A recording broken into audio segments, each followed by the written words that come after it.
and the room was really amazed, and as they should be, at how incredible it is to be able to, almost in real time, right, have everyone be able to dial in and take a look at what's going on at the seafloor.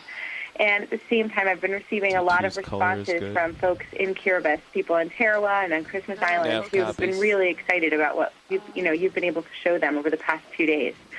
Kiribati is the least developed nation, and they set aside the Phoenix Islands Protected Area in 2008 as their gift to humanity. And it was one of the first large marine protected areas to have substantial deep-sea habitat and open ocean habitat, which they protected without having really seen or had too much data on the baseline of what these ecosystems look like. I'm not muted. I know over the past 2 days, as we've been saying, it's really exciting to see that there's been really no signs of disturbance. We've seen lots of colonies of corals, many of which are fairly old. We've really seen no trash. We really haven't seen any signs of prior, human impact in these areas. And so this protected area really is protecting what appears to be, at least to my untrained eye, a fairly pristine deep-sea environment. I'd love your perspective on that. Expected bottom really 2160. And it, as of March 1st, only 12 days ago, the country of Kiribati, I'll keep stowing this guy, but changed the boundaries of the Phoenix Islands Protected Area to include the Winslow Reef and Seamount, partially based on the bit of oceanographic data that we have, but in good faith, thinking that this expedition will be able to provide some valuable deep-sea information and baseline, which of course we are. And the relationship between the Phoenix Islands and the United States, both with the partnership with Papahanaumokuakea in the Northwest Hawaiian Islands and with the U.S. Phoenix Islands, Howland and Baker through the Pacific Remote Islands Marine National Monument, is really the genesis of this particular collaboration, and what makes these events possible. Of course, plus the work of all of you on ships. So I just want to again highlight how historical and monumental this all is, and how important it is for a country that really put quite a visionary protection forward without being able to see it, and now being able to see it for the first time. It's just amazing.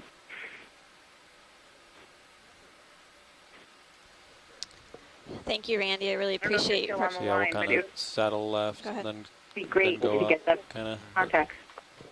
Oh, sure. Yeah. Thanks, Randy. So we've been involved in this collaboration since 2014, doing oceanographic expeditions every June, July into August. This was with PIPA office, with Van Dijk Aquarium and SBU and colleagues at Woods Hole Oceanographic.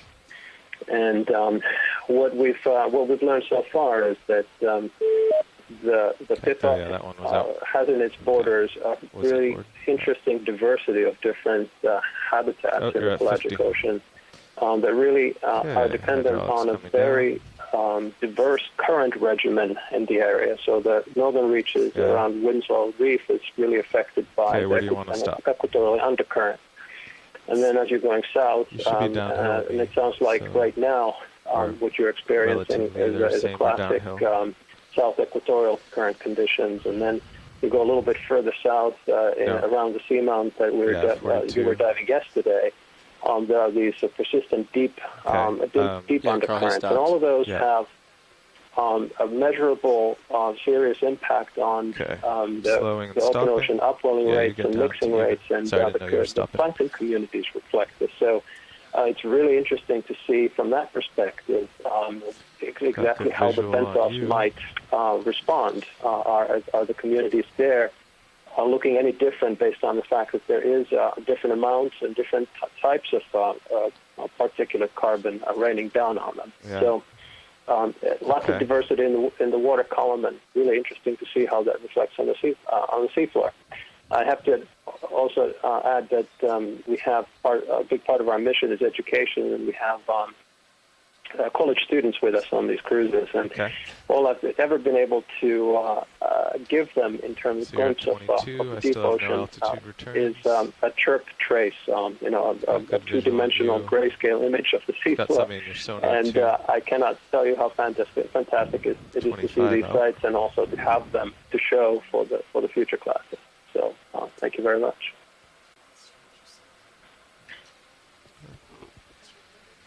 Yeah, it might be over something. I guess it's a valley. Thanks, Jan and Maybe you're Randy. really, I like, really appreciate your up the insights valley a into the little. region and better understanding of the overall oceanographic conditions. Well, I think it has been so we wanna, quite interesting to do the dives within PIPA in terms of the sheer diversity of fauna that we found so far, with particular respect to the deep sea corals. Steve and others were processing the samples that we collected yesterday, and it appears that we collected one of the known precious coral species. And he can speak a little bit more to the description of that species and how that may have an impact on our understanding of precious coral distribution in the region. Good visual. Sure. Yeah, we had a kind of a mystery coral that we collected on a rock at the middle of last dive. So I'm actually, it was kind of northeast. We've been seeing it throughout the dive. It was a white branching colony. Okay. Looked similar to bubblegum coral, but white. Possibly Paragorgia or Sibagogorgia.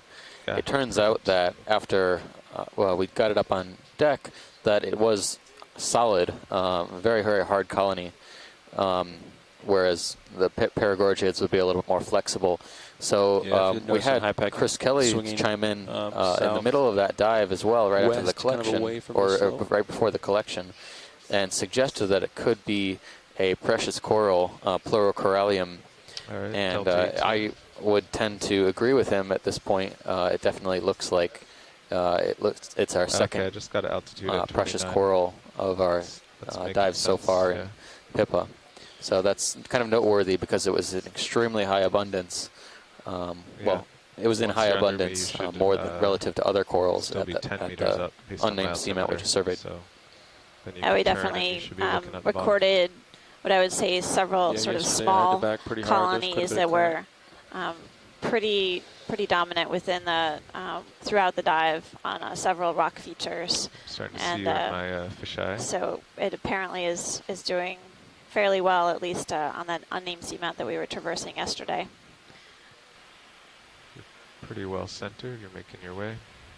We also saw a type of shark on our way on our descent this morning. Slow progress, ocean white tip shark at the surface.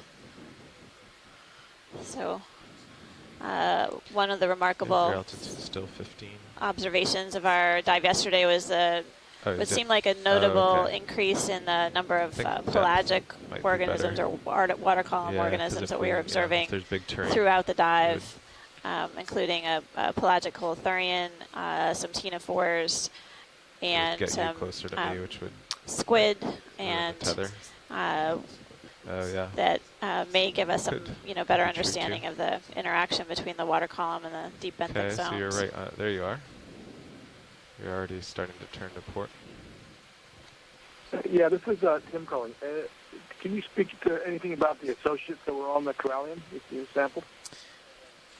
Yeah, I looked at the corallium and I didn't see any associates. I scoured it for polychaetes and isopods, and it didn't look like anything was there.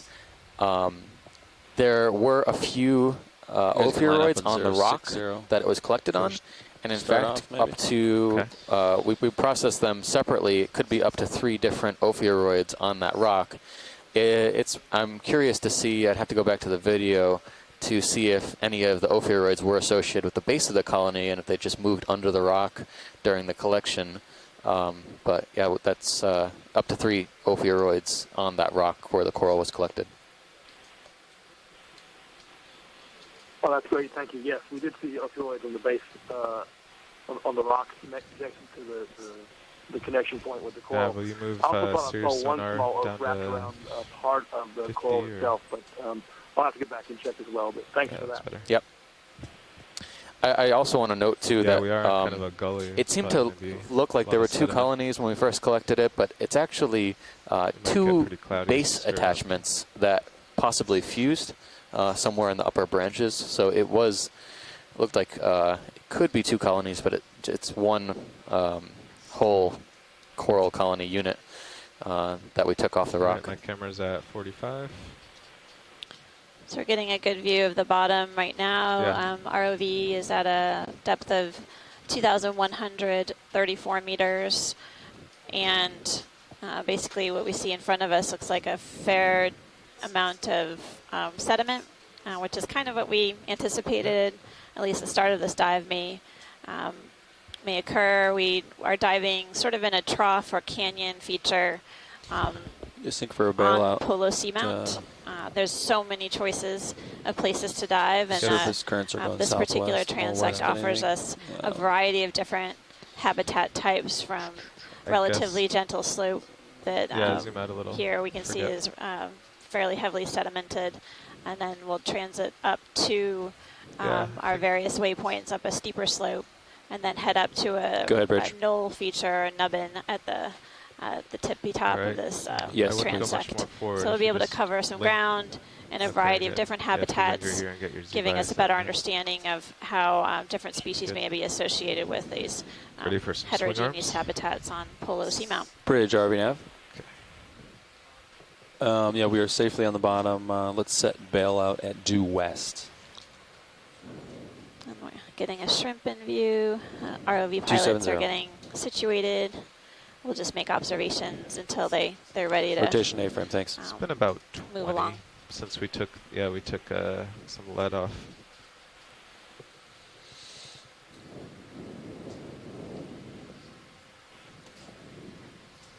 I was trying to do a little bit of sleuthing, trying to figure out how Polo Seamount got its name, and didn't have much luck. So if anyone on the shore side has any information or could do some digging, I'd be interested to find out. I'm always curious about how these different features are named.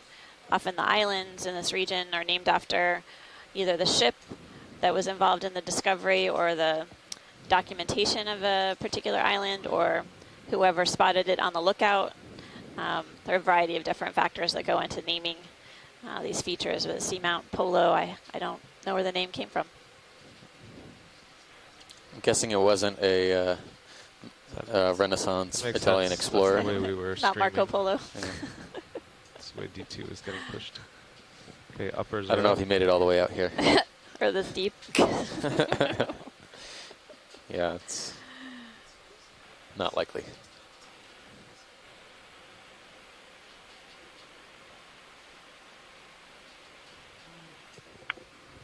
This is Randy. You know, I don't know. I'm going to try to look it up with a little bit of information. But one thing just to note, if we're interested in history, it's kind of interesting that Darwin actually used the Phoenix Islands as a basis for the development of some of his theory of coral reef and atoll development. I think is kind of a neat little tidbit. Yeah, this region is definitely a hotbed of past history and activity in terms of better understanding the biology and diversity and ecology of reef environments. I am seeing a number of different tracks in the sediments or biogenic features, possibly created by holothurians or gastropod snails or sea cucumbers or snails. I guess I was used to doing it or before even sea when urchins. we had So we'll be on the lookout for megafauna. So it doesn't quite go as far. Big animals hanging out on the sediment surface.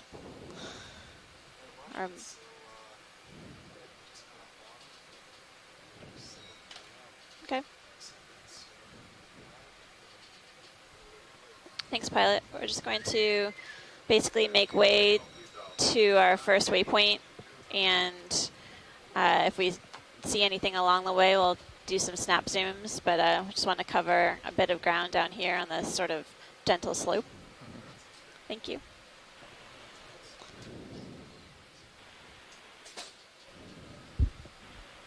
Too much what? It was there before.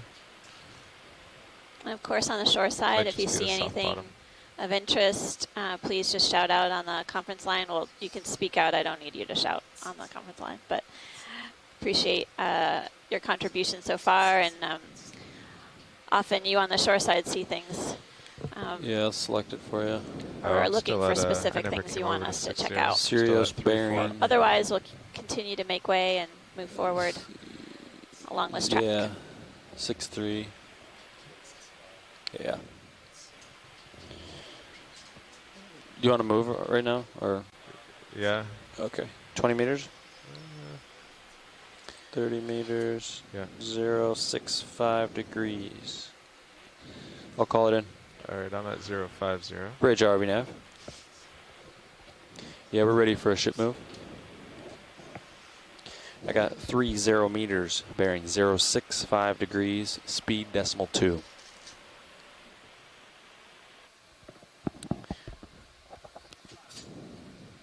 That is correct. Is there a fish in the middle of the screen on the lower mid-left? Might be a tripod fish. Something dark, like a dark, yeah, there you go. Okay, coming in.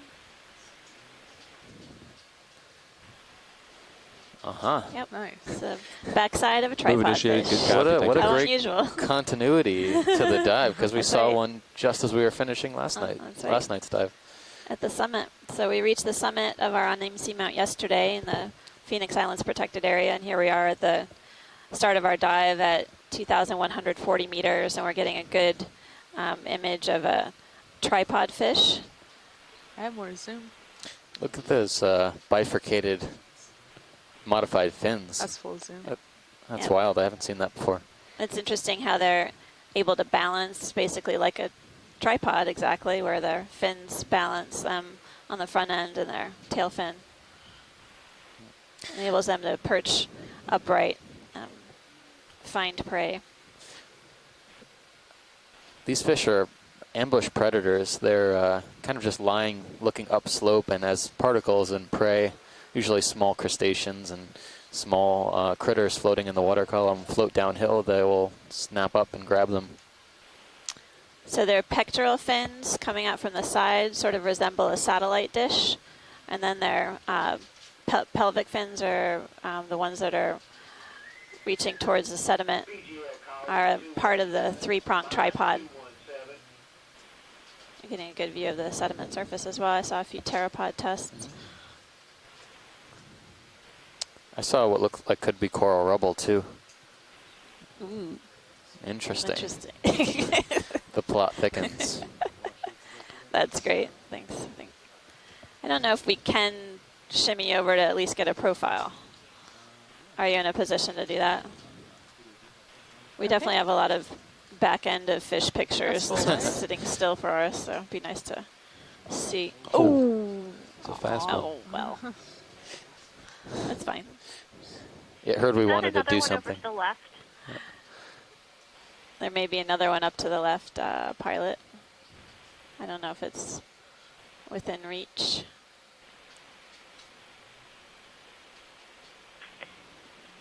It's smaller. Maybe There's a little shrimp on the sediment surface.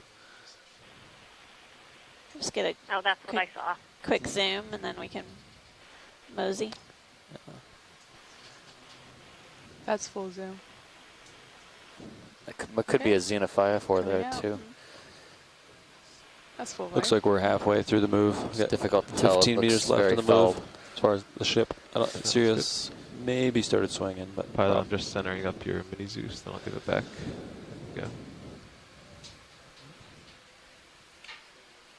Now we're definitely seeing a lot of mottled coloration in the sediment surface. Looks like it's been disturbed basically by either animals that burrow in the sediment or animals that are feeding from the surface, epifauna. So you're feeling some current from ahead? There's also these sort of pits or valleys in the sediment. Seems like just goes away. Organic matter. You want me to bring your sonar in? Other pteropod tests we've seen on the previous dives are sort of settling in these depressions. We're getting a closer view of this tripod fish so we can get a good ID.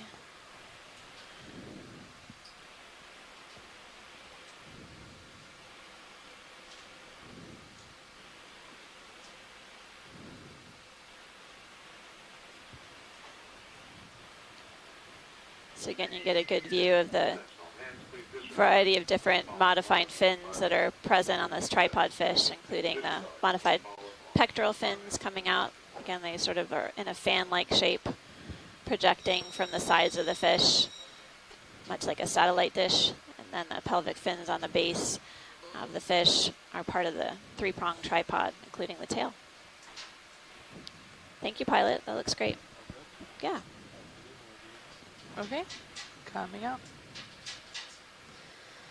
That's full white. Someone's knocking on our door back here.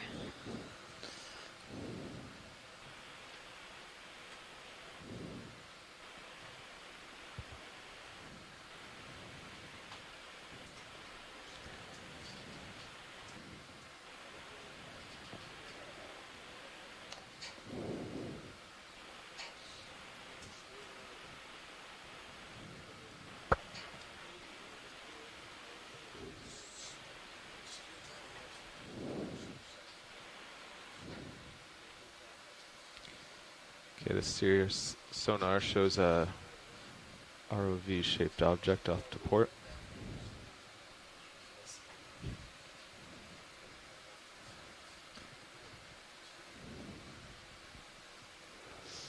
It's impossible. We'd be chasing that for quite some time, huh?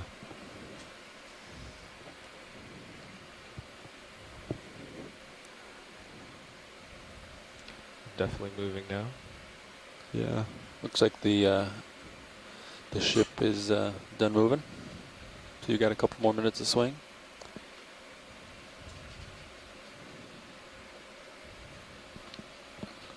Those of you who are just joining us on our dive, we're on the Okeanos Explorer, currently diving at Polo Seamount within the Phoenix Islands protected area. Yeah. I'm Amanda Demopoulos from the U.S. Geological Survey, and I've got Steve Oskovich here from Temple University. Flat area to and start this is the going first up the hill, dive on Polo and then we Seamount. added We still the are bottom seeing target to make the dive a little a longer. tripod fish Oh, okay. as well as a So shrimp, and we're coming really into view of possibly a We sea just kind of want to cucumber. end up Yep. somewhere at the base of the And hill. potentially an Plasma urchin and or urchin over there. Syrianthid Kind of anemone. waypoint two. So Maybe these go might up. be the suspects of that are creating these Washer, different. do you want to zoom on one or the other? Yeah, Or we'll both? probably Yeah. get both if we can. Yeah, absolutely.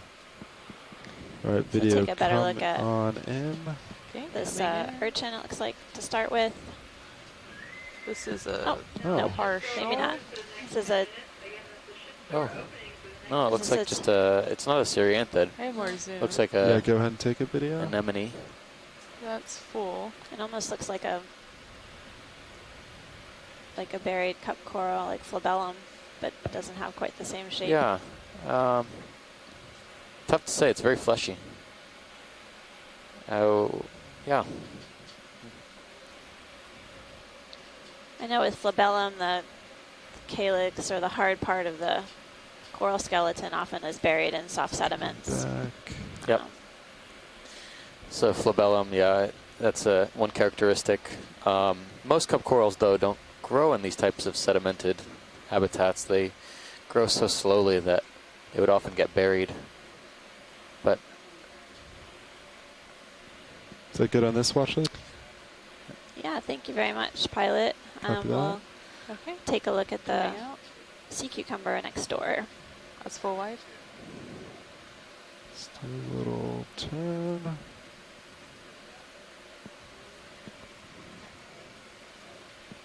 All right, video, come on in. Okay, coming in.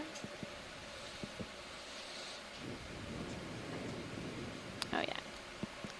Oh. So we're getting a close-up view of the sea cucumber, deep sea holothurian, and it's basically risen up off the sediment a bit.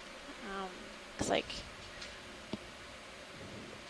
I don't think this is one of those swimming kind, so I don't think it's going to take off on us. no, this looks like a crawler.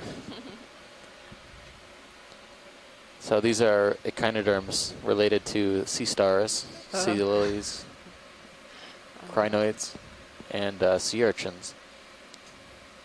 But they're deposit feeders. I think the head end is, just being raised up now on the top side of the screen. But they're feeding basically in the organic matter of the sediments. Yeah, we benthic ecologists like to call them the vacuum cleaners of the deep sea because they suck in or eat and process so much organic matter and then move it through their guts and then poop it out on the other end. are important in terms of organic matter cycling in the deep sea, and particularly in these soft sediment habitats. All right, wash leads, are you happy with that? Yes, that was great, pilot. All right, video, whenever you're happy. Coming out. And Nav, what's our range to waypoint 1? Please? Distance to waypoint 1 is 186 meters. 186? Yep. Thank you. 186 meters. So we're continuing to see a number of these mounds and also depressions in the sediment. Should we do another move? Yeah, we'll probably move pretty Some quick of which here. are likely created by the epifauna, epifaunal yeah, Nav, megafauna you can probably that we put in see. the same move. So far we've seen one That's good, yeah. Polo or sea cucumber. Sounds good to me. Or maybe others Just up the way. Sonar for treasure. Yeah, would that be nice? Bridge RV Nav. Ready for a move, same as last, 30 meters, bearing 065 degrees, exciting speed dive. decimal 2. The suspense is killing me as we get to this. It's the bottom of this Sand wall. divots, but I We're don't starting in see a anything. pretty sedimented environment, but we're gonna start moving up a wall as soon as we, or well, a steeper slope. We'll know if it gets to a wall a little bit later, but a steeper slope when we reach our first waypoint. But this should be an exciting dive. It's a good gap. If that was the piece of scleractinian I saw earlier, or potentially some other coral rubble. So stay tuned. So you haven't sat down yet, have you?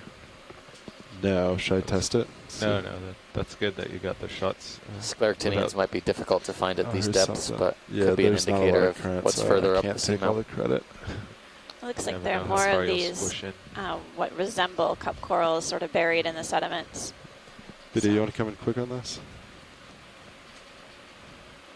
Oh, it's a shrimp guy. He's swimming away. You can probably come out.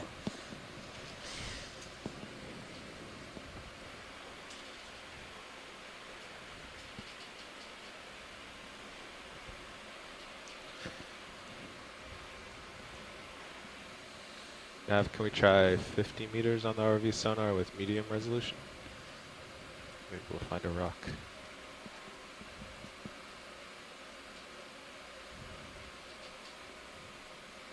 Yeah, I'm definitely seeing several more of these apparent cup corals that are buried in the sediments.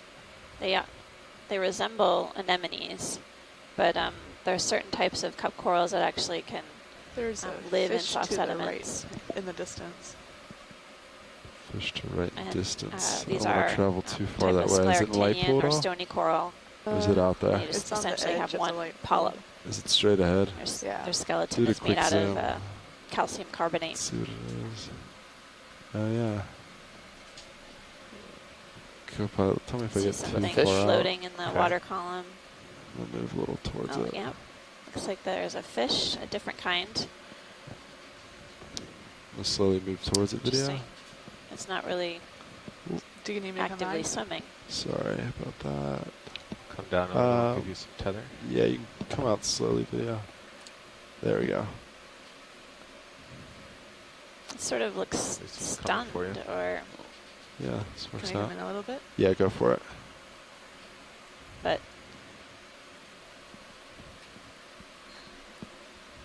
looks like the dorsal fin is extends all the way to the tail and is shorter than the pelvic fin. And a really distinct lateral line offset, which is similar to a fish that we saw yesterday,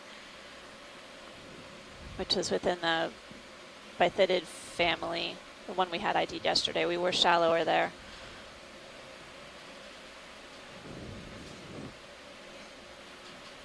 It's really interesting. The lateral line is basically these white dots that extend from the head all the way down to the tail. And you can see it sort of looks like someone forgot to connect the dots. There's sort of a diagonal line, and then it's offset all the way and follows the fish. So yeah, this is a same genus of a fish that we saw yesterday. Diplacanthopoma. Pardon me for murdering that name, but it's interesting that again we were diving at a much deeper depth today, at about 2136 meters. We saw a similar fish, same genus, on our Seamount dive yesterday. This one looks like it woke up a little bit. At the beginning, it sort of seemed like it was resting, and then now it's definitely it looks like more active. Part of its caudal fin looks chomped out there. Yeah, it does look like it's been. All right, video. Those good shots. Okay. Yeah, Is that all good? Yep, I'm good. All right. Watch leader, are you happy with that? Can you zoom in on the pectoral fin, the side fin on the left? Yes, we can. Double check if there are any parasites.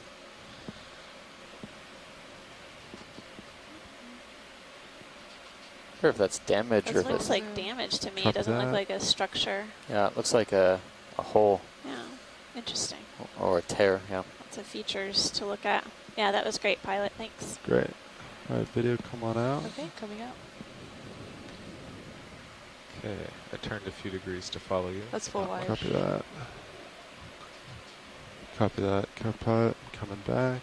So this has Sonar been a shows pretty two, fishy dive so far. divots I ahead mean of that me, most but positive way possible. Huh. Probably burrows with a Had little a lump of sand on the other side. Tripod fish Be my guess. that was hanging out, perched above the sediment, and then now this Brotula fish,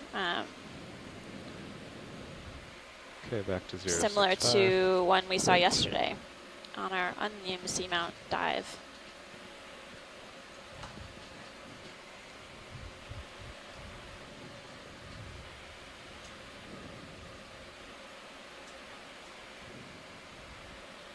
I guess I can turn.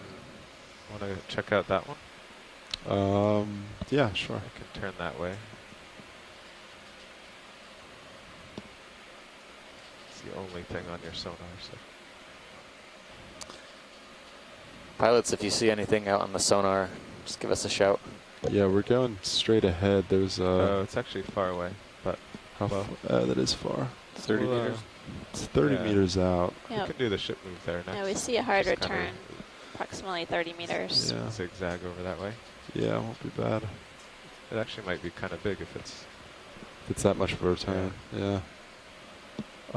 Yeah, Nav, do you want to do a ship move that way? We are moving that way. We Okay. just finished that move. Shrimp. There's I think shrimp. Sirius is still Is there swinging. something? Copy Okay. that. It's a cucumber. Make some Okay. progress before we do Sea another. cucumber. Yeah. I bet Sirius has another 15 meters vegetable to swing. cucumbers But down yeah, here? so we could call Actually, another do you one. want to zoom on cucumber? Oh, Well, that's okay. You know, those sea Copy. cucumbers, they're virtually indistinguishable. He's got you at 50. This Yeah. might be a different kind. We should probably take a quick look. Yeah? Yeah. All right. Thanks. I don't see any hazards. I can call another move in. Yeah, it'd be nice to up our diversity Video, of sea come on in. cucumbers a wee If you bit. guys are ready. Coming in. Oh, that's not it. Hold Yeah. on. No. How long ago did the That ship was stop? just It's to our There's one left. ahead. over up- here. I At the thought top that. of the screen. Copy that. A couple minutes, 3 minutes. Yeah. Yeah, I think we could call it. Okay. Another 15. Bridge, are we now? Need a move, same as last. 30 meters, bearing 065 degrees, speed .2. Now we can just do 1.5. So as I mentioned All right, at Video, you the want to come on in? beginning of the dive, This looks much more we're like diving in cucumber. kind of a trough or canyon feature and getting a close-up view of a Coming deep down. sea cucumber or holothurian. Floating close to it. There Has we a really go. pretty was the distance ombre and direction of purple that one? perimeter with a more lavender color.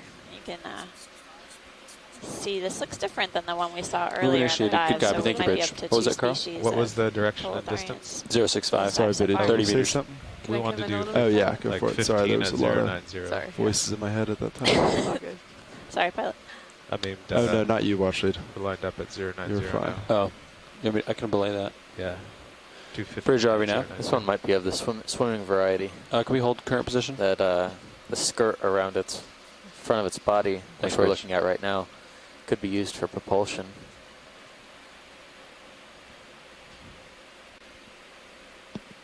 The other one looked to be more of a sedentary bottom dweller. Bottom dweller.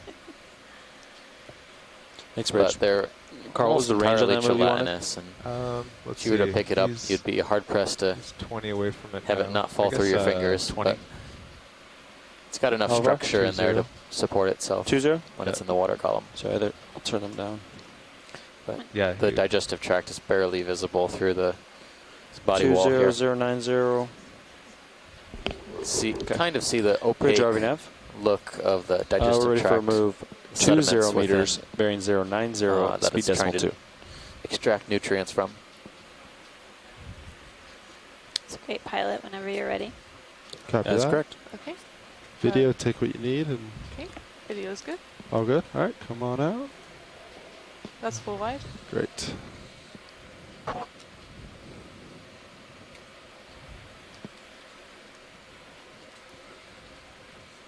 All right, co-pilot. We're going straight ahead still? Good or? copy, Rich. Thanks. Yeah, This- I'm lined up 090. It's a little off to your starboard, but And the ship's So moving. far, we've seen 2 fish in my common heading, with yeah. our dive yesterday at 20 the meters, unnamed so Seamount. should get there pretty soon. Brotula It is shaping up to be a big hole. Typacanthophoma, Maybe there's a and big then fish. the in it, tripod fish. This is true. Remember last year we found those big holes and then eventually though. Oh, those giant found lobsters a in them? giant monster inside. Oh, yeah. We have our fingers crossed. Yep. Come on, giant monster. Okay, you're Every 12 now and then we meters out. see these depressions, basically, that are filled with organic matter. Should be to your port. As well as pteropod tests or 12 meters shells.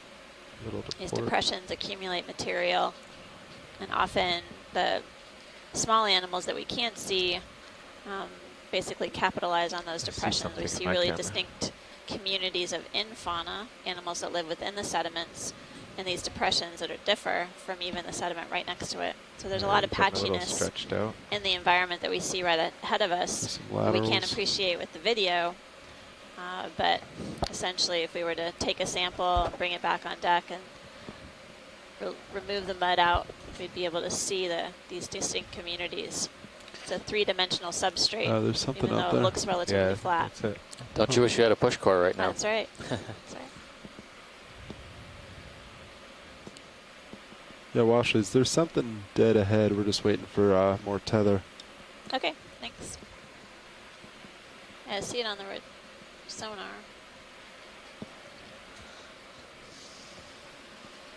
There's some, looks like rock rubble to the right.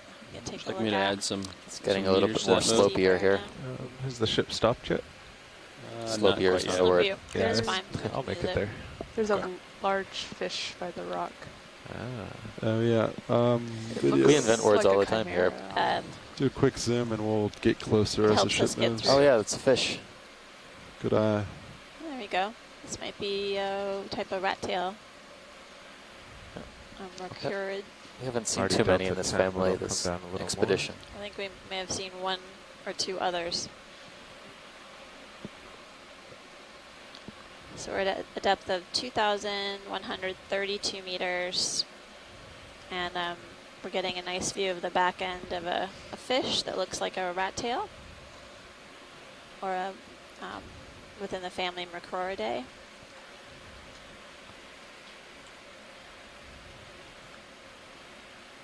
I know enough about fish to get me in trouble, so we'll have the shoreside experts weigh in on the ID, but for now we'll be patient as hopefully the fish will turn a wee bit for us.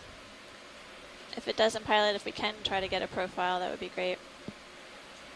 Say it again, Washley? If we can try to get to the side of it. Yeah, copy that. We're moving towards it, so once we have tether, we can do Okay, thanks. try to rotate around it.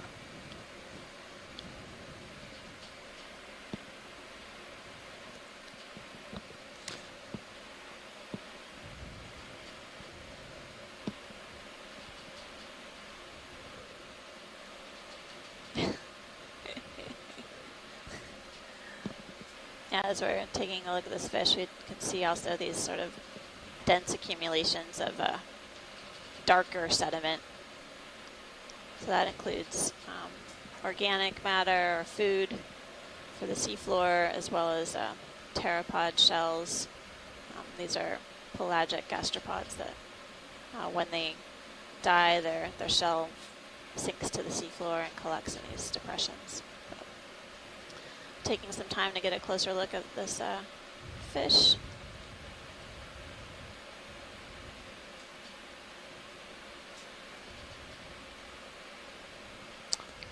Which I think is within the Right, video. family. If you have any more zoom. I would second that. Okay. Yeah, go ahead and take it. Try to keep it silent. Solidarity on the Okeanos. Appreciate it.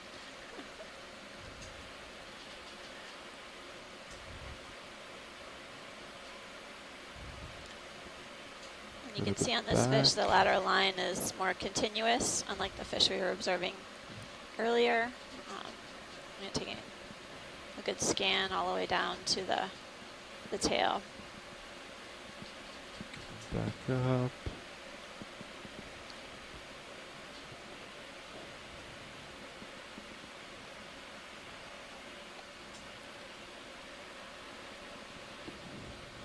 These fish are largely invertivorous, meaning they eat invertebrates and some things, invertebrates, worms, anything in the sediment. That's or great. Slightly above the seafloor.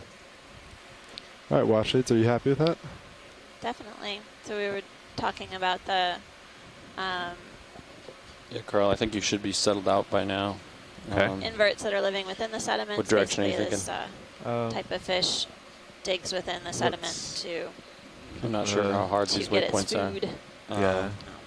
Pilot, can we get a snap zoom on the anemones to the upper right-hand corner? Yeah, copy that.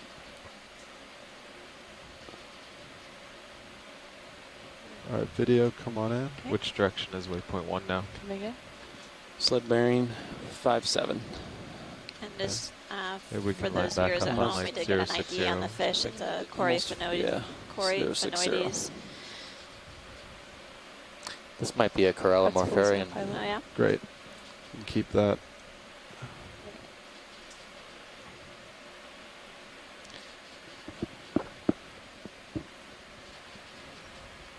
So it looks like this could be a corallimorpharian. It's got these very, very prominent batteries of nematocysts on the tips of its tentacles. Those are the white puff balls, cotton balls you see there. Very, very potent stinging cells.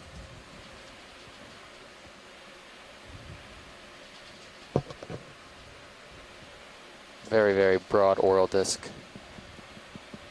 The mouth being right in the center of the body. Coming back. All right, Washades, are you happy with that? Yes, thanks. All right, video. Okay. Do what you need to do. And coming wide. Great. Anything else in this area, Washades? What's that There's in the far back something center? in the far back, yeah, sort of a fanish shape. Look at that video, come on in. Okay, coming in. The fish is a Coryphaenoides. It is in the Rhacaurid family type of rat tail. Come down. So we've learned a lot out here, and we're getting to know our fishes. Yeah. Looks like this might be a coral. Oh, type of black That's coral, cool maybe. zoom, pilot. Black coral, maybe even, to hazard a guess, Bathypathes. Copy that. But it's very, very small. I'm coming out just a little bit. There you go. It's interesting, a lot of action in this one small patch of rock we down. came upon in the sonar. Load up. For deep sea organisms, even a small rock is prime real estate. That's right. Anything that makes the currents speed up gives you an advantage in feeding over your friends. Little perch above the seafloor, gets them out of the benthic boundary layer into swifter currents. Happy with that, Washades?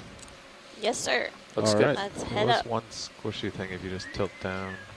Oh, Squish. Oh, right Oh here. yeah, there's a tunic right. All right, video, come on in. Coming in. Oh, is that a Good eye, co-pilot. tunicate? I wonder if there's a polychaete associated with it. Sometimes we see polychaetes hanging out. I have more to zoom, pilot. Yeah, go ahead and take it. There's some sort of polyp associated with it. Probably a zoanthid. Doesn't look to have pinnate tentacles. There is a polychaete on the upper left. You can see the legs. Oh yeah. Yep. I'm trying to remember where we were seeing these two polychaetes in the seamounts in the Caribbean, I believe. And we always saw a polychaete associated with it. Polychaetes are bristleworms. They have paired appendages, parapodia, basically paired feet. And you can see we've seen or noticed that they're often one associated with these tunicates, which is the larger animal that we see attached to the rock.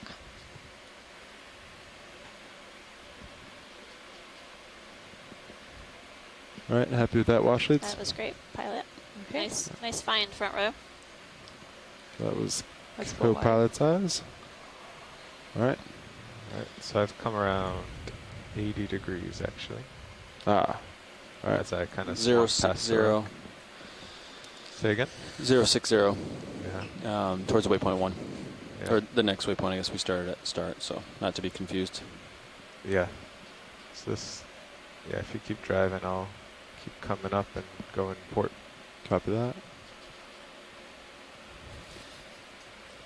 Hopefully once we're back facing into the current, the tether Steve will said he come thought he mentioned, straight or behind thought he you. saw some coral rubble. Keeps going off that This way. depression or kind of canyon-like feature that we're diving in Looks like tracks right now at here, the start doesn't of the it? dive Yeah. can basically serve as a That's it, deposit center or There's a shrimp. channel that can collect material transported from upslope. We just saw what I would say is a couple of boulders that may have essentially been dislodged or failed from the rock face up on the steeper slope and then rolled downhill. Yeah, just and when we it got still, here, you know, the one represents from flat great sediment habitat to, for look at several different your animals. sonar can only see that far now.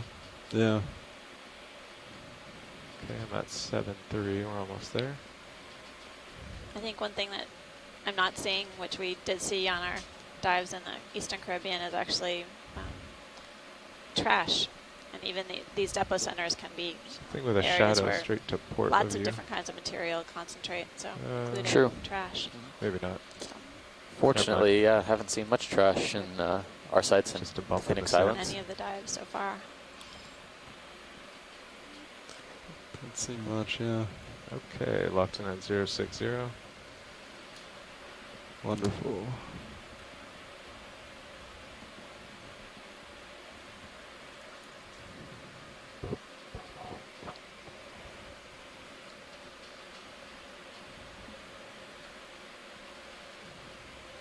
Some of the most common trash we find is bits of plastic, like plastic bags, soda cans, soda bottles, occasionally some fishing gear, but there looks to be none of that in this area.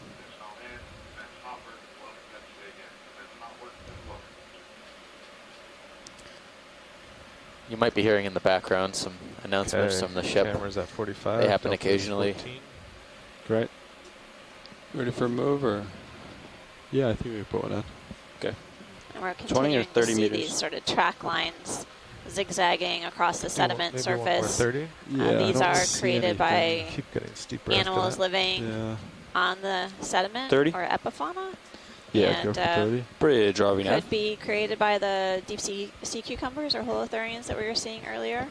There's also Ready urchins for a that are move. known to 30 make track lines meters, like bearing that. 060 We have yet to degrees, see a speed sea decimal urchin 2. yet, but they may be up ahead. We are seeing more holothurians on this dive than we have That is at correct. least in the past, so we might be in the right depth range for them, for this group at least. Looks like we're There's seeing something another bigger in your shrimp. I think sonar. we saw that one 40 early meters on out, in the but- dive. Yep. Yeah. Yeah, that's the beginning of Be the a rubble. swimming shrimp. Go over here. Yeah. Yeah.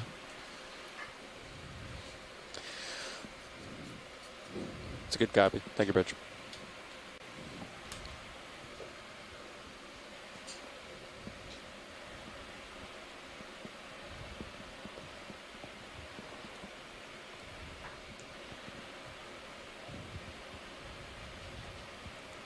Okay. I don't think I'll move for a few minutes. Yeah, copy that. Is there anything to zoom on? Not that I see. Not yet. I want to get to that thing. Yeah, kind of. I used to like the dives on sediment, like in the Gulf of Mexico, because you would find targets like that. I missed that, yeah. Spend like 45 minutes. Looks like there's a target a ways off. A little over 37 meters or so. So it might be another one of those boulders. 30, almost 40 meters. Yeah. We can do this move at 060, and then maybe the next move we can go a little more east to look at it. Yeah, it's pretty much dead east. Yeah. We don't have to. We can just kind of keep progressing up to waypoint 1. Looks like there are a lot of these little, there'll probably going to be a lot of these small targets, pilot, so you know. Copy that. Thanks.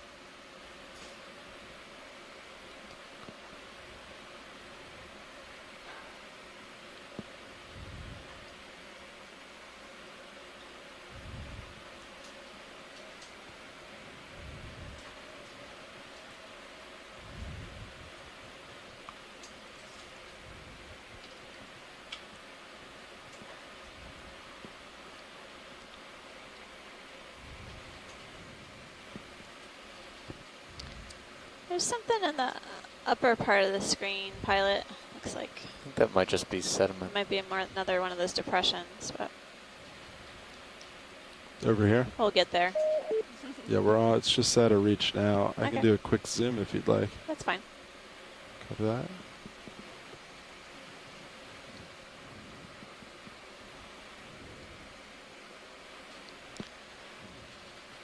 Well, we had a number of people join our conference line this morning from a variety of different universities and institutions,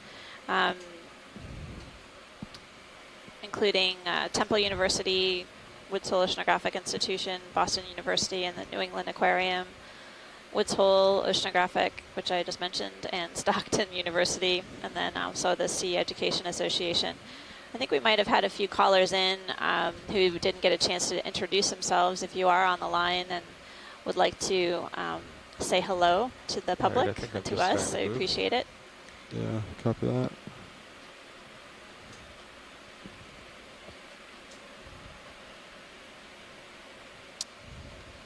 I see a C-pen looking thing in the upper right-hand corner.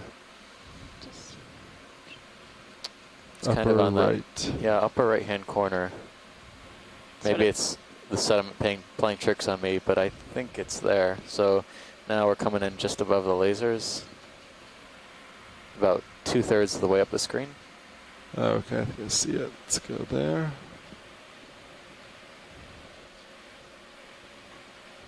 It's definitely a stalk. Yeah. Yeah, video. Do you want to come on in? Okay. I'll center. Coming in. This could be looks like another black coral. Black coral, yeah. Does it look like the same morphology or shape as the previous one that we looked at? Actually, I'm not so sure yet that it's a black coral. I have more zoom. Maybe we can Yeah, get a go zoom. ahead and take a video. Oh, nope. You're right. It's a C-pen. C-pen.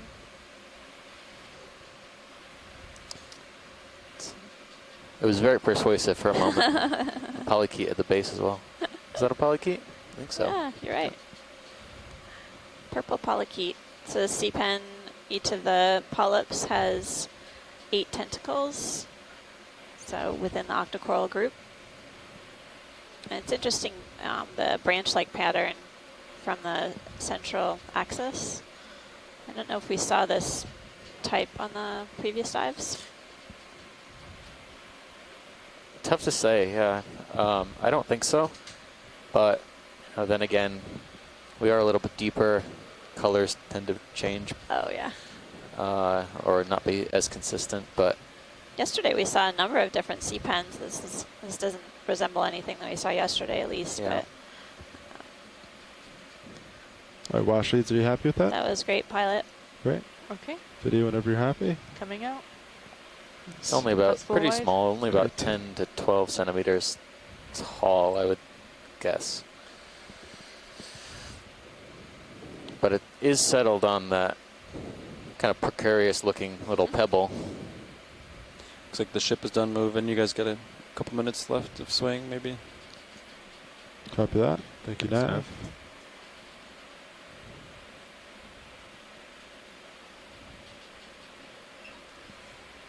Those depressions.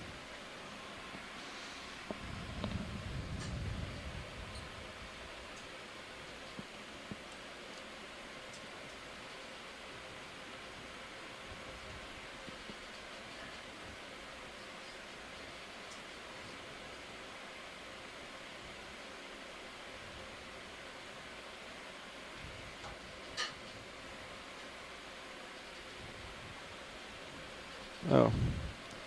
Video, you want to come in on this? Okay. Oh, is that one of those spiny urchins that we saw what is yesterday? that? Looks like the Epsidioddiadema sea urchin. Slightly different, yeah, but go ahead and take it. Yeah, Has it's those very, long spines. very active. That's full zoom, pilot. So Copy this that, could be in the family Epsidioddiadematidae. Sure.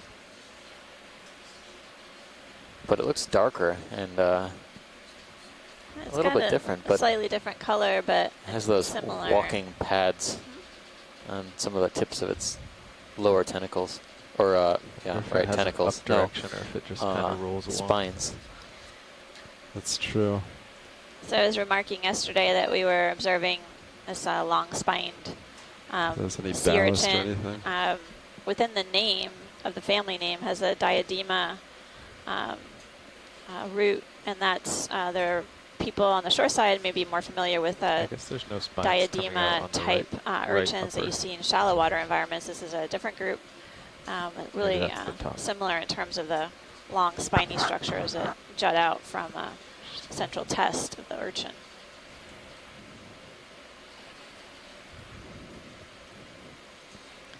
Whenever you're ready, pilot, I think we got some good images of that.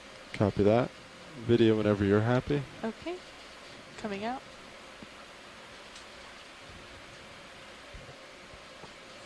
That's full wide. Great.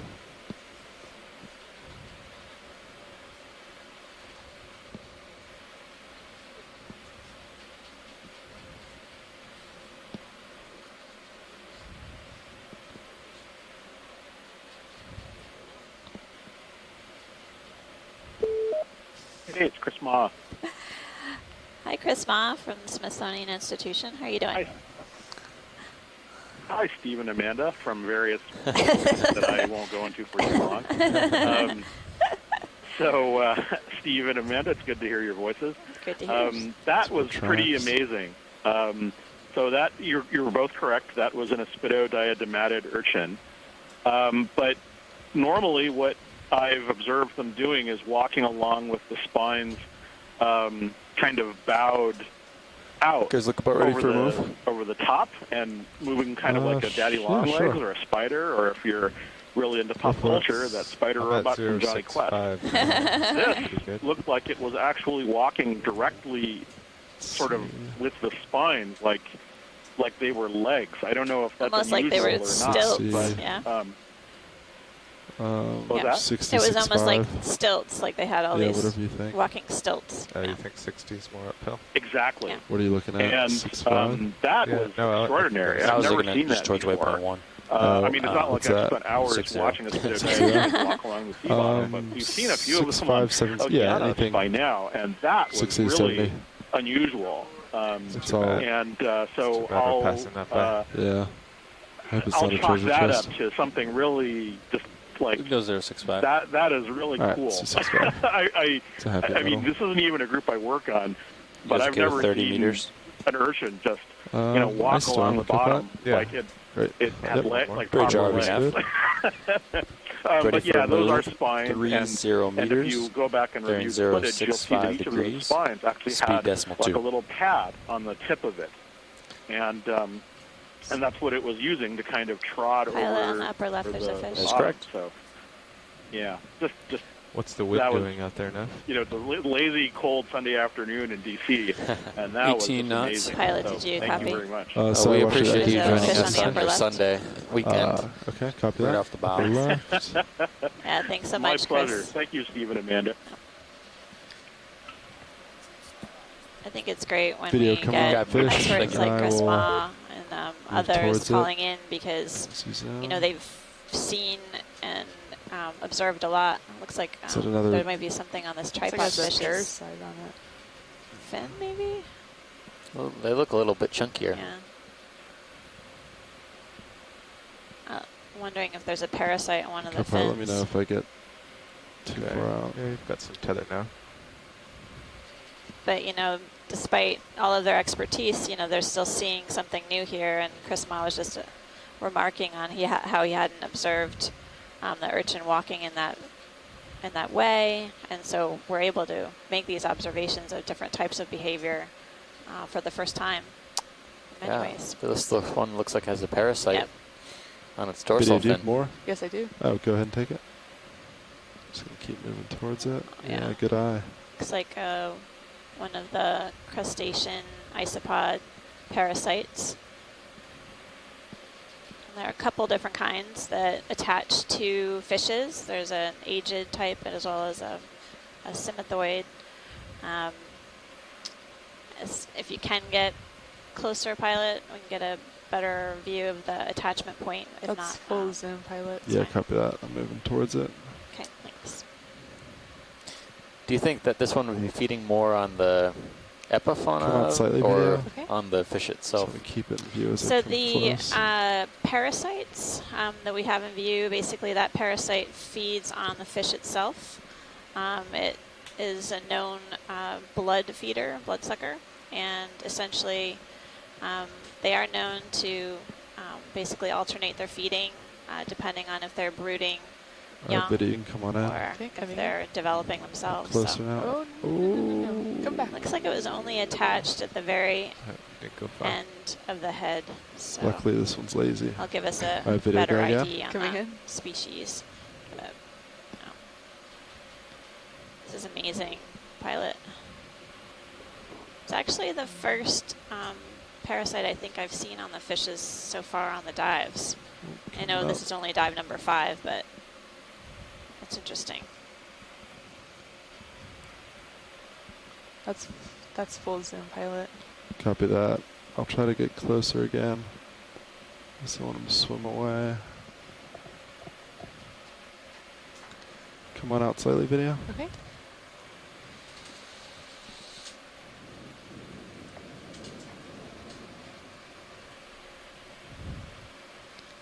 So again, this is a Video, type come on of in. tripod fish, and basically we're just getting a better view of this parasite that's That's full zoom. attached to its Great. dorsal fin, just behind basically the dorsal fin.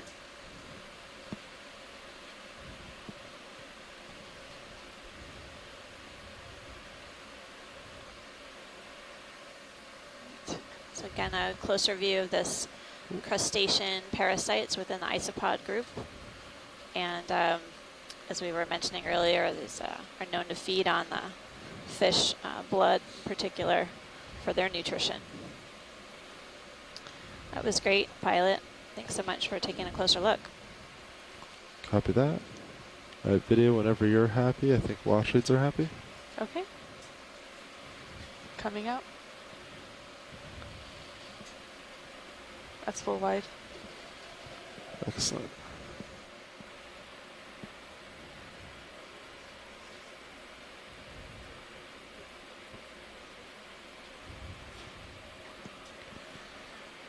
Okay, I'm moving along, looking down at you, 72 degrees. Nav, can you zoom out on HiPAC Copy that. Pushing out. when you get a chance?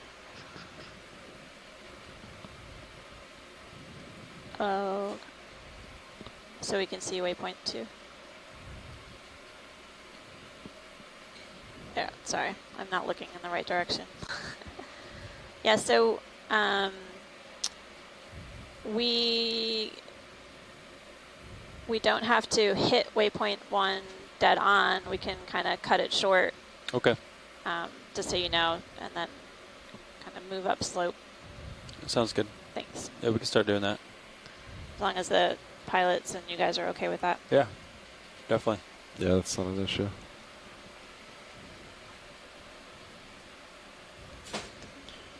So yeah, pilots, we're talking more direct route to waypoint 2. Okay. Kind of cut the corner a little bit here. Yeah, I think the slope naturally goes that way anyway. So I think we can just slowly move that way. That'll bring us close enough to target 2. Carl wants to see treasure chest. At this point, it has to be on. Yeah. Let's center up and see what we have. Thinking like 090 or something. So I've probably stopped moving. 7.5. 7.5. I guess whatever looks uphill to you. You do 7.570. Okay. What do you think, co-pilot? Let's see. I'm just coming around to center up on you. Yeah.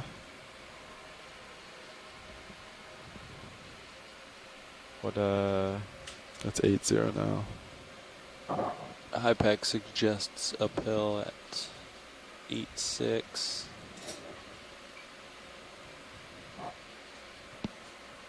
But yeah, let's do 8.5. 8.5, copy that. Yeah. Looks good. You okay with 30 meters?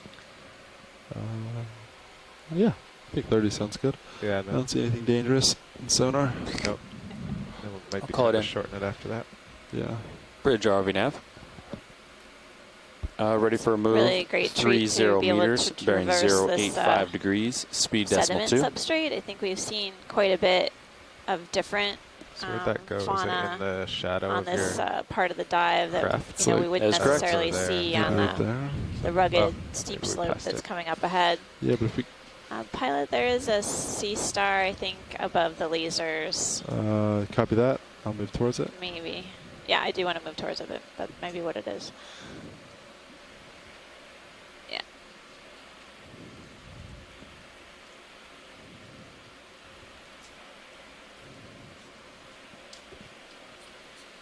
All right, video, come on in on Sea Star. Coming in. Sea Star has That's partial. 5 arms, really small Sorry. central Yeah, copy bridge. disc area, central part. I don't know if we've seen this before. It looks something similar to what our echinoderm friend Chris Ma had said was in the family Zoroasteridae. All right, video, if you have more, you can go ahead and take I it. do Something have like one. Zoroaster. We can focus on the disc. But Yes. I think that's what we're going to tentatively name it. It seems like a lot of members of this family are sediment dwellers. Yeah. They like the mud.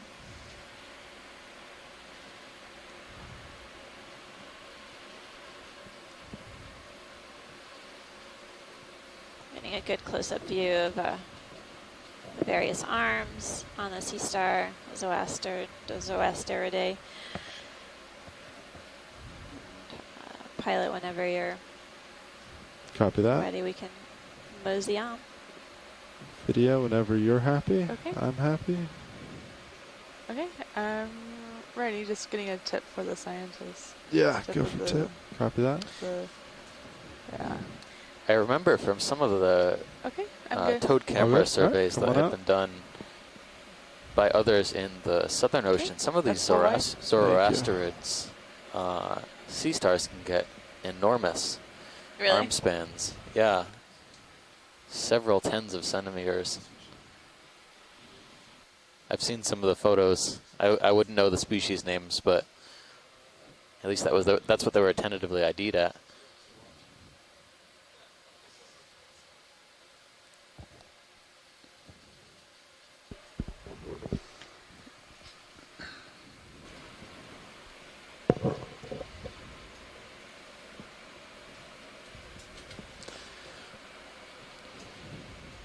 Okay, pilot. My heading is Our 085. depth is right around 2110 meters, Do that. I'm just going to take a peek. 2,110. Here. And we've now kind of cut a little bit off our dive track. Instead of heading directly to our waypoint 1, which is covering a little bit more of a flat slope, sandy, muddy terrain. We're going to be heading upslope. That target's behind us now as we're moving. And we'll keep watching the sonar. ROV has basically a scanning sonar. Right now the intervals are set at about 12.5 meters distance apart. And we use that to look for possible hard targets, which basically are bright white or bright yellow returns on the sonar.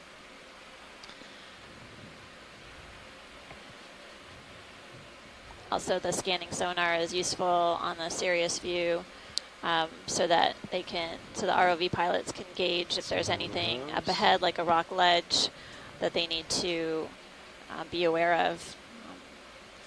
It's important to move slowly and methodically, particularly when there's hard terrain.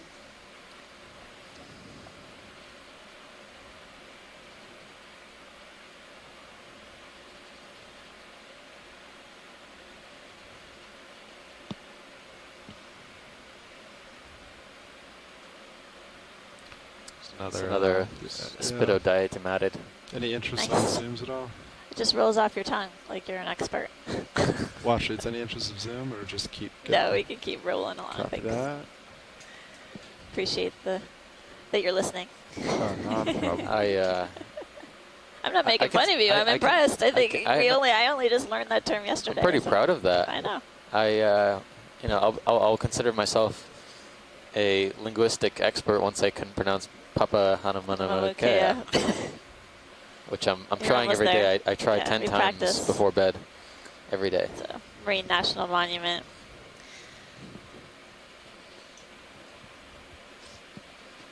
I'm grateful that the sister site of the Phoenix Islands. Yes.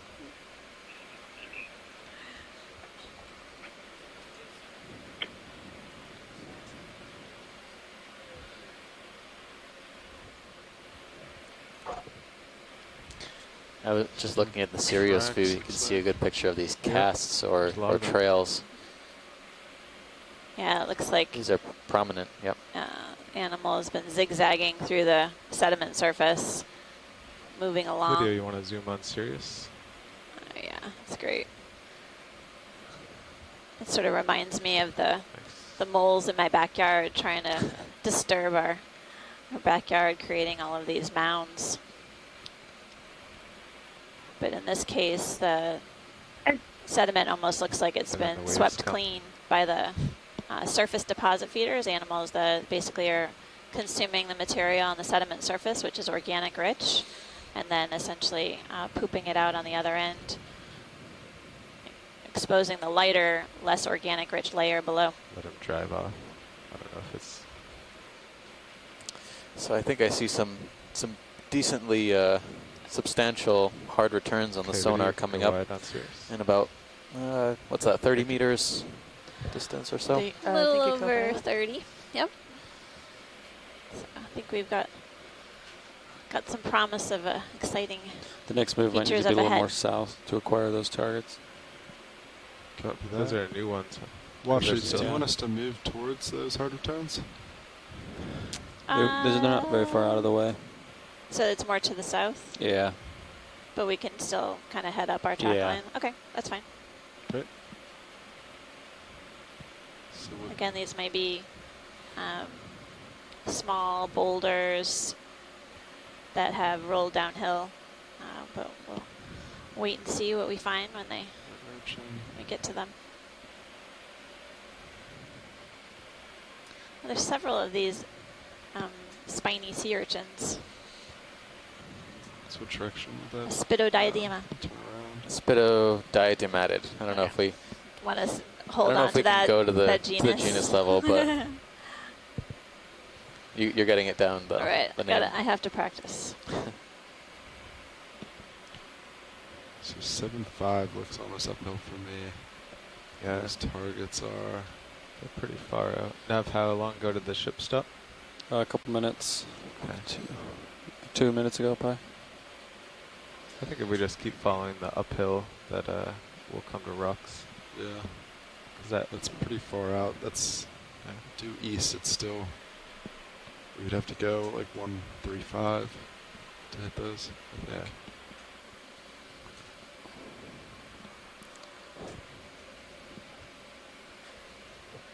So you're thinking 075 is uphill for you now? I thought that looks pretty good. I'm centered. I'll rotate real quick. Could we look left, pilots, for a second? Yeah. We can look left. Just tell me if that's one of the something there is making those tracks. Yeah, let's take a closer look. What, straight ahead? Yeah. Just above the lasers. Okay. Carl, I think 075 is going to take us kind of away. I think okay. Those rocks are down here. Now we're headed for the rocks. Center. Coming in? What's up? Now that you want to see the rocks, we're headed for the rocks. Yeah, so what are... After we do this, let's line up somewhere around 90 or 100. I want to say it's a sea urchin, but it looks really different to me. Yeah. Closer to 110. It's obviously something that's making tracks. We'll see once he acquires it in his sonar again. It almost looks like a sea biscuit. Some kind of deposit feeding echinoderm. It's got more of an angular shape rather than a circle test. And maybe some of it's buried, and that's why we can't see all of it. But I'm going to say sea urchin. Try to keep it centered video.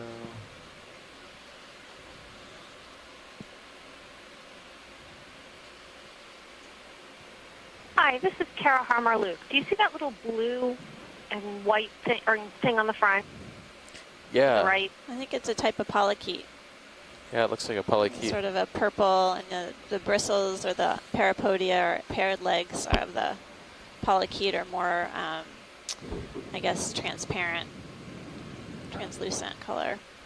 Okay, thanks. I know we saw one on the C-Pen earlier, and I wasn't sure what it was. Thanks, Tara. Greetings, Amanda and Steve. Hello, Chris. How's it going? Ed, greetings from a cold and lonely Washington, D.C. This is indeed an irregular urchin. Yay. This is one of these rare kind of burrowing urchins that is really fragile. I forget the exact group, the larger group it belongs to, but it looks similar to something like I saw earlier called Frissocystis, which was collected from Hawaii once several years ago. These are really, they're plowing through the sediment and they're doing exactly what it looks like they're doing, but when you collect them, these are really fragile animals, and these will literally. I was told that when they collected this animal in Hawaii, the bottom had sediment in it, and the moment they picked it out of the collecting box, the bottom literally just fell out from the from when it was exposed to gravity. So the weight of the these sediment. These are remarkable animals. It's astonishing to see them alive in their habitat, and to see them without the encumbrance of collection. It would. It's really just amazing to see how they're living. Because they're partially surrounded in sediment, and they're creating these trails. And I think the pictures will be good enough, but I'll have to convey these to some of my experts. Thanks, pilots. My colleagues, because this is a rarely seen animal. Probably the first time it's been seen alive. Really? That's incredible that we get to see it for the first time. Historic. Exactly. They can see it. Yeah, well, maybe I should say it's probably the first time the public has seen it. I think if it's the same one that they've seen in Hawaii, then it might be. Then it is. It's been seen before alive on video, but obviously, different circumstances. So, but wow, that's a great track too. Yeah, we've been noticing a number of these squiggly tracks in the Sirius view. We were remarking on the fact that we had found the culprit that was creating these tracks. So it's great to get a close-up view of this irregular urchin and get your insights into basically their behavior. Chris, thanks so much. Sadly, thank you very much. That was like I said, it's been a very exciting afternoon. I'll probably be talking to you again. All right, thanks. All right. Take care. Take care. Okay, I'm at 105.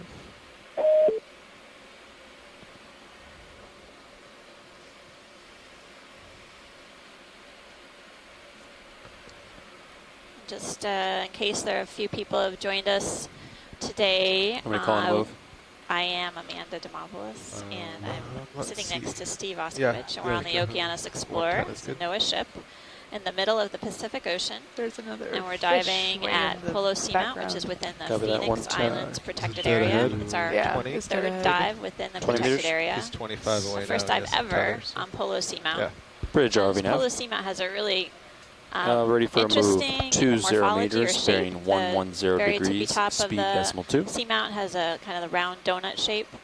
And basically we're diving in a trench area or a canyon and heading upslope. We've seen a number of different fish and invertebrates on our dive so far, and we're coming across another fish.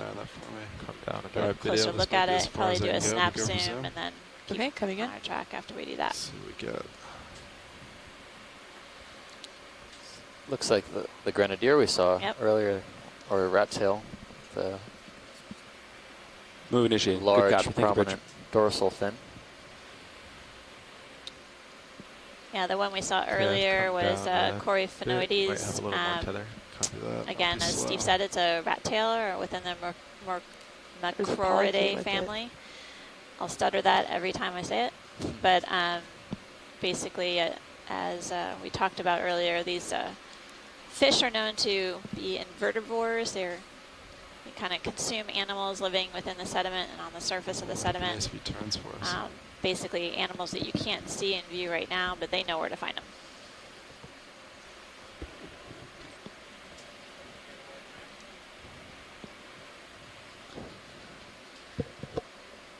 Pilot, we have seen this one before, so unless video needs a better view, we can head up. Copy that. Video, you happy? Yes, I'm coming out. And then you said something pointy over here. There it is, to your lower right. So something peeking out of the sediment. It'll be good to look at while you wait for tether. Yeah.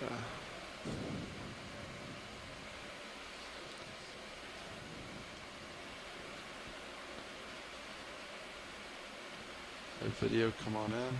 Okay, coming in. Oh. Looks to be another black coral. Yeah. Sorry, video, come back. It's okay. Do you want me Looks to very go similar to full the white? one that we saw. No, you're fine there. When we first sat down on center, you can come in. Okay. Small rocky outcrop boulder. It's interesting that we can't see. Yeah, I guess it's attached to this little rock. It's almost here. a pebble, yeah. Coming back. Only a few centimeters across. Up. It's incredible that it found a home. Very fragile attachment point, yeah. There haven't been very many small pebbles like this. Polyps are very, very elongated.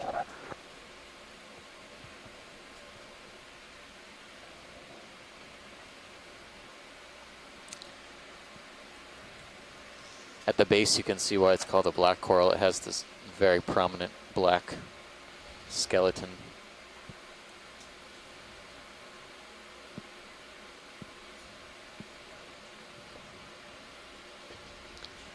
We're seeing smaller pieces of rock. Looks like these really dark, smaller than pebbles. Yeah. Gravel. Perhaps derived from the hard rock coming up slope from here. Yeah. Well, thank you, pilot. Appreciate the extra look and for spotting it to begin with. Okay. Video, coming out. Happy? Great. Amanda, That's if possible, full this would be a really great spot for a sediment close-up. Just at the base of that rock. If it's, I don't know if it's already passed. I think I'm on a little bit of a delay from you guys. I thought we got a pretty good close-up with that one, and then also the Sea Star, when we were zooming in on the Sea Star, what I did notice is a lot of basically circular white objects in the sediment surface, characteristic of foraminifera tests made out of calcium carbonate. So it seems like it's sort of a foram-rich sediment surface with some sand material, as well as pteropod tests or pteropod shells. But we can zoom in on another. We're just having a pilot amazing. change out. And well, we are headed for looks like the base of the slope, a bunch of rocks. Thanks. That's exactly what I was trying to get They're at. about in terms of 15 meters away. Trying to look at some of that calcareous debris sort of surrounding everything. That's really helpful. It seems really similar in terms of the composition to what we saw yesterday and then the previous dive can we push in at super tight Cronulla even. So some yeah, go consistency in that, at least the sediment texture and likely composition. Nice. Obviously, we would require a core sample to better characterize I think poor little guys, the composition of the little sediments, dazed and confused. better understand what the depositional environment was settling out here. Still a great movie.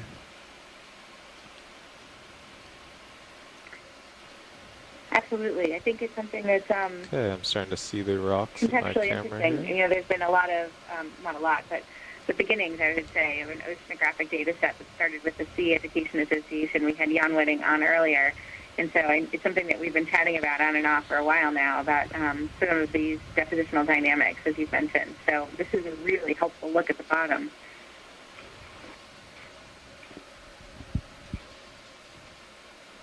Sirius is full wide.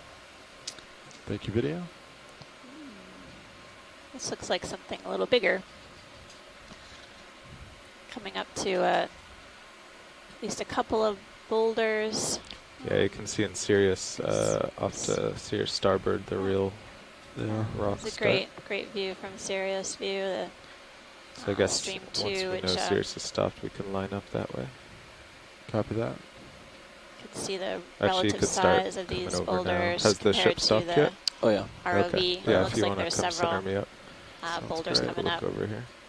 behind it. So we're passing about 2,100 to meters cross right now. waypoint 2, we have to saddle a little bit. And we're going to start taking a go look at some of the hard bottom fauna we find here. End up. Yeah. You know what I mean? That's okay. Seamount seems to be transitioning from Just this go perpendicular sedimented slope, have any easy slope to something a little bit more a little south, or intense. Tend a little north. Current lines. In It's like the in first inclination. time we've seen this dive. But there's interesting wave patterns around this rock. Wonder if this rock could be causing these undulations in the currents. That rock's probably a little too big to sample. The winnowing or bed forms within the sediment surface give us some clue into the current dynamics within the region. We did see some what I would call irregular bed forms. Well, maybe a couple didn't really follow a predictable pattern, but these seem more parallel, and the presence of the boulders in particular, but also the substrate ahead, is influencing that current regime here. So I see a crinoid in the bottom right. There's something stocked on the upper left. left. A couple of crinoids. I don't know if we need to zoom on all of them right now. We can go in partial and I'll just scan around the rock. I couldn't tell what the stock Okay, is. Oh, hold their video. Couple of little coral, something? Zoanthids. Yeah. Very long spiny urchin. Yeah, we've done zooms on 2 of those today. Yeah, we got good shots of the spiny urchins. Yeah, we have great shots of the spiny urchin. It's a crinoid.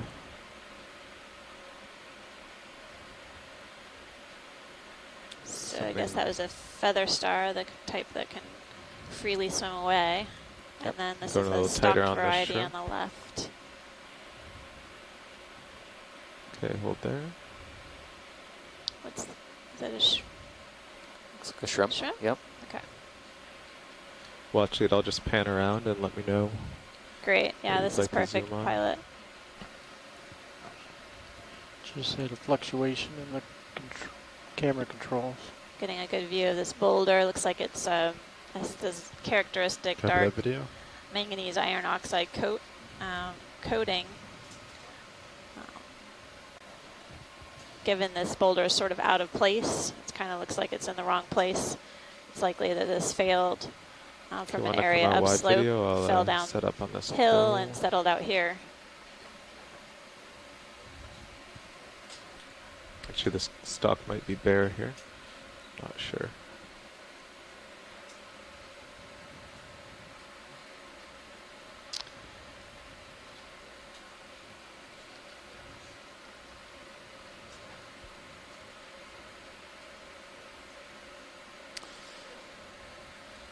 We collected a very interesting specimen of a stocked crinoid yesterday, and it was much larger than it looked like in the on deck. It was much larger than it looked like in the imagery, but we collected it and preserved it, so hopefully we'll be able to get a better identification of what stocked crinoid we collected yesterday.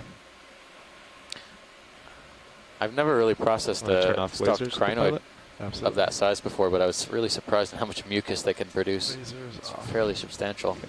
It must be some type of stress response. We know that the corals in particular exude mucus when they're disturbed or stressed.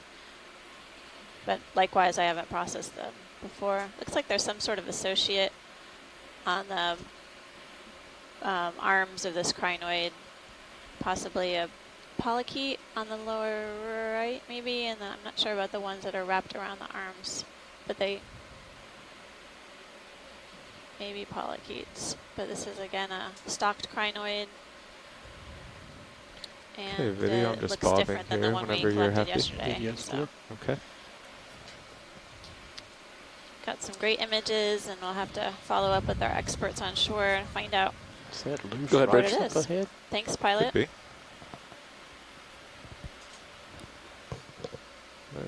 Go in center screen. Is that just sediment? Yeah, go ahead. Yeah, okay. Looks like it. All right, you can go wide. In the background. Sounds good. Kind of turning it into the wind, I guess. Neat. I would imagine that if we were looking for a rock, this would be a Copy that. spot. Sounds good. Ship is bringing its head to starboard. It's also really tricky because, to as face I into the mentioned, wind. with Wind these speeds rocks, are holding. they're likely, It's the red their ground origin there. is likely If you from ever wanna upslope, glance at it. Rock at the top and center. the composition of the rock is possibly something other than Not seeing it. basalt. Top left if it edge, was center. found higher up May on just be the the seamount, for example, sediment. could be carbonate. Just had a line about it. It's hard to tell with this manganese coating. It's really a camouflage on the rock, hiding what's beneath. Let's see. I'm guessing. Well, actually, I'm guessing we would want to try to find a 20-centimeter rock here. No, we're actually not looking for rocks. Oh, okay. We were just making a comment about the size and We're just trying shape to of the rocks. confuse you from rock. We're talking about rocks, but we don't want to get one right now. This seamount has been aged before using basically a chemical analysis of the You rocks. guys ready for a move? After the ship heading? Argon isotopes. Yeah, what and looks like if Sirius comes estimated a little age more of the starboard, seamount's we'll around be 66 lined up on that big Yeah, it's mound. at million years. 135, coming to 145, it'll probably do Okay, it. I'll sidle over with you. It's not the oldest seamount aged sec, within I the think region, but it 145. is sort of a kind of midpoint within the If you could tend, seamount chain as far as age. Let's see. 145, 150. I think that's pretty good. Okay. What's that stalk sticking up from the sponge? Yeah, maybe 150. The closer you tend to 110, the closer to waypoint 2. But You know so what yeah. I'm looking at? We Yes, can the sponge. Okay. Yeah. split it Okay. and move at a slight angle Yeah. if pilot wants that. I'd be Or okay go with around that. it. What are we? I don't know, that's like a pretty big mound there. It's okay to, we'll just go up. Yeah, I think it's a sponge as well. 140 or something? Pilot, can we get a closer look of Let's the... head straight for that mound. 150? 150. Sounds good to me. Can we get a closer look at that sponge in the middle of the... Headed that way. Also something white on the lower section of that rock. I see that.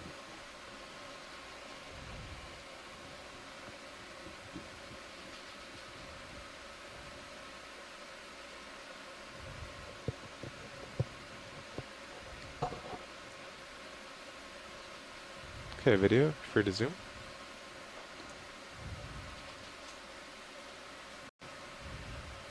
Interesting. I had Pilots, you assigned it thinking, something 30 meter or completely 20 different meter from a move? distance. But do I a actually 20. don't know this one. Yeah. Okay, Bridge. Yeah, we're ready for a move. 20 meters, bearing 150 degrees, looks like speed it's attached decimal 2. to the rock just below. Ready You can for see me to where tilt its up base video? is attached. The second they're talking about And the then base. it extends up vertically. Tilt that It's sort of an opaque texture. And I don't Go up to the top. know, it looks maybe more like a demo sponge than a hexactinellate, but I would have to have someone take a Taller look than at I it. thought. Oh, I don't know. That's great. Okay. But you can Good see guiding that bridge, thanks. crisscross shape of the Oh, spicules creating this matrix that the Does make it sponge difficult. uses essentially I to can trap go down particles, till it's dark background. which Sorry, are the we food I think we're ready for that it full relies on specimen. for nutrition. Okay. Usually when you tilt up, you get the dark background. Oh, yeah. Thanks, pilot. All right. I know the laser's on right now. Yes. They're off, actually. Oh. You want them on? Yes, please. Lasers on. There they are. They are now. Might just be Video's clear. Okay.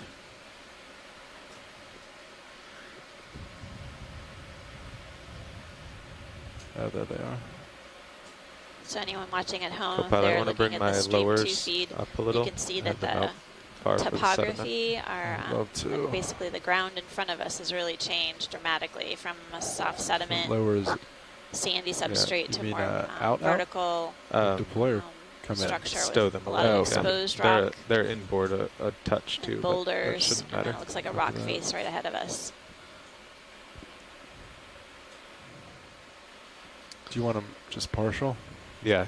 We usually find more hard Yeah, you substrate just do faunas port, like that looks coral better. sponges, as we just saw, and anything that forms a firm What's that? attachment to the Turn. underlying substrate Yeah, that in looks these good. types of environments. They are less Another sponge on the mobile. right. And the For top. example, sediments tend to shift over time with currents, so these rocks will stay in place for a very, very long amount of time, unless they're shifted downslope in some sort of event. So the things that usually live waiting here here can for grow tether. very slowly Ship and move grow is very, underway. very old. It's a translucent thing just left of Yep. lasers. The ship is Rocks moving. over. I'll do a quick zoom here. Oh, is that another tunicate? Yep, looks like a I can tunicate. get a little closer to that. We actually imaged one earlier on the Move dive, them so I a think little we're bit. okay. Should start moving soon, though. It's a pretty abrupt transition from flat sediment. Yeah.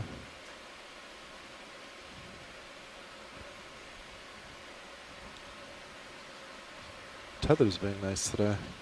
Yeah, what Steve It's was underneath, mentioning but about it's keeping a basically good how distance rocks can underneath. get transported from Yesterday here was to kinda there. almost There's smacking my much like stomach. on land, there's landslides that occur in I'm the deep serious in sea stomach. that That'd be really essentially bad. can move boulders and rocks of all shapes and sizes from uphill to downslope, and it's also one way that can create habitat for other organisms like corals and sponges, moving a hard substrate in an area that may be dominated by soft sediment. Is there a squat lobster up there? Yeah, Or take a look at that. something with arms. Perched on top of that boulder, pilot. Yeah, we'll take a look. Thanks. Stand by video.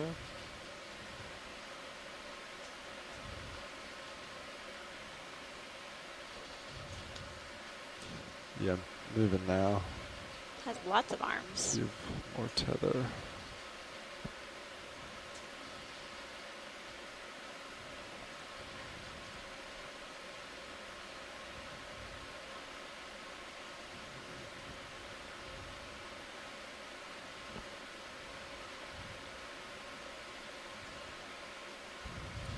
Looks like a type of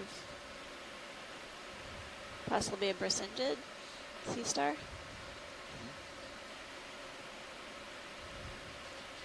Okay, video, free to zoom.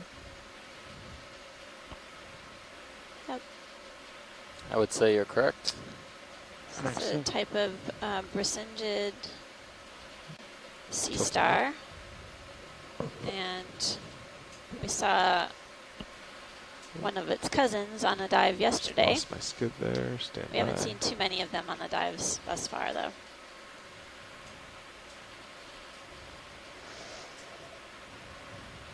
Okay. Tilting down.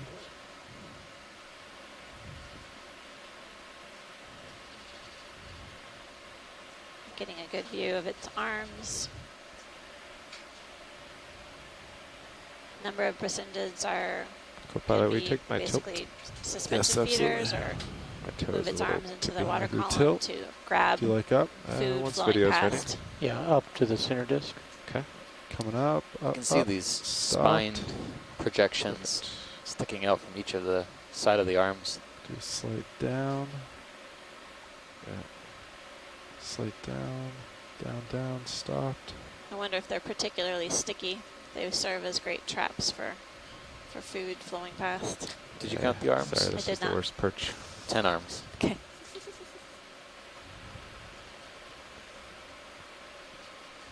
Very interesting Bracynid. Thank you. Well, so far so good, pilot. What's up ahead? Let's see. What's that stick under the rock? Go in. Serious views or steep contrast between the sediment drape that we were traversing at the beginning of the dive, and now we're taking a look at this Coming back down. vertical rock feature.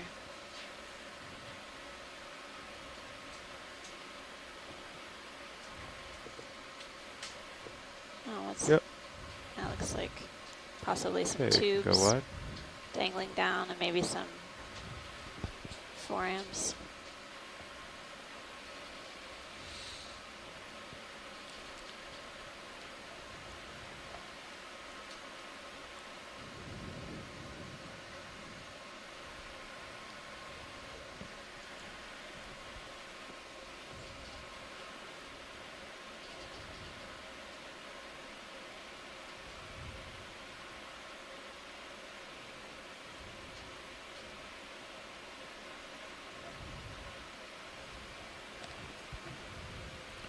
Looking at the Sirius sonar, this might just be a mound of rock kind of in the sedimented slope. Yeah, because it keeps going off starboard. Yeah, it looks like there might be some sort of breaks in this moundy feature as we head upslope. Yeah, you want to keep following it over to starboard? Has the ship stopped, Nev? Yeah. Okay. Yeah, let's just follow it. I think it might stop. We can do a lateral. And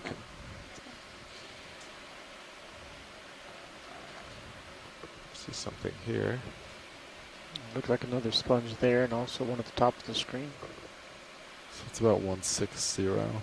I think there's an enemy on the right-hand upper corner.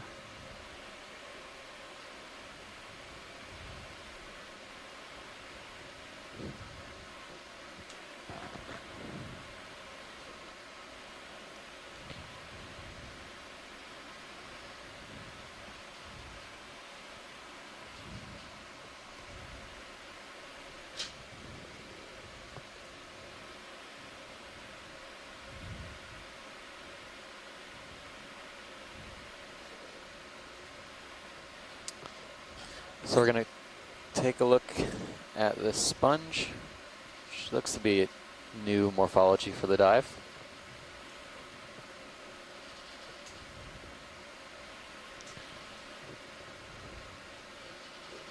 Okay, this one has a very, very large lasers are osculum, fish about to photobomb, which is that opening on top.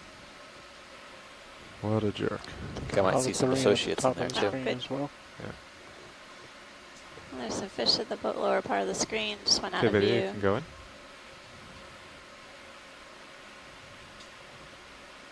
It could be sediment inside, but I had mistook it for a polychaete, I suppose.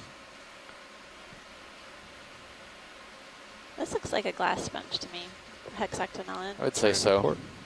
In fact, it actually looks something similar to what we have collected in the lab now. Oh yeah. I would have to go back and look at that video, but it has the same type of inner architecture. Maybe if you're on a little tether tug. Yeah, I'm off to the side. Let me try that again. Came down a little bit. Should help. What was on the rock there? That one? Yeah. It's a holothurian. Okay. You can see the U-bend in the digestive tract. I thought I saw a fish, but I think it went out of view. Yeah, the fish is down there. Okay. You can get that. Oh, there we go. Do you want to go in on this fish? It's hiding. Looks like the one we saw earlier, so. Yep. Coryphaenoides. Type of rat tail. Nice face. He even got his face. Tilt. Oh, he's gone. They said it's the same one as before. Yeah. But did we get his face before? Maybe a different individual, but it's same type of fish. Yeah, probably a different individual. Well. Or is he following We've us? been known to be followed before. Maybe he's researching us. Curious. Okay, video. Curious Let's go in fish. on the sponge. Do you want me to turn? Keep you in view. Just have your rock box at this point. If I turn, I might Not sure tug if you. it's sediment or if there's other stuff Stand in by. there. I'll just try to get this sponge. And Yeah, then copy that. The bottom edge of the sponge. Okay. Up in the outside. Coming down. Oh, I think that's it. Down. Yeah, there's a polychaete in the upper left. Okay. Looks to be on the back Good side job. of it. Yeah. Yeah, nice ice. All right.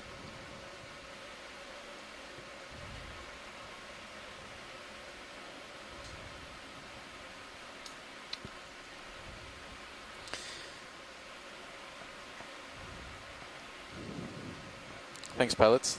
Looks great. We got some good images. Okay, whenever you're done video. Holothurian's waking up. Can we get him? Where? Upper right corner. Alright. Okay, you can go in. Can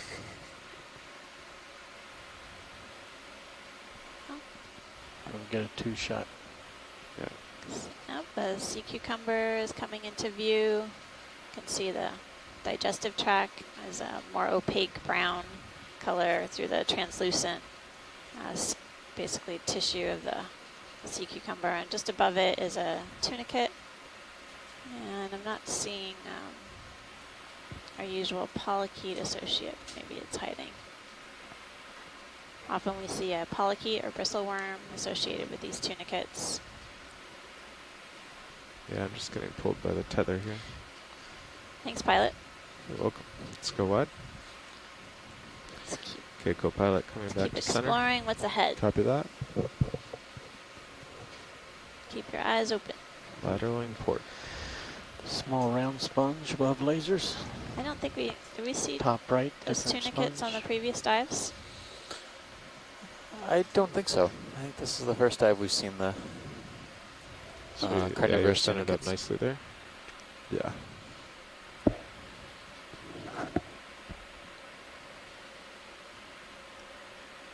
I kind of wonder Just thinking if about move? maybe the polychaete serves as a lure for other wait for a things. Yeah. Or what these the cameras- tunicate could be feeding on, since it is a carnivorous tunicate, what it Right. relies on for food specifically. Interesting. centered Yeah. up. All sorts of symbiosis we don't know. Yep.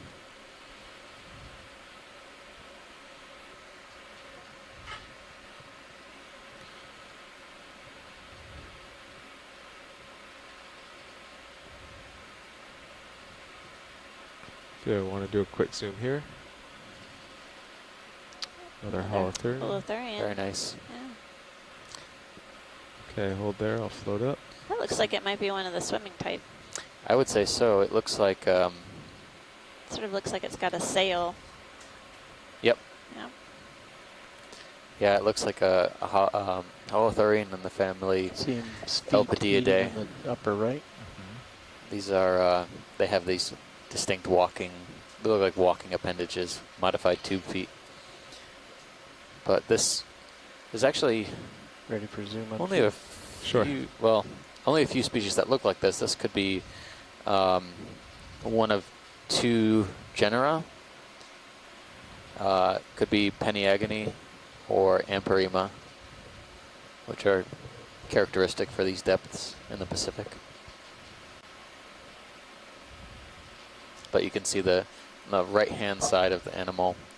It's using these modified appendages to take up bits of sediment and transfer it to its mouth, which then follows the digestive tract, which you can see pretty clearly, opaque, flowing through the inside of the organism. Video's clear. Okay, we go wide.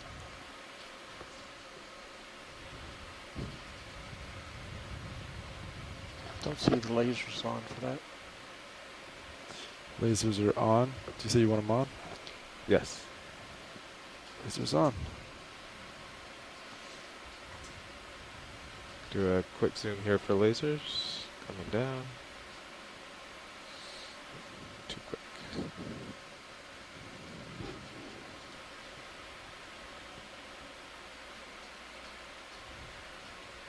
Okay, there's lasers. Did they lose them? No, you can leave them on. Oh, sorry.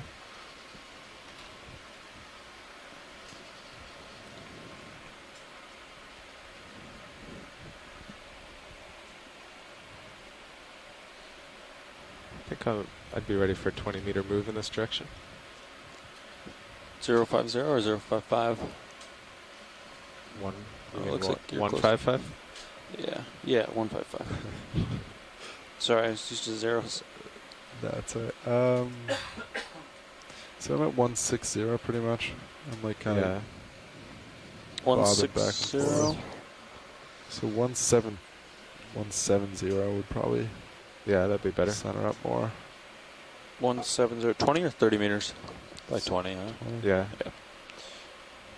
It's like another boulder. I'll call it in. Outcrop Bridge on the RVF. right ready for a move, 20 meters, bearing 170 degrees, speed decimal 2. This arm's extended out into the water column, likely to feed. It looks like maybe a tunicate side to side view. That's a good copy. And then there's could be a sponge. Maybe a sponge. And of then the there might be another sponge wall on the here? upper. Yeah. So people can get a sense that it is a wall. Nice. Indeed, that is a wall. Down wall perspective. There's another sponge way in the distance, yeah. This is very interesting slope. It's a good copy, Bridge. Maybe look the other way. These rocks are really angular in shape as well.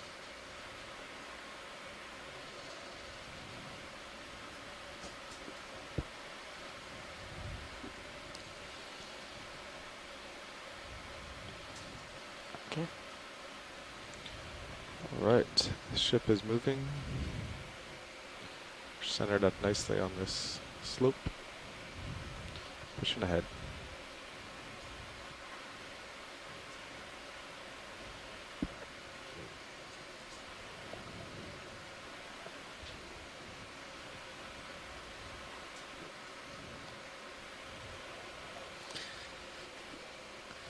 If you were watching a few days ago, we were diving at a little bit shallower depth, about 200 meters shallower right now on a site called Carondelet Reef. And at that depth, or at those depths, we were seeing some really substantial cold water coral fauna. Curious to see as we get up a little bit more into the slope where there's not as much talus material, if we'll start seeing that again. Okay, I'm kind of waiting here. This area might be an area of a little slow current speed maybe, and easy disturbance as things fall downhill.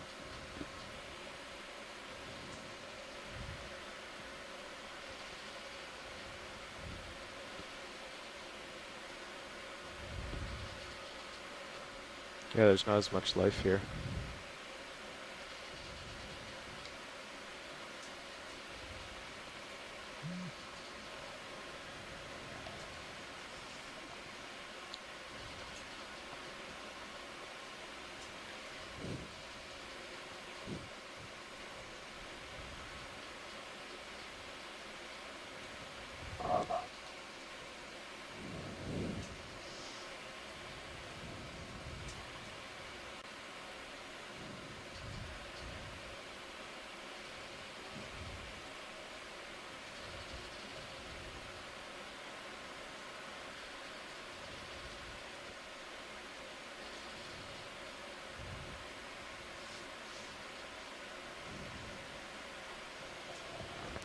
See the coral?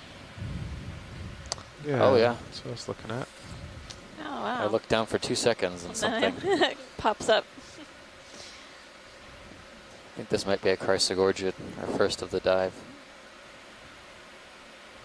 So we're at a depth of 2,081 meters. And coming in for a closer look at this octocoral.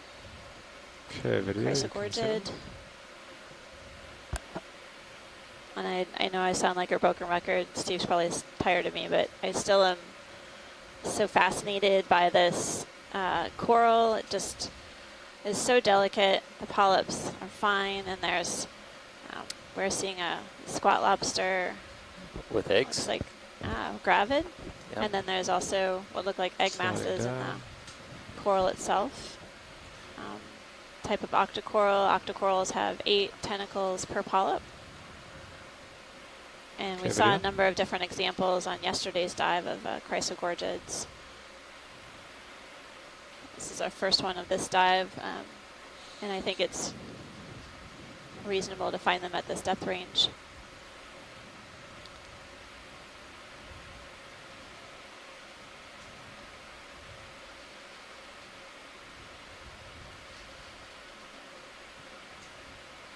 Did you mention the egg masses or the yolky yeah, the polyps? Polyps appear, but I don't know if that squat lobster is gravid. I think I was seeing things, but it seems like several of the corals that we've seen on the dives within Pippa in particular have been gravid or have had eggs, rather. So science one is getting closer to this? I don't know if they have a seasonal signal that basically they cue in on. Clear?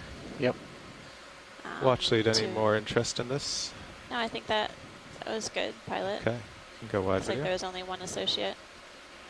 Well, I just want to say thank you to our shoreside scientists who are participating on the dive so far. We have a variety of different universities represented, including Woods Hole Oceanographic Institution, Temple University, Boston University, and the New England Aquarium, as well as Stockton and the Sea Education Association and University of Hawaii.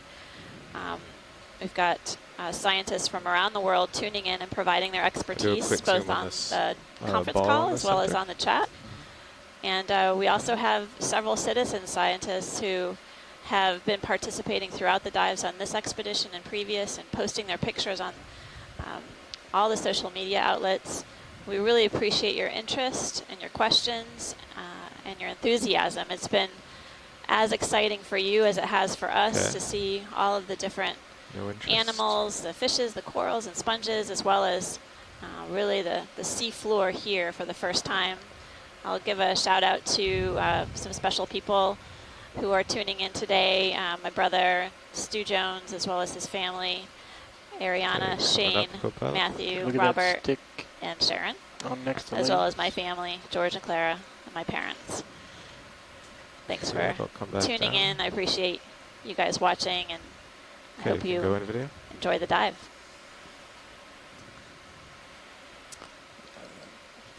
There looks to be a few more substantial stock bases here. Yeah. You're drifting in. No idea what these could be yet. We haven't seen anything that large, unless they're sponge bases. But snail on the stock here.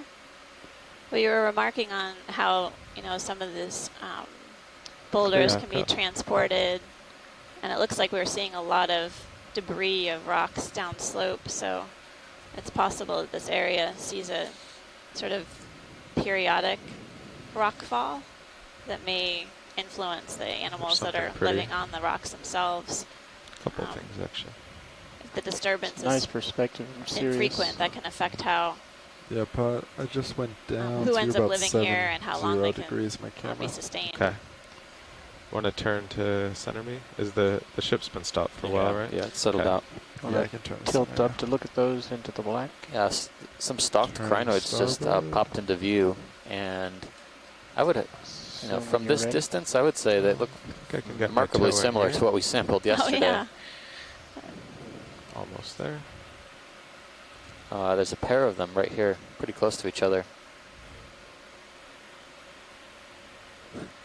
I was just describing the sampling process for these a few minutes ago, and when we collected the one yesterday, expertly by the pilots, indeed, we got it into the bio box, and when we picked it up from the bio box, there was strings of mucus, apparently a defense response, but this is exactly what they looked like. Although it does look different in ways. What about the stalk? The stalk doesn't look like it has a sort of step-shaped pattern ribbed, to it. Yeah. No, the more I look at this, the more it looks different. I think the tips of each of the arms on the crinoid we collected yesterday were actually forked. They came off into two projections. Okay. All right. So this one looks to be a different species. Like a prong. Yeah. Yeah.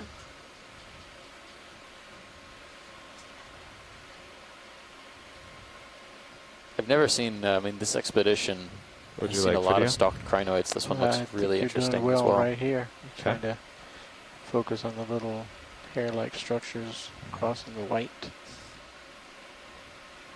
Yeah. Push to the stalk. Okay.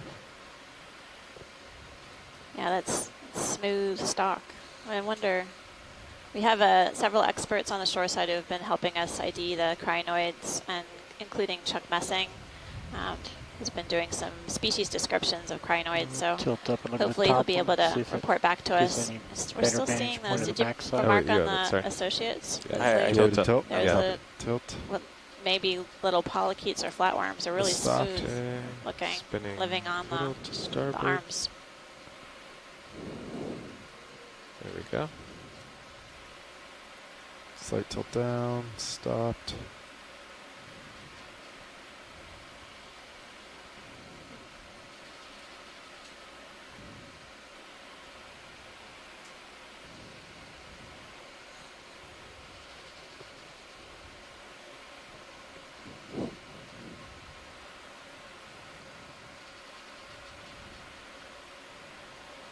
It's really vibrant.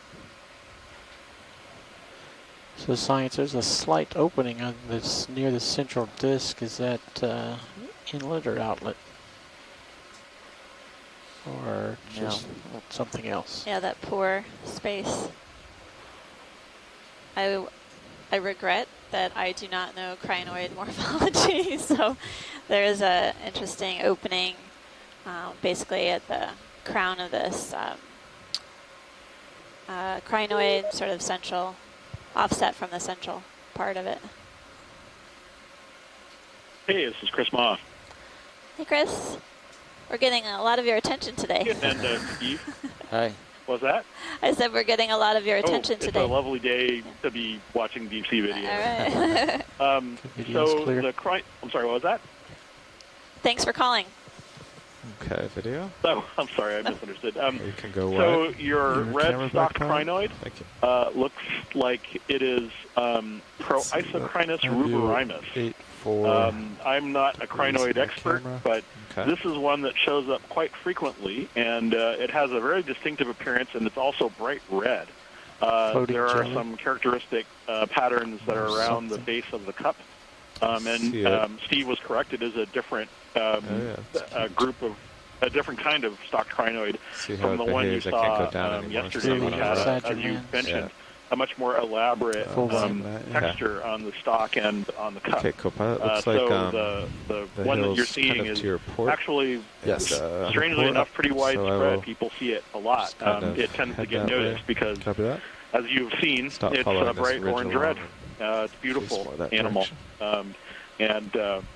I'll rotate with it. This is the first time we've seen it on this side. Will you put my sonar onto low again and zoom it in? Oh, thanks, Chris. Thanks, Chris Ma. I really appreciate your assistance on the ID, and I look forward to seeing the Twitter text on how to spell that name. Are you talking to the pilots? Fair enough. Okay. Because I'll need a do so refresher with some dispatch. All right. Thanks so much. I appreciate it. Bye. Have a great day. Okay, so you're still looking down at me. Huh? Bye. Yeah. So it's 9-4. So I'm going to come up and ahead. I'll come up with you. Pretty much squared up to the slope at 164. Looks like.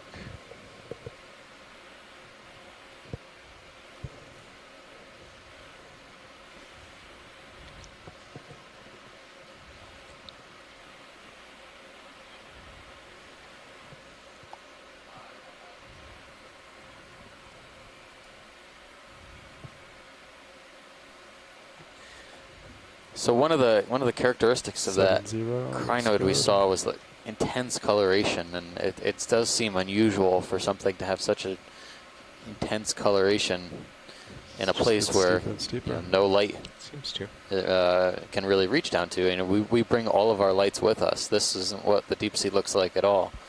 In fact, it looks pretty featureless if you were out here without any source of light.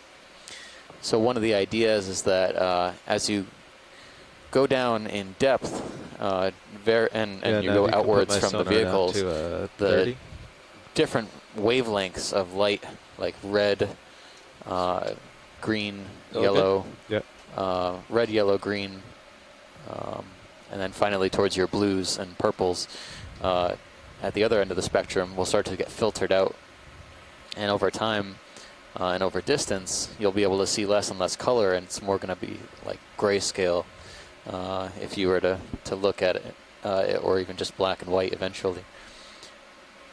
One of the ideas is that red, which is one of the shortest wavelengths, has a very fast attenuation rate, and so anything that's warm colored like red or yellow is definitely going to appear more invisible against the background of the blues and dark colors in the water column. It's a little steeper than 45. Yeah, you can kind of see the effect that I'm talking about if you look into the distance off the slope here, or if you look in the Sirius camera views. It looks more blue, whereas up closer to the vehicle where the light's more intense, you can see some more range of colors.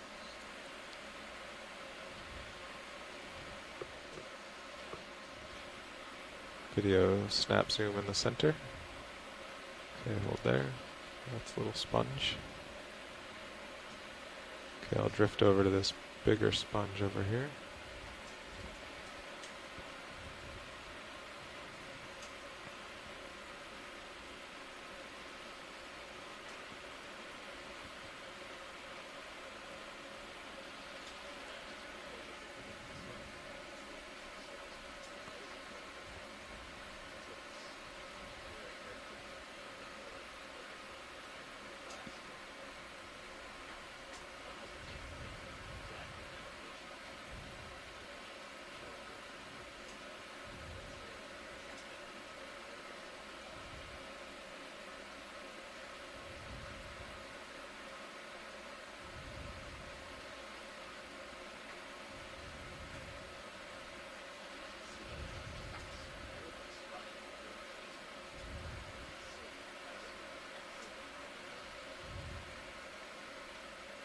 Oh, there we go.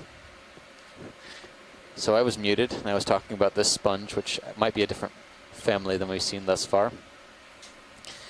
I'm not sure how alive it is, but it looks to be something in the Euplectellidae family. Tilting up. And if shoreside is more aware of a finer identification, we would welcome their input as well. But it's a type of glass sponge. You can see the various spines, the spicules coming out of the walls of the sponge. Fairly porous, you can see right through it.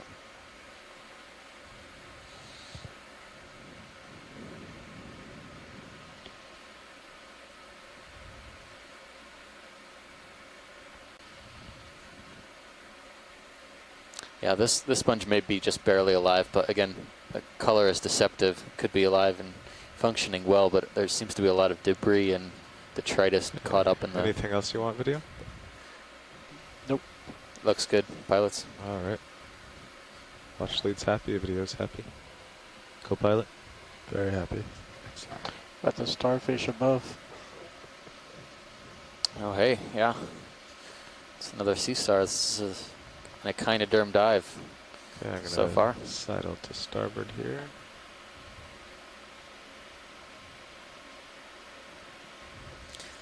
Looks like a 6-armed sea star. Yeah, there you go. It's not necessarily a category and a species identification, but rather a characteristic that could be used to identify it.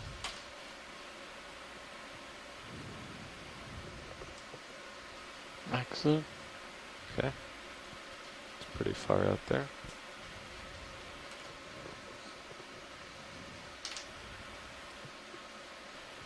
Pulling out slightly. Yeah, it's using its tube feet there to adhere to the rock face.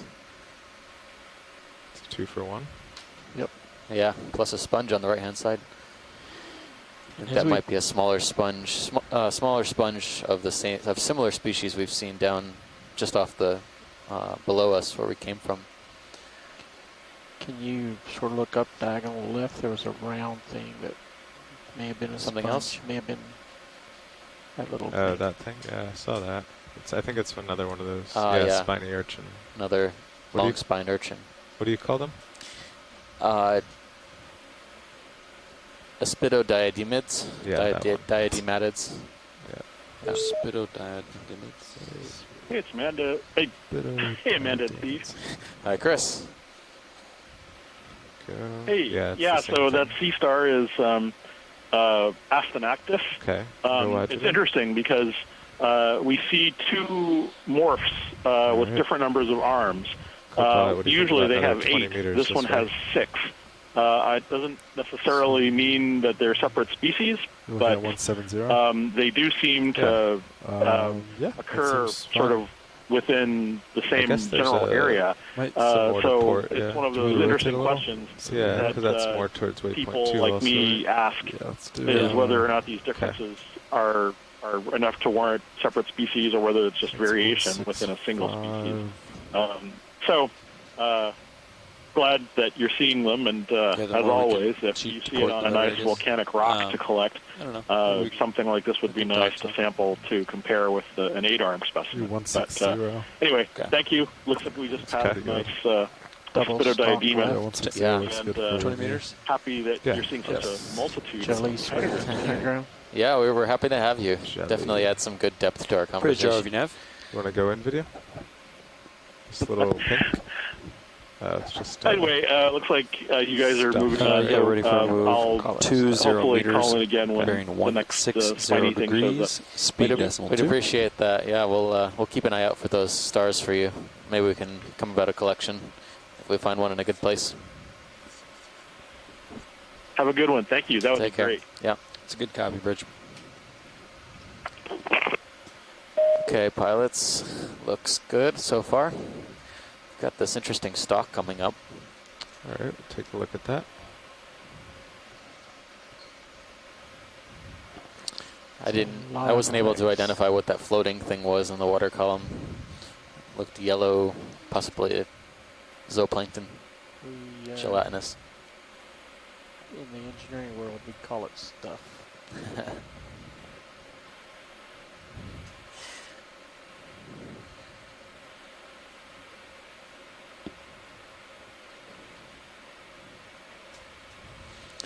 So I think this might be our move initiated. Thank you, Bridge.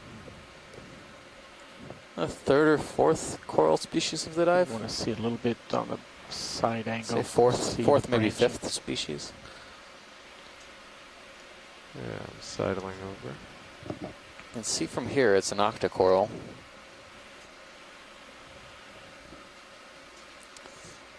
We'll let the pilots get set up and then we'll take a quick zoom and see if we can find any more information about it.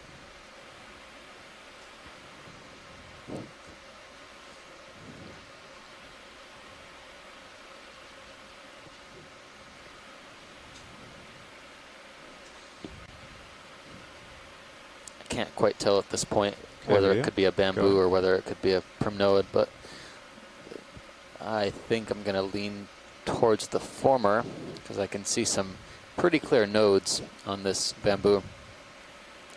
The nodes are the dark bands you can see on the skeleton, kind of right at the base now where we're looking, looks to have these dark nodes which are made out of a protein, and then calcium carbonate, which is the white part, calcium carbonate skeleton. These very interesting polyps. Yeah. The sclerites seem very large. You can see them through the body wall. They're slightly reflective.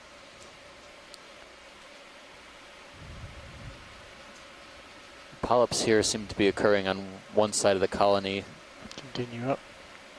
Or at least bending towards one side of the colony.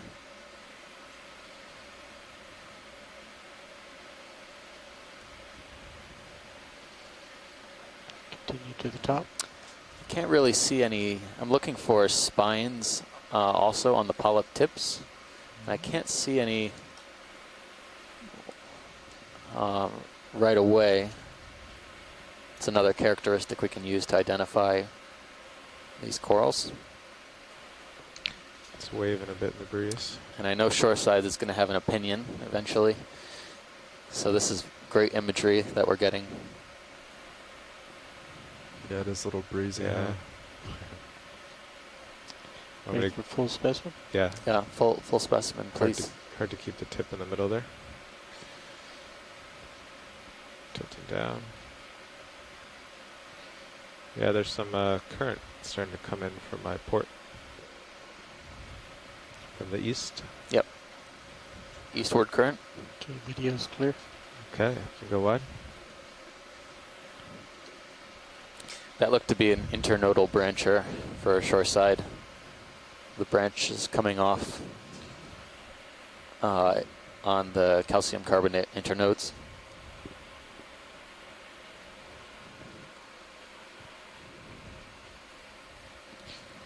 Yeah, the terrain's a little strange. It's like we really want to be facing 225 or something. I know. That's I was just it's weird.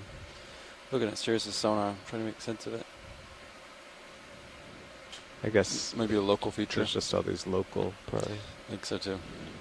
But yeah, actually that kind of ends there. Now I can face more south, I think. There's a little saddle here. Yeah, kind of came out. Yeah, it's just something. So I can come over here. Hopefully it'll be more uphill for both of us. So we're starting to move up a fairly prominent wall now. Looks like a different type of sponge. This is a very interesting topography. Yep. Watchley, you said the Seamount had been dated. How old is it? So the paper that we've been using has dredged, or the scientists who've been here have dredged rocks, and in 2005 they published a paper approximately 66.4 million years old. So slightly younger than Howland and Baker Islands, but a little bit older than... Go in center? What is further down south.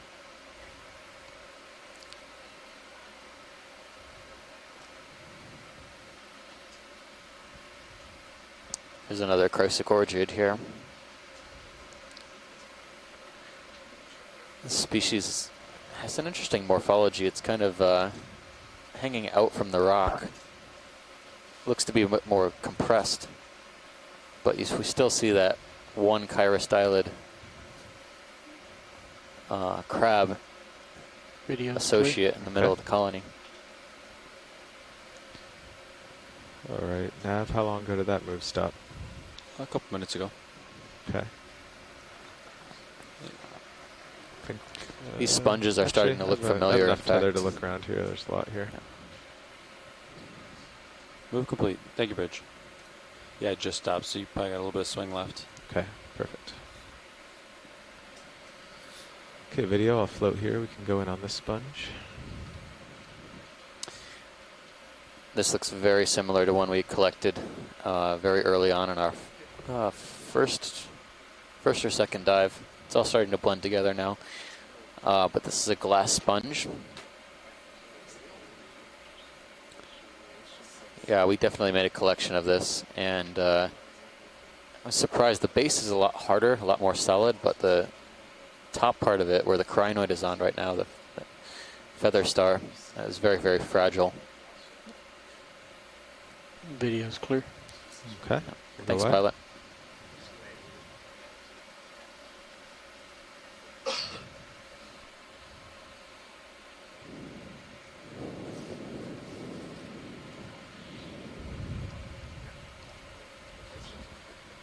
So the sponge collection was actually on our third dive at Carondelet. So we're pretty well centered up here at 160. That's good. So looks like there's a whip diagonal of that center sponge. See that?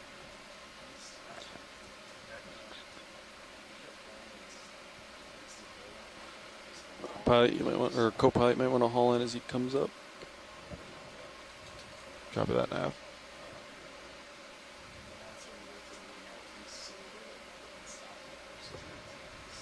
Is there a whip floating just above the lasers? Yeah, video just spotted that. Oh, excellent. Couldn't tell if it was some sediment on the rock, but it looks to be a whip coral.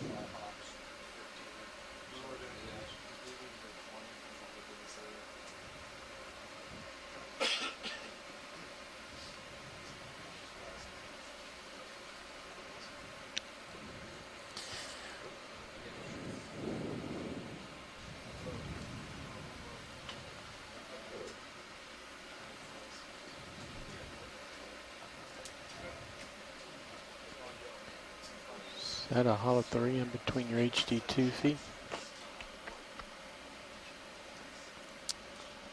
I don't see it. HD2s. Don't see. There was a holothurian below out of the frame, but we've imaged that one already. Small polyps here. Yeah, very, very tiny. This is a black coral colony. Just a single thin whip. Yeah. It's tall. There we go. And there it goes.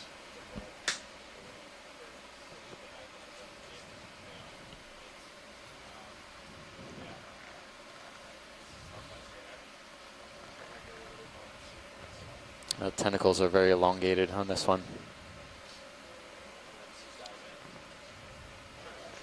The video's clear. Thanks, pilots. Whenever your video's good, we're good. No problem, watch lead. We're doing a midday watch shift now. Okay. So I'm going to pass off. It's about lunchtime on the ship, so we're going to have a quick change out of the pilots and of the scientists eventually. We don't like to swap our scientists out until between expeditions. Amanda will be back shortly.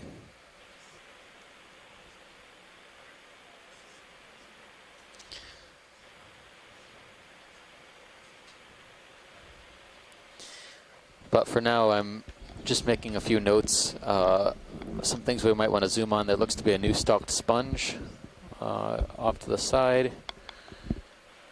And as we move up, I anticipate we'll start seeing some more coral fauna. Already it's been fruitful. We've doubled our list of corals, mostly octocorals, since we've reached the slope of this ridge on Polo Seamount.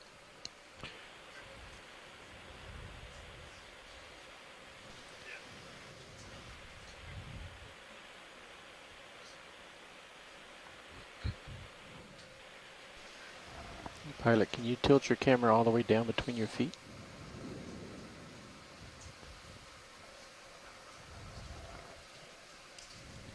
I'll get it.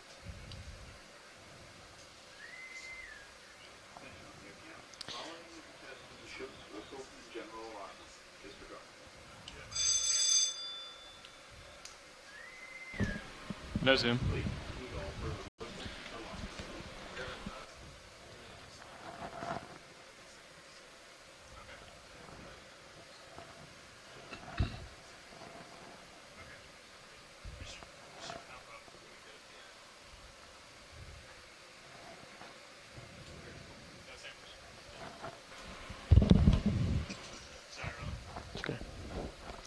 Science had interest in a stock sponge upper left when you get settled. Yeah, copy that. We'll get back to it. Okay.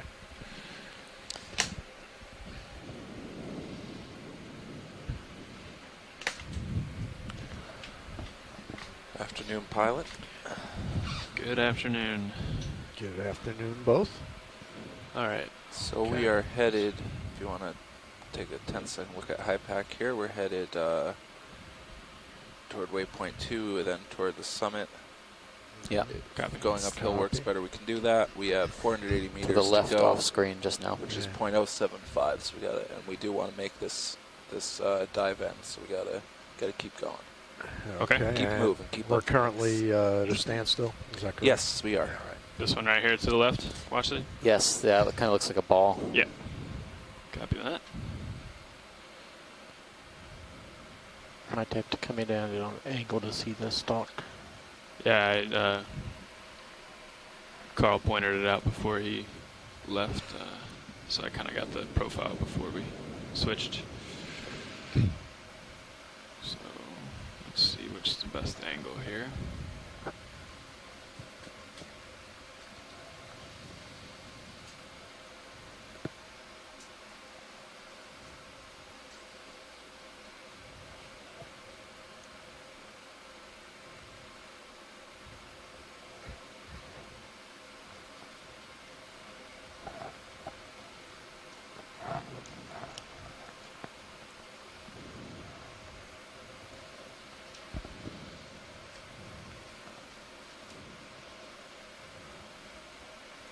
All right, video, let's come in.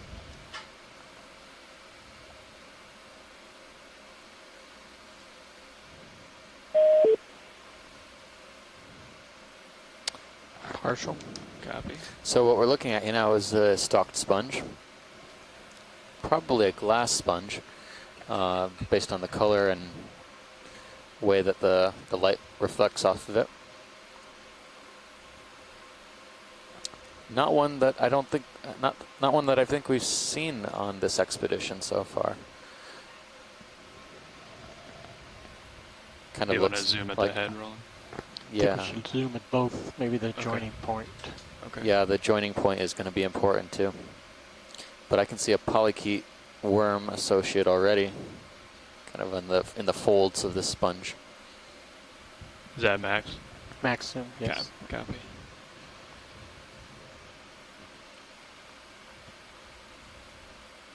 You want to work the way down to the left here? Does that work? Yes. Copy that.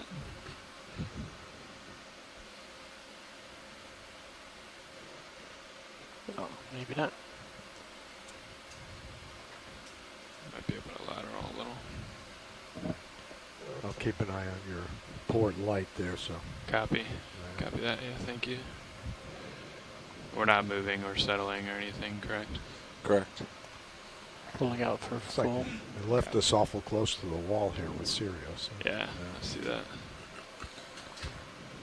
Yeah, I see about 15 meters. Might be a difficult shot. It's really stuck in that crevice. Yeah, he's in there, huh? Losing a little bit of light, Roland? Not really. I guess lower swing arms could pop it a little more, but okay. It's got the blacks down to make the white stand out. Copy that. You want to hit zoom there? And then, co-pilot, could you take my rotator? Sure. And just tilt up. Okay. Tilt up. Coming up. Slightly. Going for the base where it connects to the rocks. Okay. There. A little more.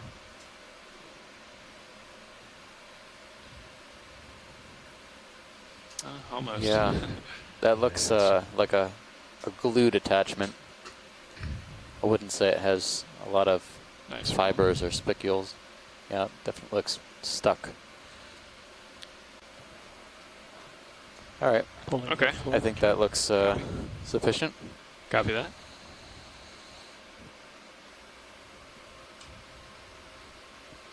Okay, you've got your camera back. Copy. Thank you, co-pilot.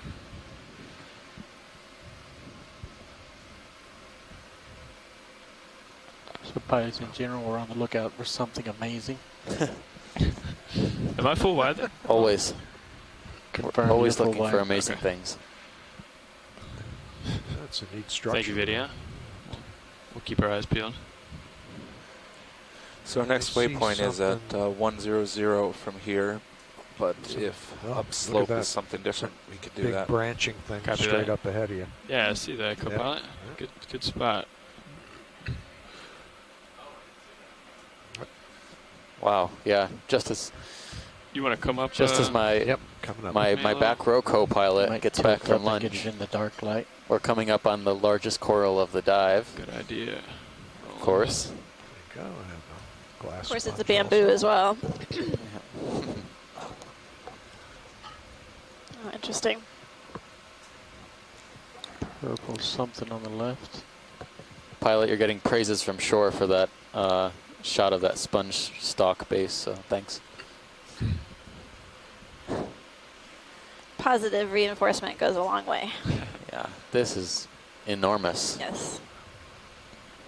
Although, I do Let's get it need to from go here eat with the lunch. black background if you're happy with the lighting rolling. I am. So we're getting a closer look at this bamboo octocoral. You can see the nodes or the dark black bands, characteristic of the bamboo coral. We're getting a really good view of the polyps as well. Interesting, the tissue of this bamboo is pretty transparent. You can see the white skeleton underneath the tissue. It's made out of a kind of calcium carbonate matrix. And looks like there's at least one crinoid. One way to identify these bamboos is to look at the branching patterns. It looks like, at least what we see before us, is the branch is at a node or at one of those black specimen hinge points. There's something at the base that's colorful. See a crinoid at the top, and See it in the then minipcan.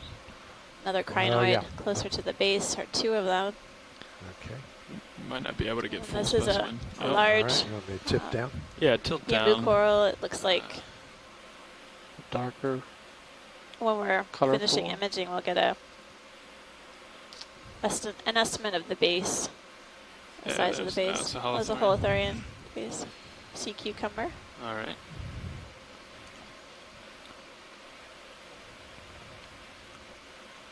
So this is the first bamboo we've seen on this dive.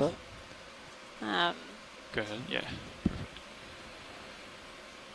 Well, actually, did you want to image anything else on this coral, or just get a kind of overall size and everything? Overall size is great on the, if we can get at the base, and then It's probably the thickest base we've seen on a Yeah. bamboo. It's pretty thick.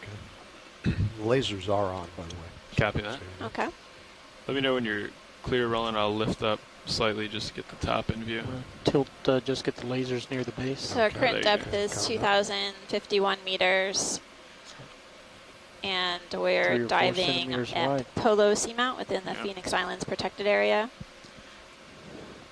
This is Okay. a Whatever you're ready for. great shot of the base of the bamboo. Again, the branching appears at the nodes Just coming straight up of just the so we can bamboo, get and the, then as we move along, get the entire thing the here. colony. You can tilt up slightly. Go Roger back. that. looks like we can see down below. The base is really quite big.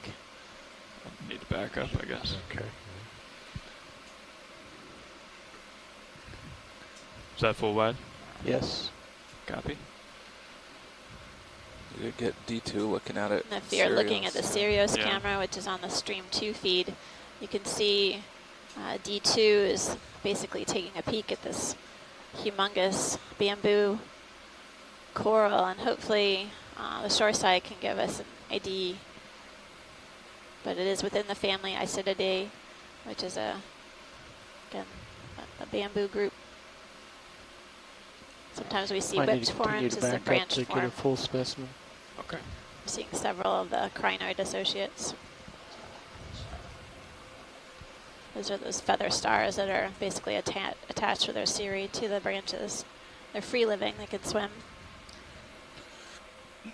Pilot, that was great. Good job finding that. It was hard to miss. So we asked for something We're amazing. seeing several more of these sea cucumbers, sort of magenta and purple in color, and then hexactinolid or glass sponge to the left, which we've imaged before. You want to pirouette around as you take on off up your heel? Yeah, sure. I took a camera back, Copilot. Gives a good view from Sirius. Roger that. Copy. Yeah, what's our eventual direction here? About 100 to the waypoint.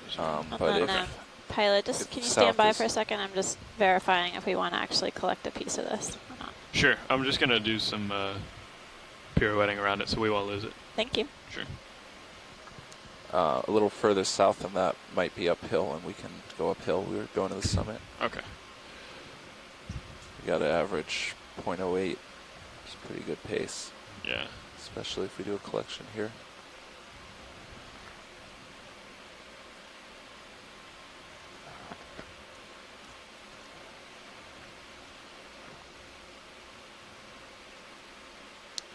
Getting a lot of flicker on the starboard rail and tail. So we're just getting another perspective view on this bamboo coral, and Is that your lighting or being mine? told that basically we this is one that our shoreside scientists don't recognize, and it looks like it may be one that would be worth collecting. Go ahead. And I'm just conferring with them about how much material would be needed. Could you do this floating? Yeah. You'd have to. Not necessarily. Amanda, what is the associate on the very tip? We can step to the side of it. Crinoid, or it's hard to tell here. I just mean left-hand so side there? tall. Yeah, there was another crinoid associate on the lower left-hand side of the screen. The box is open if you... we can get a closer look at that. Pilot, if you don't mind zooming in on the toward the center. Can you keep an eye on that tether there? Roger that. Yep. Let's get a snap zoom on the base. There we go. We'll catch the base first. Watch lead, pilot. Hey, pilot. Hey, sorry, we've been chatting with video here. I hear we do want to do a collection? We do. Okay. And is top, middle, bottom, any place? Any place, but we need to basically collect a branch below where it attaches to another branch, so we can basically get that a big enough piece. Okay, copy that. And also it'll help define the species better. So. Okay, so we'll have to kind of look at the branches and see where we can reach out to grab it. Yeah, maybe. Might have to.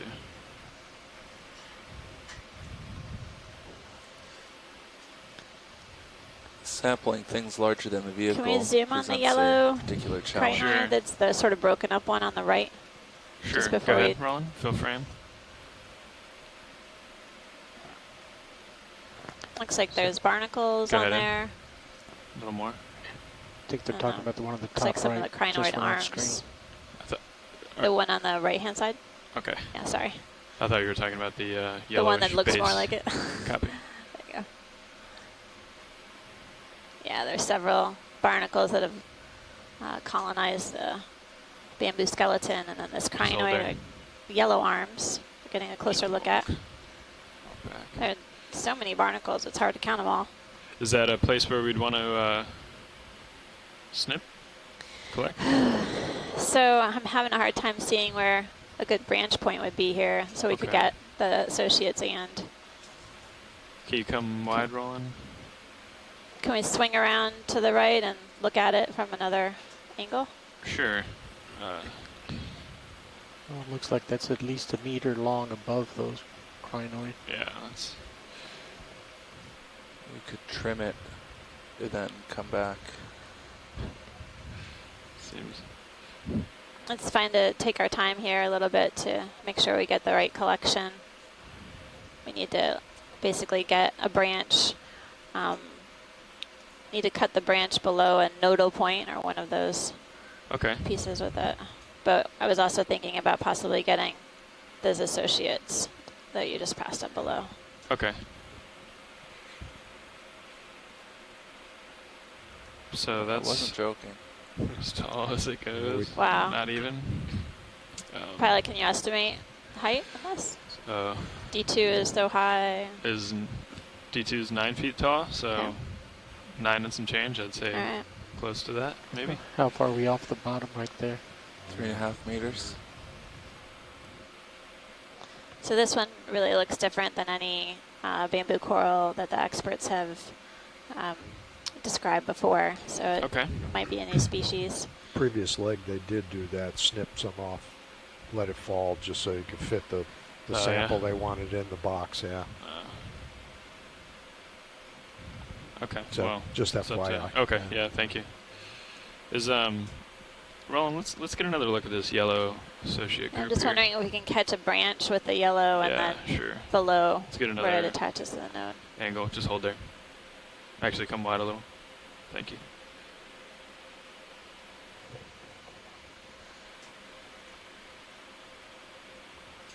Like maybe Okay, that'd be great. Thanks. Yeah. You'd have to cut several of them above that, though. Yeah, unless we could cut right where the right lasers don't zoom. Right where the right laser is. Yeah. You know. I think there's still 3 above that you I need think to so. trim. Right. Are you going to be able to grab that and put it in the box? I mean, cut that way. Oh. I don't know. We can give it a shot. So, are we seeing? Is there another branch that the? Yeah, so there's 2 branches. One that the crinoid's coming out off on, and then the barnacles are off on another branch. I'm just trying to make sure we get that node. Right. Well, yeah. I see the two coming up like that. Yeah. And then we'd want to get below that node, yeah. right? So I'm wondering if that's too long, or if there's another spot. I don't think that is. It's just a matter of whether we can get the we can get the jaws in there to snip. Oh yeah. I think it's. Chris, right now I think the crinoid is actually, if you take like maybe 3 or 4 inches, it looks like there may be If 4. not, then I'm wondering if we should go branches for right there. Oh really? The one on the left. Just you can see if you can do it, but there's a piece on the far left that might be easier. Look right there at the bottom edge of the screen is a nodal point. Okay. Are there any nodes in there, watch lead, that you can see? I thought I could see one coming up and then one branching off with the 2 sets of barnacles. Right. Okay. What if we kind of did below that? Sure, and then below that on both of those, and then just kind of, would that work? Yeah, if you could get at least the barnacle forked branch below that fork.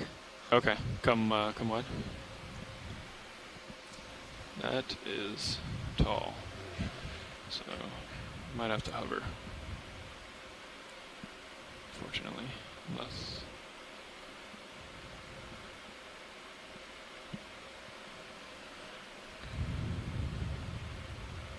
Yeah, I think we'll have to hover. Okay. Why don't you move Sirius that way a little? Okay, so that what's that way? Well, let's see. I'm not sure, be, but about 180.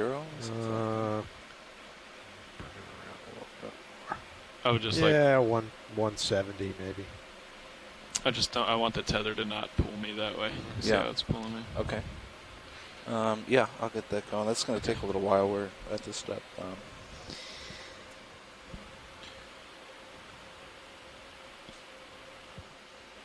Okay, I'll just ask for 10 meters at 170, Don. Yeah, let's try that. Right. See what Bridge, nav.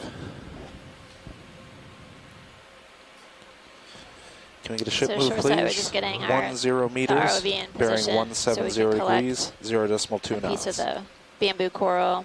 Again, it's essentially a mystery to the scientists on the shore side. We're not sure which type of bamboo this is. And yeah, no samples yet. I think Dave told you. Yes, all boxes are available. Oh, here? Copy.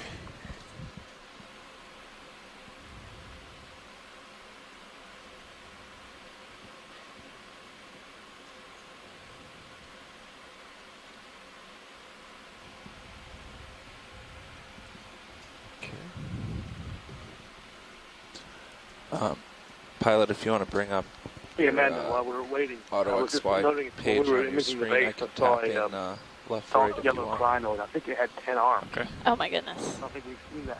No, I don't think so. You're right. And I think it would be a pachycrinid or something like that. But anyway, it was really small. I thought it was really large when we first Sure, yeah. Get the arm in view, maybe. But anyway, it was much smaller than I thought, and I think it's different Roland, than you what want we saw earlier in the day. to shout if you see us creeping Thanks, or Tim. sprinting? That's Tim Shank from Woods Hole Thank you. Oceanographic Institution. I think we've seen a number of different animals on this dive. Then basically, I haven't seen, at least in abundance, on the previous. I know I was remarking on our previous dives.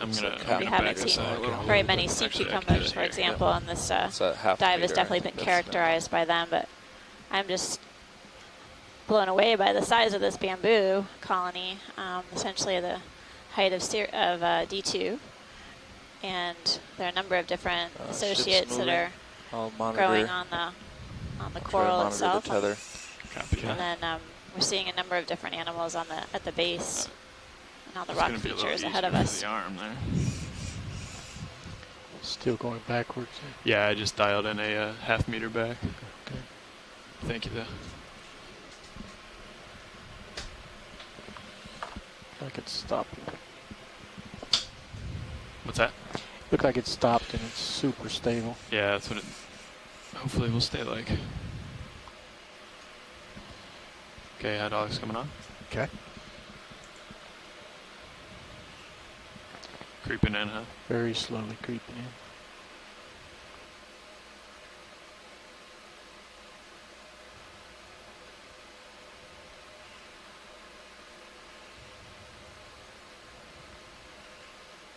Can you give me one more step back, Dave?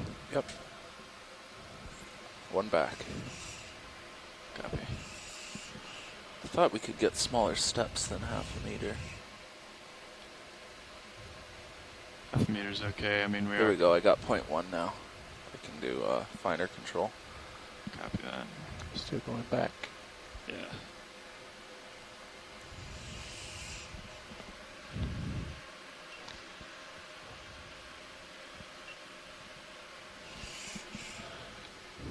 Can you push in on Mainzeus? Still drifting back. Copy. That's okay. I'd rather...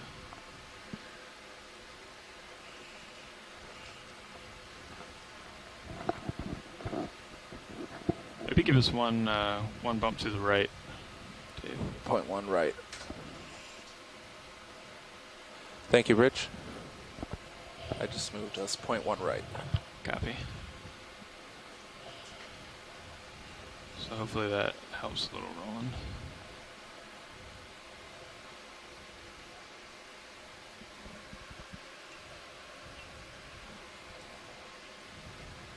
I can't control depth. Losing altitude. Copy.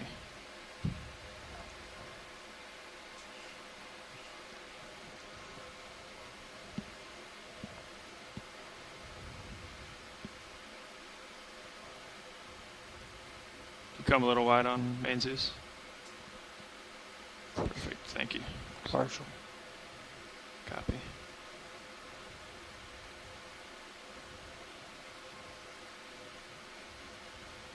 Come back in. Hold there. Can you zoom on Mainzeus? Center that up for me, Don. Okay.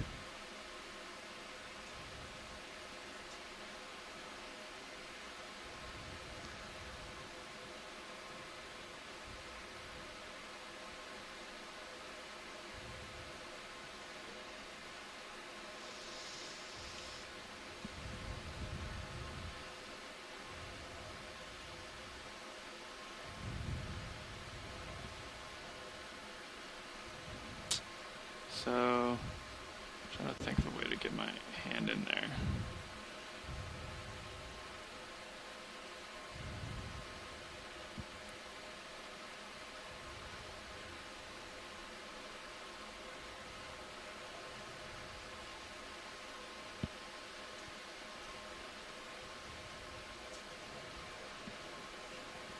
Maybe give Mainzeus one tilt up. I'm sorry. That's okay.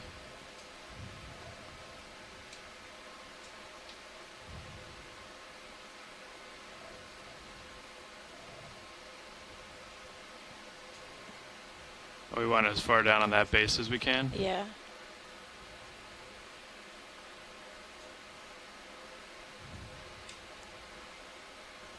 That actually might have helped us. Stand by, yeah. If you go lower now, I think you can get that bigger branch. Okay. Yeah, that's great. Get rid of those two.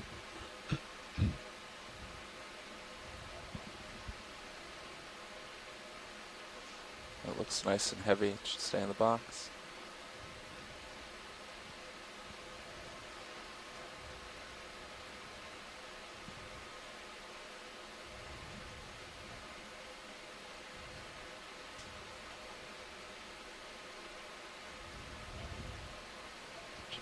Do you want me to bump right? Yeah, thank you, Ron. Yeah. All right, I'm going to go 2 right. Copy. Okay. We're going to go right here.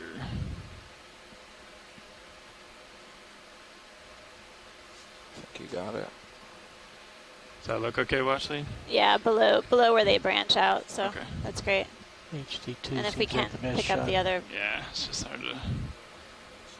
Yeah, good call, Roland. There we go. Co-pilot, how's that tether looking with the ship move? No, it's by. hard to tell without the main. He's going off screen. We're better than we were before. Can we take a good image of the collection? We can, yeah. Okay, thanks. Do you want me to back off?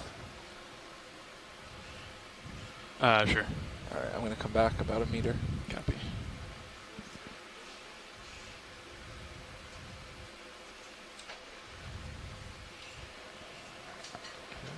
Drifting back. Yeah, we're doing that on purpose. Coming back about 1 meter. Come in on main Zeus. That's great. So we got the Barnacle Associates and a crinoid, as well as a few branches, branch at the nodes for identification. Just hold there, yeah. And then there's a node there, right? Yeah, nice job, pilot. Perfect. Okay. We will take that. Okay. You come go for the port bio box? Yeah, that sounds good. All right. Try to, it's going to be a little big, but...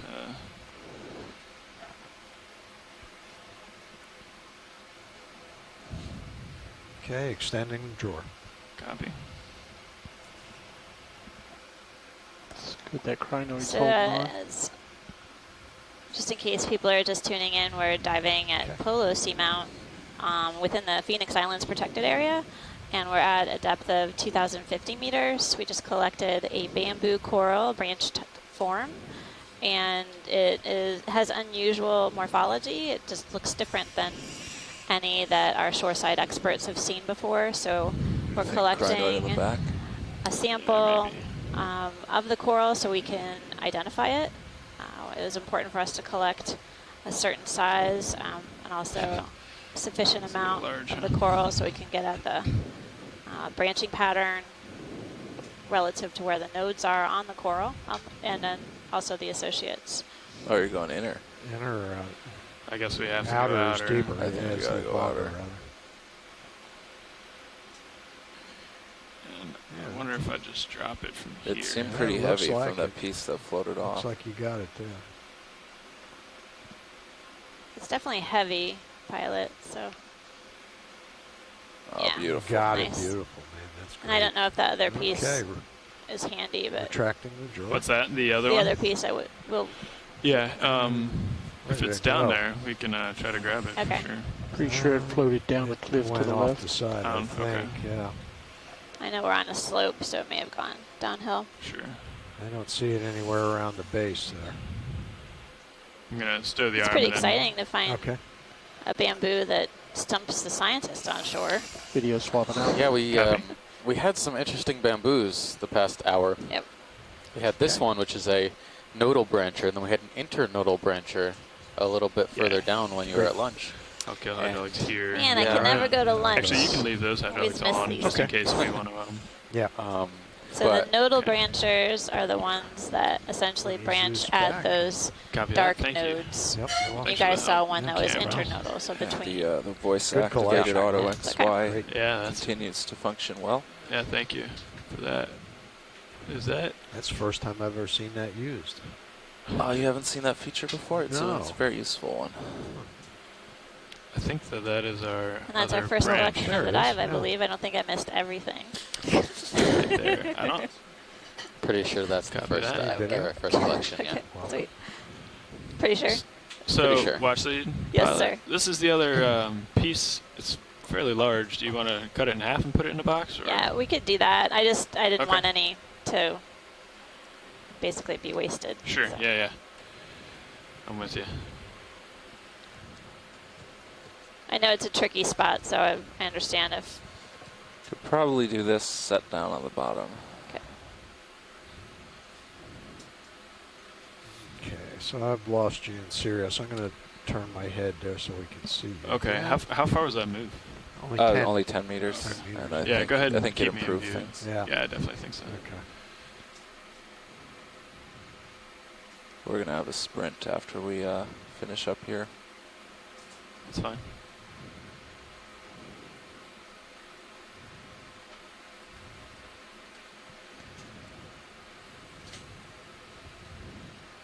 So we're getting our shoreside experts on the ID of the barnacles within the genus Glyptolasma.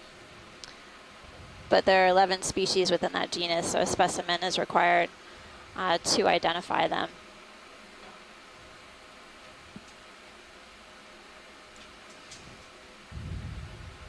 So that this collection will be productive for multiple people. Be very useful.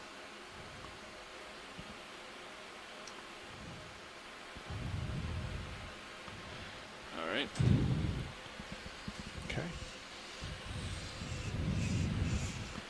Good. I got mini Zeus Go again. in the same box, right? They can go in the same box. Yeah. We don't need it separated. Okay. Yeah, the first collection, the all went in the port outboard. Yep. Just wanted to verify there wasn't anything Arm live. Okay. concerning that. Okay. I bumped you.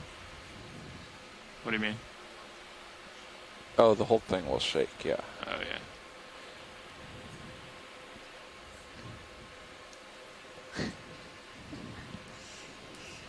It was a team effort.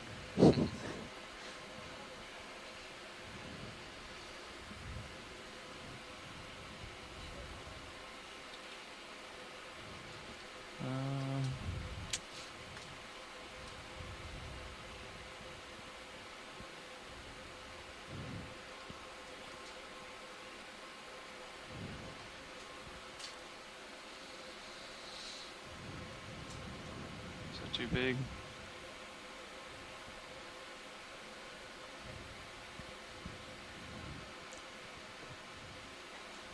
Got your cutters on the right side? Yeah, go ahead. I'm just seeing how long of a piece we want to put in, really, because.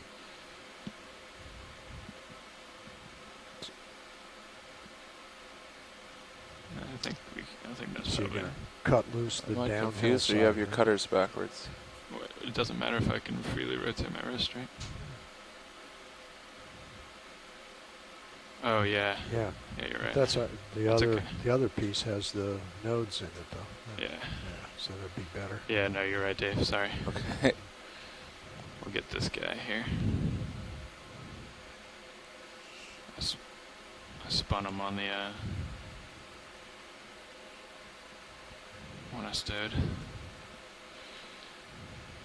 So yeah, even if you can let that bottom piece kind of fall into the bio box, that'll give us another specimen with Another a branch. Sure. Okay. Branch at a node. So Okay, that'll copy be that. great. Thank you. Thanks.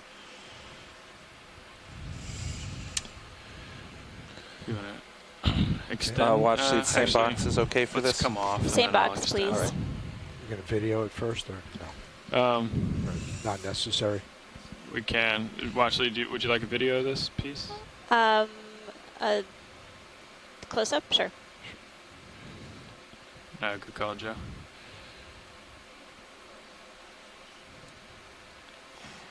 Yeah, I'll try to get it out there. Lighting seems a little strange right now. Swing arms are only about 50% deployed. They were a little worried about it earlier. You can come in and we'll just walk around it from there. While you do that, I might lift off. What's interesting about this bamboo is there's the tissue is really transparent all the way down the colony, and we weren't seeing really thick you want to go calcareous tissue of the skeleton like we have seen on the previous bamboos. Interesting polyps. It's like when they try and close up, they can't. They get stuck. Yeah. I think that was a characteristic that can sometimes be used for identifying certain groups. Maybe the sclerites are too big or something? Sure. Yeah, the sclerites are rigid and not flexible. That's great, Violet. I appreciate getting a second look at it. Sometimes it helps us see things we didn't see originally. Sure.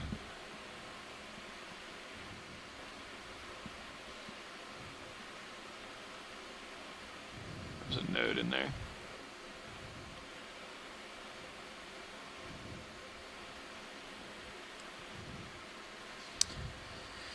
All right. Looks good. All right. Thanks. All the way up to the jaws. All right. Copy. I have to lift off to get the stow. draw out. Yep. So do that. Yeah, thanks, Joe. And then did you get a good look at that base? We did. Nice. Yeah, it's a big specimen, and even the height of it is about as high as down on minis. D2. Yep, coming down. Yeah, great. And extend. You can go ahead and extend. Roger that. We don't have our age estimator experts on the line, but we know that these corals in the deep sea grow very, very slowly, continuously, and looks like the lids. The lid. Yep. Yeah. Okay. Stand by. Retracting. Copy. could be quite old. Thought I extended it. Port bio extend. Way up there. Okay, here we go.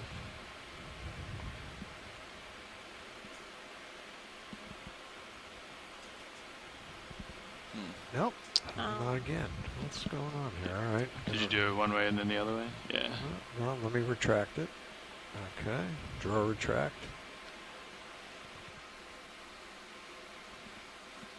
Pin extend. You can retract it and then extend it? I did. Oh, okay. Yeah, okay. I did. I thought you said the drawer. No, I did Gotcha. retract on the pin. Understood. Right, Gotcha. okay. All right. Creeping back a little bit. It still looks okay. That's better. So same box with this if you can. All right. Yeah. Third time's a charm. Perfect. That's a neat factor. I guess I didn't appreciate that the tops on the bio boxes can stay closed. You can independently retract them. Yeah. So when you open the right side, the starboard side, it stays closed. You only have the left side that's completely open. Maybe Gonna bump the vehicle. That's back pretty savvy. towards the wall Yeah. Maybe able to break that. I like it. Yeah, I might just. So I if think you're I'm just gonna drop it from drop here it. and see, because there's Close no way the I drawer can on it. shove it in. Yeah. Sure.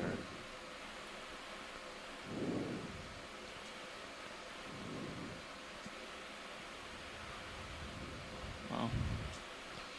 Yeah, I mean, I guess we can close the drawer on it, maybe. I don't know. Well, there you go. Yeah, it's There you okay go, to break bro. it Yep. if needed. You might be able to fold it up and get it all to fit.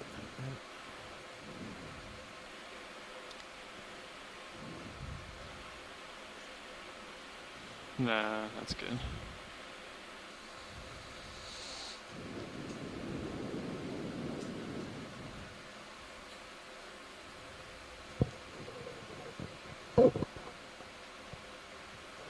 Yeah, if you're working in different depth ranges and you want to keep water of a certain temperature, you can use one bio box over the other at certain depths. That is really handy. We also sometimes collect things that float or swim. Oh yeah, and all the mobile animals that you guys might collect. Keep those isolated on one side. Sorry, Chris. Okay. Gave you extra challenge today. That's okay. Get off of there. Yeah. There we go. All right. All right, I'll try. Yeah, go ahead and just close slowly and see if...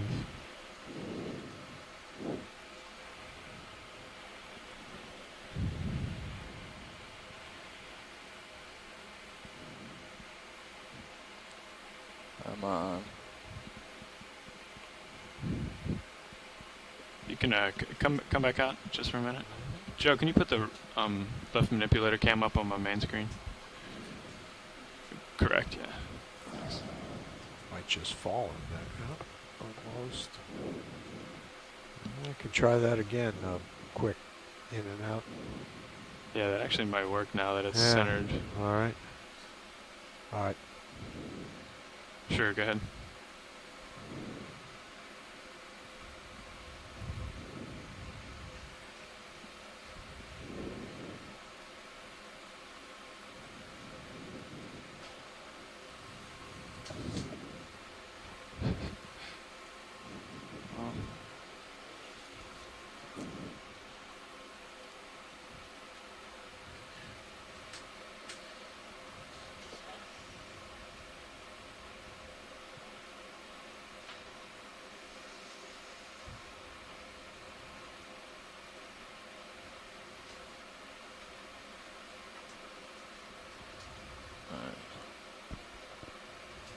I don't know, I might just close it and we gotta get going.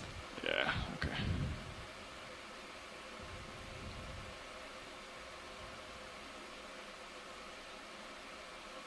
All right, Don. Yep. Why don't you go ahead and... Yep, let me try it. One sec, actually, I might have just gotten them in there. Oh, no, looks like it. Oh. Got it. Huh? Oh, still stuck on here.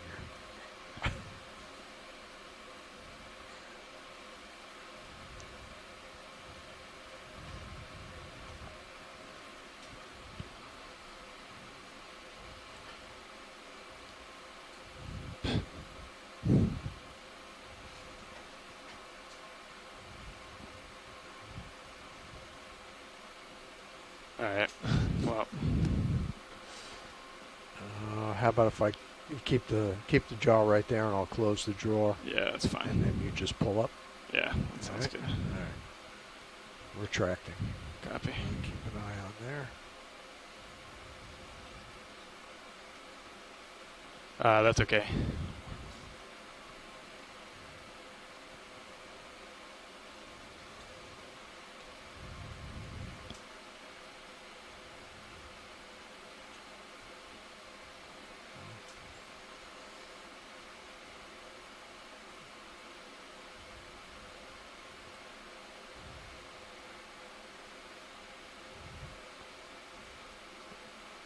I think it's caught. If you come up now with the... hold on. Let me go a little bit more. Just close it all the way. All right. And then I'll open it up. Do we got your finger in there? No. No? Okay. I tried to let it go in there. Just, yeah. Yeah. All right. All right. Got it. Get out of the way. I can open up again and see if that piece falls in. Okay. I don't think it will. But yeah, I don't think so either. It's but too we'll long. It broke off. Yeah. Well, then we're going to lose it anyway. Yeah. That means you got the other end of it. Yep. Yeah, okay. that's great, Chris. All right. All right. Nice job, pilot. All right. Okay. All right. The cut. It might. Thanks for the cut, Don. Yep. Oh. All right. Gonna stow. Oh, still. Okay, I'm gonna push in a little. So that was fun, but to make it to the summit here, we still have quite a bit of distance to cover, about 450 meters. Okay. and we have less than 3 hours left on the bottom, so we're going to have to move pretty quickly if we want to make that summit. Thanks, Nav. Whenever the pilots are ready, we'll move on up. I think it'll be a valuable collection. Again, it is unknown to our shoreside experts. Plus, we were able to collect some associates that also would require a collection for further identification.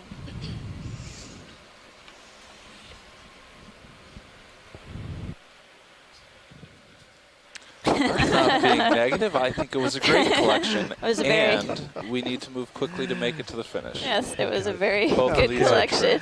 And there we are. All right, I'm going to ramp down the hydraulics then. All righty. We already zoomed on this sponge over here. Similar species. So. Okay. Yeah. And hydraulics off. Noted a bunch of holothurians too on the rocks. So. Okay. Let's see. What are we thinking? Upslope is start of a good 90, transect, I think. 80, Up this rocky face. 100. Well, the final end is about 115 from here. Oh, okay. So we're heading. Slope is only going to get steeper from here. At least that's what the multi-beam says. In the 100 range. The multi-beam rarely lies to us. Find whatever local upslope is. It doesn't always tell us all of the degrees subtleties, but maybe 87, but somewhere general in 85 pattern to is 90. pretty consistent.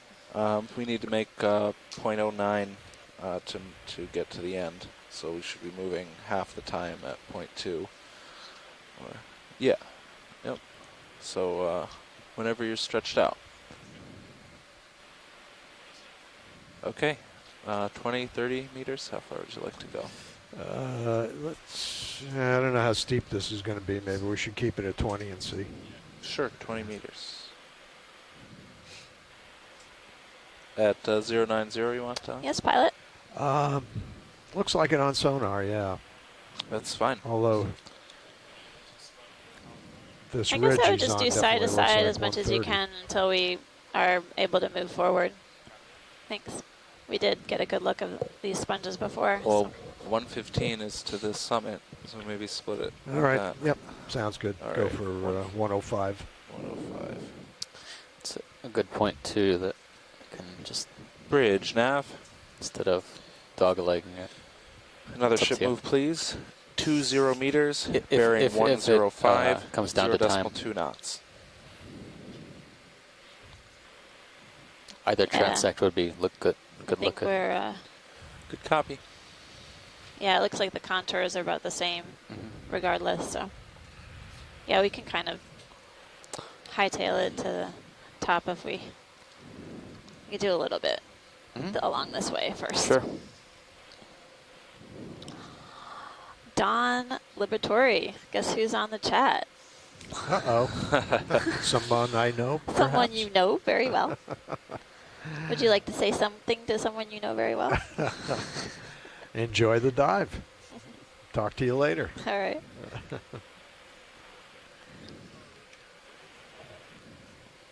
Thank you, Bridge. Yeah, we have Don, Chris, and Dave up in the front row today. Everyone keeps rotating in and out. We sometimes have a mystery voice talking to us every once in a while. I didn't even realize the pilots changed, but definitely have a good crew operating the ROV and some great onboard video folks helping us capture the fantastic images of the seafloor that we see in front of us.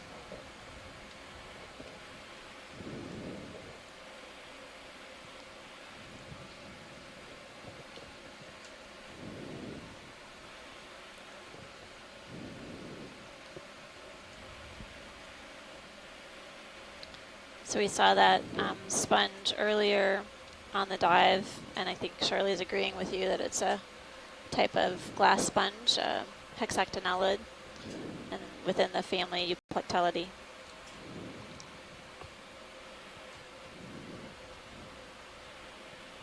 Got a little more tether here. Okay, I'll give you a little bit too. Okay, yeah, I've got enough to puppy off over here to the right. Okay. And,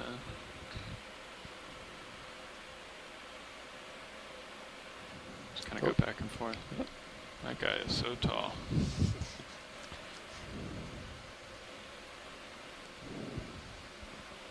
moving over. Did we image this coral down here yet today? It looks like a stalked crinoid, and yes, we have. Okay. Same species, sorry, but yeah, it's got this interesting U-bend in it. Yeah, it looked like a... Almost like it changed its mind halfway through its life. Sure, go ahead.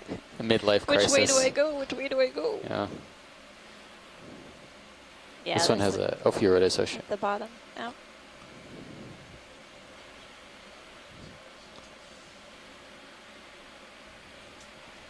This one has that ribbing though, doesn't it seem that way?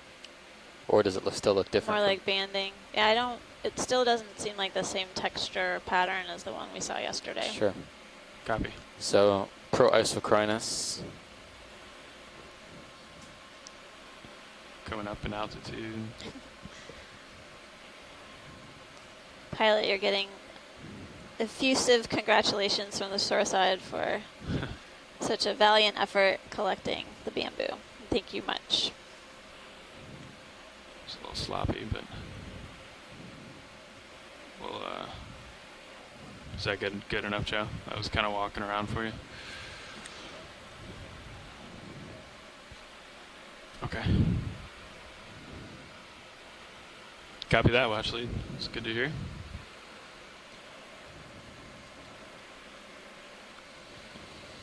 So yeah, it looks like we're climbing up a pretty steep rock feature, kind of a nose right here. But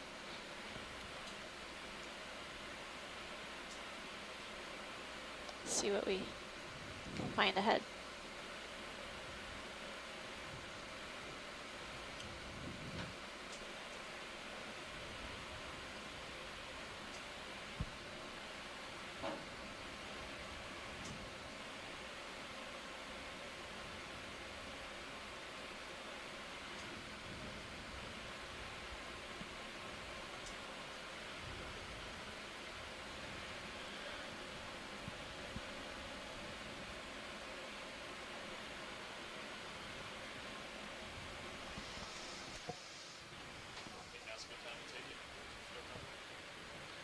Thank you, Bridge.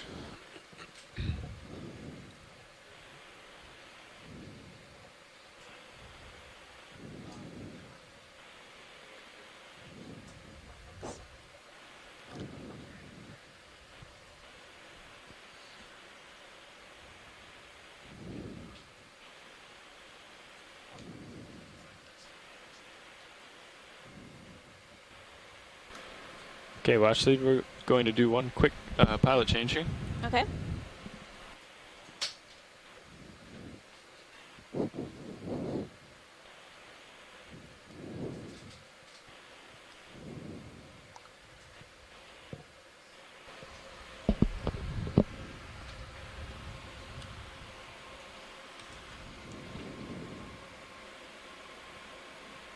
Okay, and continuing upslope. Yes, please.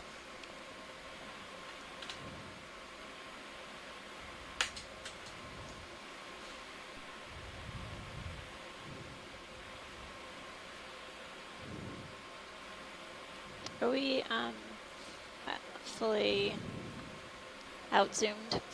Zoomed out? Wide. Full Zoomed wide? wide. Thank you.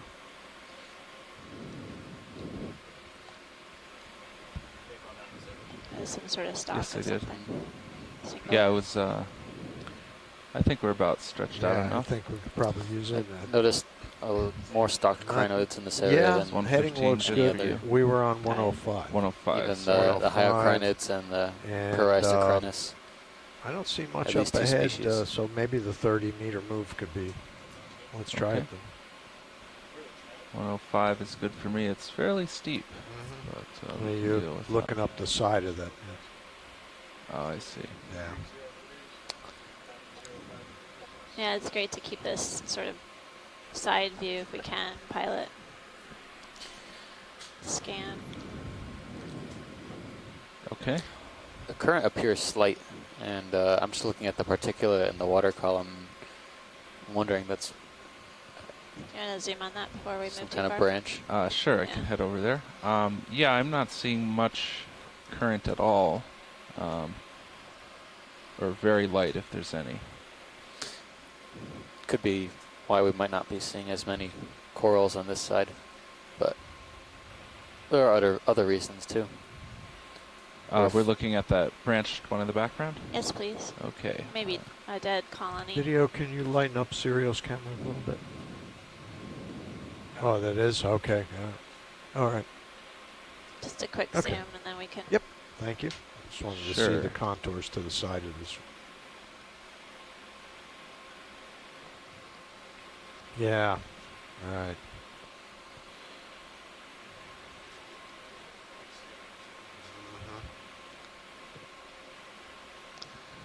Steve, you make a good point. I mean, there's clearly plenty of available substrate for corals to settle on, but they also rely on swift currents to provide them with food. The currents have to be at least fairly predictable, enough for them to gather their food. You want the top? Yeah. That's great.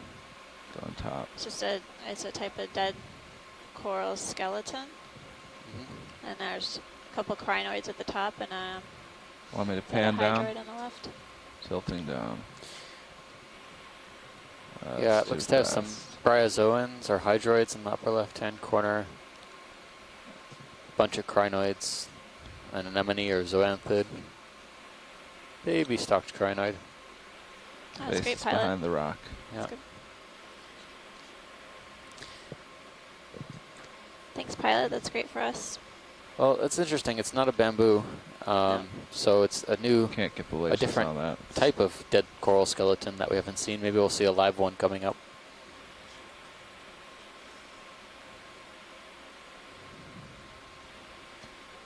Is there something? Anything else we'd like to see here? Several urchins so far. No, I think we can meander up slope, all right, please. Then Thanks. we will head up. Right on.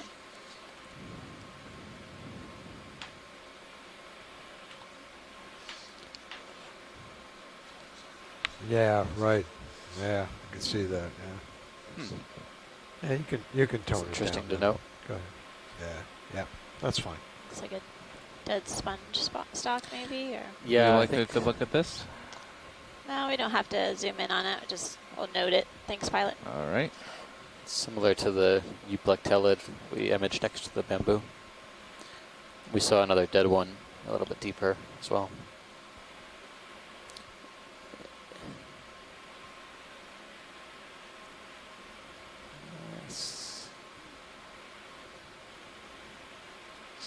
Looking over to the side a little bit.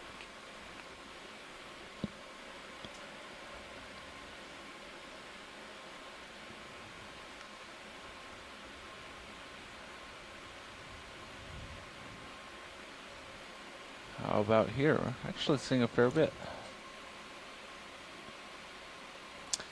I see a possibly different fan just below the lasers. It's kind of facing us. The plane is perpendicular to us, though. Right above the lasers now? Yeah, yep. Right now. All right, let me come in here.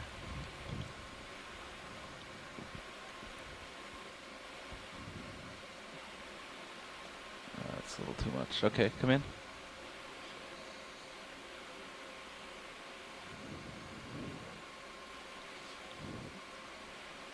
A couple of crinoids in the back. More if you want it. Feather stars. Getting a closer look at this coral. Looks pretty scaly to me. Yeah, I would call this a primnode. Yep. And we haven't seen one on the dive yet. Nope. This is our first primnode. Interestingly, I don't recall seeing, and I don't have in my notes, any primnoids from our dive at Carondelet, which was a little bit shallower than this. Gonna come up slow.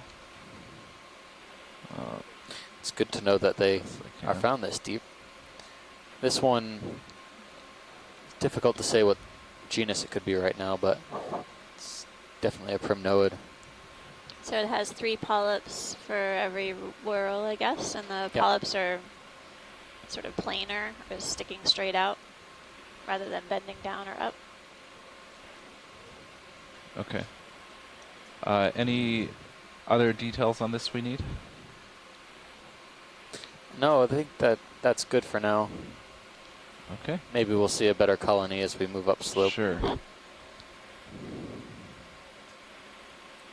So yeah, we're just crossing 2,040 meters. All right. Moving on up. Polo Seamount. And we just came in upon our first primnoid octocoral. I think when I was learning generally how to differentiate the corals, the primnoids really stood out in that they've got this sort of rough texture on their polyps and the tissue overall. And then they have distinct characteristics about how many polyps occur per whorl. Its patterns are important for identifying them. There's a whip on the left. Pilot, if we Okay. get a zoom on that. Sure. Please.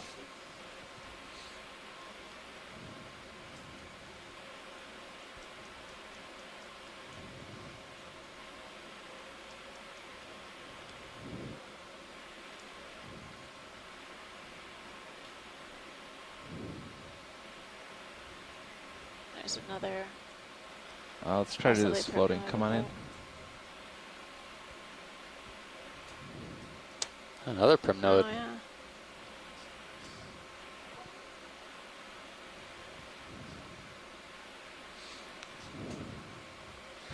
So there's a few species of primnoid whips from this area. I'm wondering if this could be Convexella. I'm going to try to go down to the base. The polyps are very elongate. It is definitely a whip. There's no evidence of branching.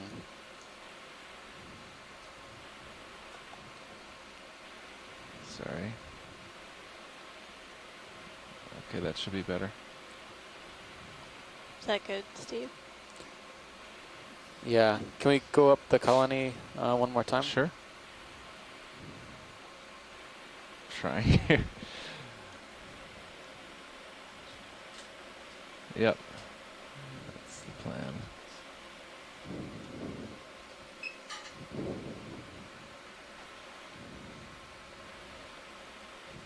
This is great. I think I'm backing off of it. Trying to stop that. Nice. Now you can really see the scales on the polyps, giving the coral its rough texture and appearance. Yeah.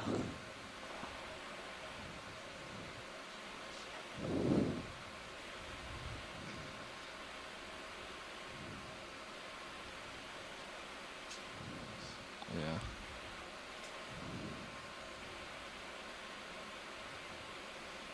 All right, let's. Okay. I think we've made a good Start thinking about documentation of this. Okay. Yep. Going back to my notes and double checking, I do think it is Candidella gigantea. All right. Heading back up slope. So here's the spelling. Thanks. It is exactly as it appears in our guide. And that is a new record Sonar showing it more like 120 now. Our dives thus far for Candidella. B120.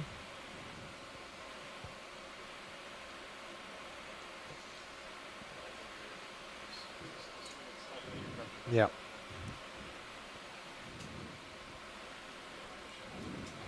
It's like another dead coral skeleton. We might be seeing more corals as we head up slope.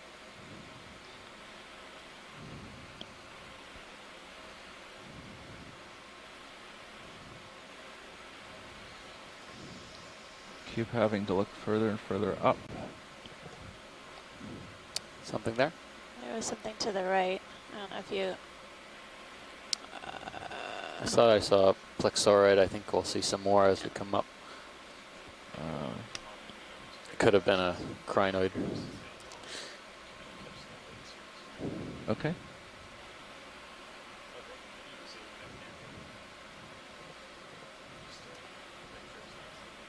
Oh, an overhang, yeah.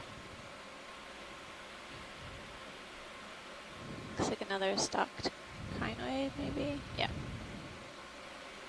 On the left. Should probably get a move in then too, if we want to make the waypoint, right? Keep moving. Yeah, I'll catch up before you you start moving. But you could call it in, and I mean, Sirius is delayed a bit. Yeah, I would say 120. 120, yeah. Yep. Yeah, let's keep it at 20 because it's yeah, pretty steep. It's pretty steep. Yeah. So.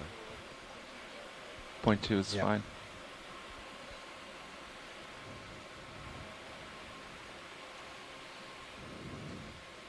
So I'm just going to keep going and looking around until you call out that we'd like a close-up. Thanks, pilot.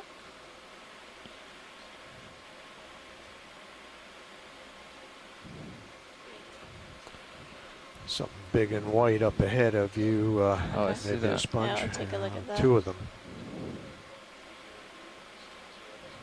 Oh. There you go. Looks like there's a few big and white sponges. Okay. In the lateral a bit.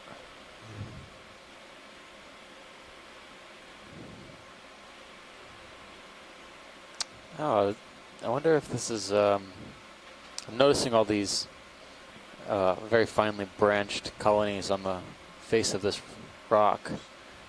Oh, yeah. And there's a bunch of things here to look at. Yeah. Wow. Looks like there's at least 2 sponges on this old dead sponge, doesn't it? Yeah, there's about 4 or 5 things here. Right Which would we like first? This is good where we are, and then if we can pan to the left, there's several colonies to the left. That would be good to look at. Okay.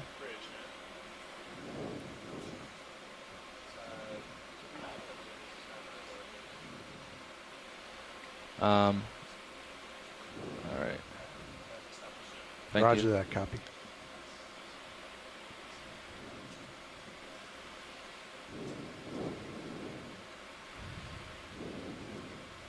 Okay. Looks like there was a rescinded on there. Oh, yeah. So we can look at any one of these fan type corals jutting out from the rock. The ones to the left? Yeah. Okay. Looks like there are several of them. We just came upon this feature. The depth is 2,026 meters. I can't really see the top of this.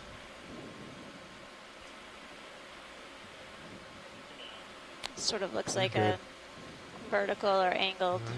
Okay. Almost. Before I go in there, I'm just going to rise up really quickly and make sure there's not a ledge on top of it. Got it. Thank you. Okay.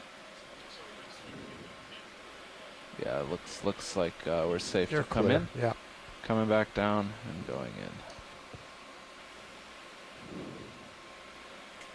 Yeah, basically, if you can zoom in on the sponge, you'll be able to look at the corals and everything together. Sure.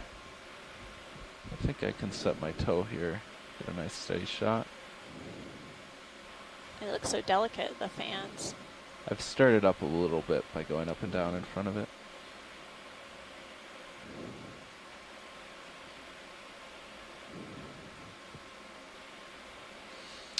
So we were making an observation at Carondelet Reef when we saw these types of corals just loaded under these overhangs and steeper rock faces.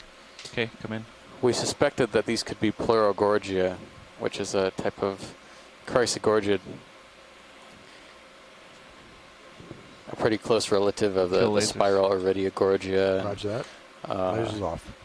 Other chrysogorgias, the bottle brush type, or the bushy shaped colonies.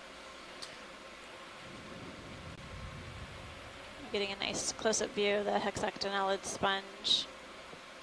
And then just adjacent to it is a colony of I'm going to follow this edge down. octocoral. It has a barnacle associate.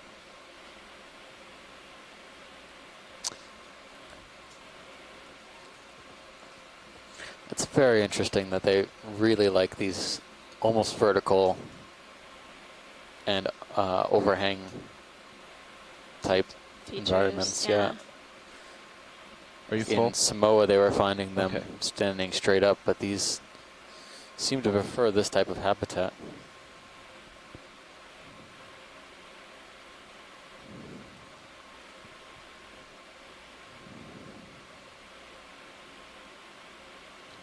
You can see a barnacle attached to one of the branches of this Pleurogorgia, I guess is what the consensus is. Yep. And get that base. just pilot whenever you're ready. We can zoom out. Okay. They look so delicate. Whenever you're ready, video.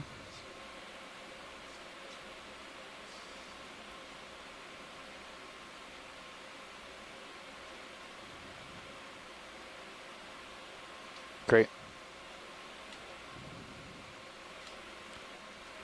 High density of these Pleurogorgia on this one rock. Your lasers are back. And these are related to chrysogorgids. It's a chrysogorgid family. We saw one other type of chrysogorgid on this dive so far. It was more of a bottle brush form. So at least 2 different species of chrysogorgids on the dive. You're going to start moving up then? Okay. I might even up that and say 3. We saw an interesting, what looked like chrysogorgia, but it was kind of a planar colony on a vertical wall. And is there anything else here we wanted to close up on? No, I think we can Looks keep good. moving along. Thanks, pilot. Great. Get the move back underway. That wasn't as reproductive as the first colony we saw. Yeah. And the polyps seem to be a little bit larger and fleshier as well. So maybe something different. Yeah, Maybe. I saw the flares. Okay. Clearing this little ridge, or cliff really, and then continuing up. We've been moving at, what was it, 120? We were doing 120, yeah. 120, still looks good. Yep. Yes, we could do that again. Why don't you give me a minute to stretch out? Yeah, wow. You can see now when we're zoomed out, the texture of the rock is just covered with these Pleurogorgia. But only on the vertical faces. Yeah, I'm curious, pilot, if we can just kind of look left and right as we're moving up. Just to capture more of that. Yep, we can definitely do that. Just every time we see a vertical wall, I'd like to see the top of it. Oh, yeah. Safety first.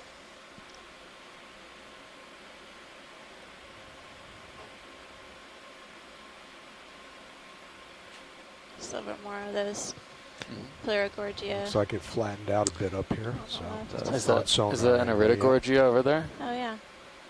Pilot, can we look at the coral on the lower left? Sure. Not the red, but the Yep, the white in the background. Yeah. The red is another crinoid, which is a different group altogether.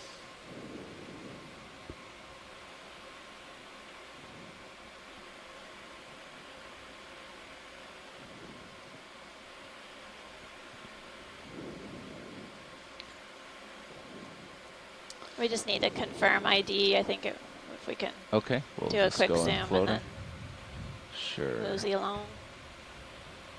Yep. Why don't you so we're start right around on that? Just Yep.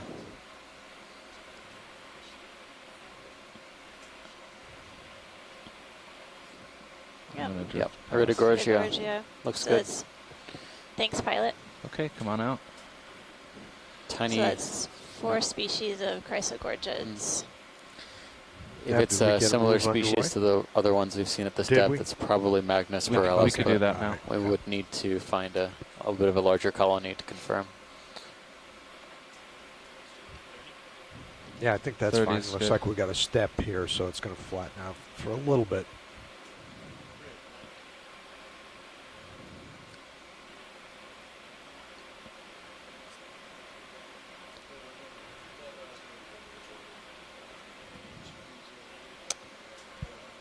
All right, so there is a yellow fan just above the lasers right now. Okay. Pilot, do you see that? Yep, let me sidestep a little bit, get a Sure. better view of that. All right, come on in. Coming in. Actually, there's a couple things here. Oh man, this is like a repeat of Carondelet, it seems like. We just have to be patient. So. Oh wow. A few things are going on with this colony. Yeah, so on the right-hand side we have, so first of all, both of these red corals, the pink and the more red on the right-hand side, look to be hemicorallium. See if we can get the red. And similar to a precious coral we've seen at come this starboard a little bit. And the one on the right-hand side is colonized by hydroids, which are... Are you floating right now? I'm floating, yes. Basically competing for space against the coral, using the coral skeleton to... Okay. Let's make this quick. Yeah, using the coral skeleton for habitat. There's also zoanthids. See them. Yeah. Did I say that? You said hydroids. Hydroids, zoanthids. Yeah. I meant zoanthids, but I do see some hydroids I see too now. You get the default answer is hydroids. Yeah. There's there. Okay, I can get closer to this. Come out a bit. So these corals are pretty brittle, right? Yeah. Their skeleton is rigid. I might get yanked around a bit by the tether, but. And it's a precious coral family, correct? That's correct. Yep, the hemicorallium. And the one that had the zoanthids on it and some hydroids appeared to have also a brittle star. But usually the presence of zoanthids and help a lot. Hydroids is usually a sign of decline in the colony. All right, we came in quite a bit closer. I'm just setting down here, and then we'll get some nice zooms. Okay. Can you come in? Coming in. It's another whip. That's the right color. You get too far away, everything's kind of greenish gray. Oh, this might be interesting. It actually might be. Either tilt down for me or come starboard. Go down. Okay, that's good. Hold that. Going full. Holding. Ophiuroid associate or brittle star. Yeah, I think. Yeah, this is a corallid. Focus is.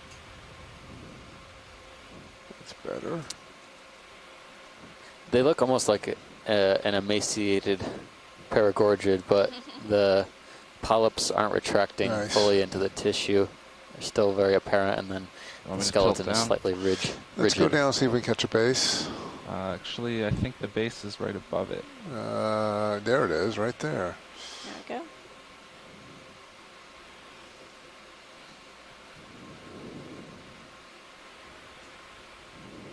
Trying to come back. I'm coming out a little bit. Right. I think we can get.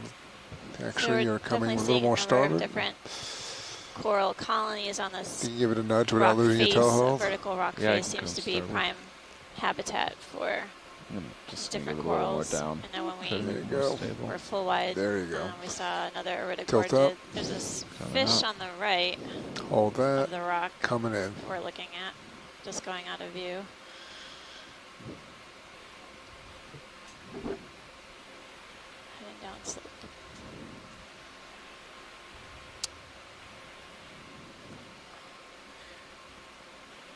I think I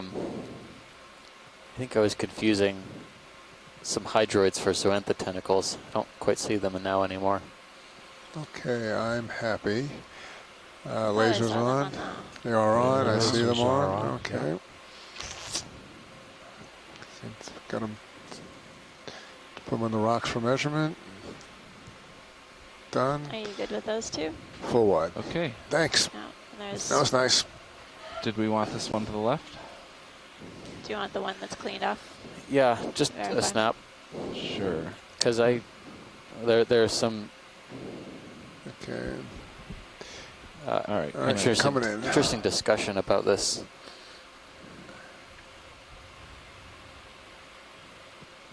Losing my toe hold here. And losing light.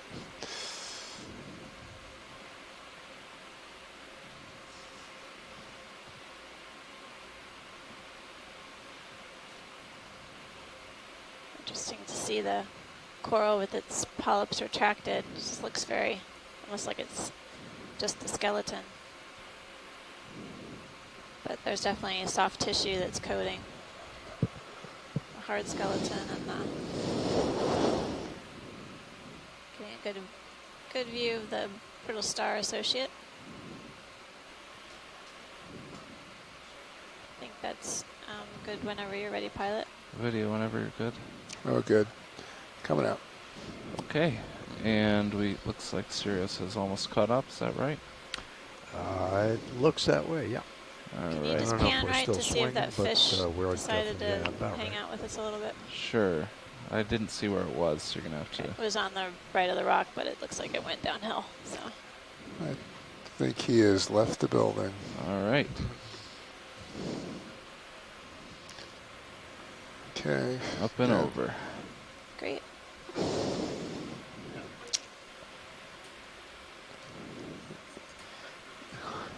Thank you.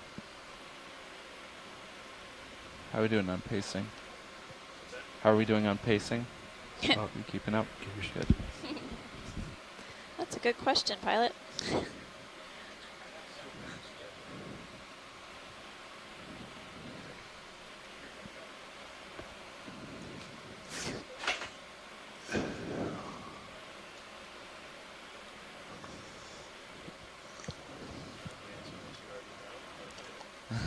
The optimistic. I want the optimistic one. I'd like both.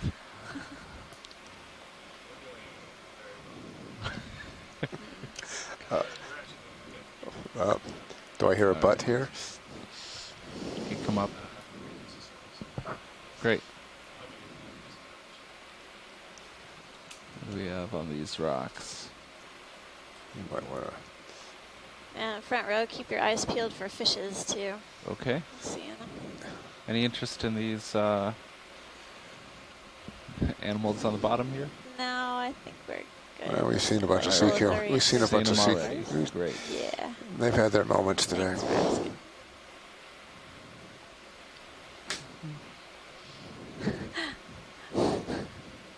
And another vertical wall. Oh, good.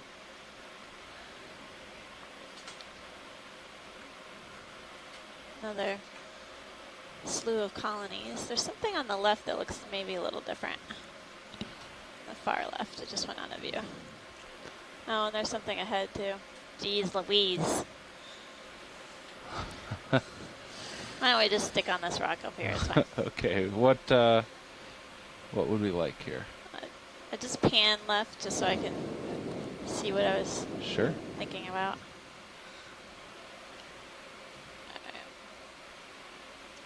Okay.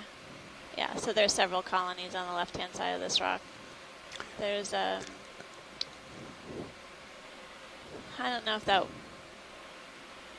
sort of white colony on the far left looks like something different. Yeah. So I'll take a look at that. Got a lot of stuff here to look at. Wow. So we're almost at 2,000 meters depth. And we're coming up to this sort of nose of a rock. It's just jutting out into the water column. And it's loaded with this Pleurogorgia fantastic. And several other coral species and some sponges. Incredible rock promontory. That's about all I got. Coral oasis. It'll slow down. Are we allowed to classify this as a coral garden? I think this is a coral garden. All right. Well, this continues around, but that's about all I can do. So is there anything we'd like to zoom on? There's that white pink coral to the lower It's just coming into frame now. Okay. Lower third. Yep, we can get that. It's coming in the tether-friendly position.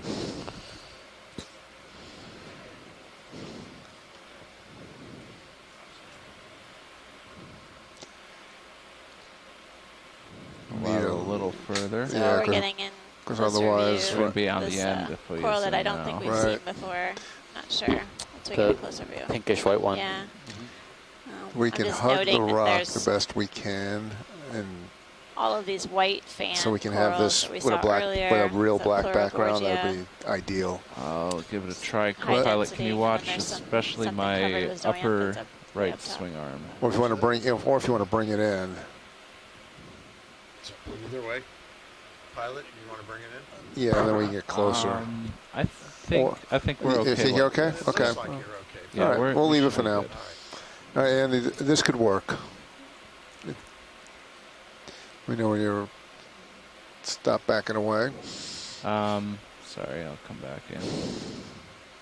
All right, why don't you give that a try? Okay, stand by. Let maybe me get a little closer. I'm going to start coming in, or you want me to yep, wait? Come in. Okay. There you go. Okay, this will work.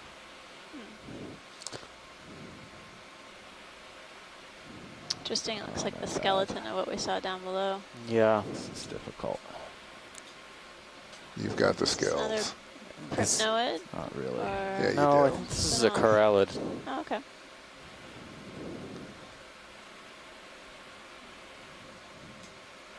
Yeah, I'm going to go with corallid.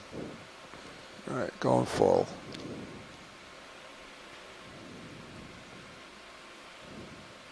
I'm trying to rise back up. You will.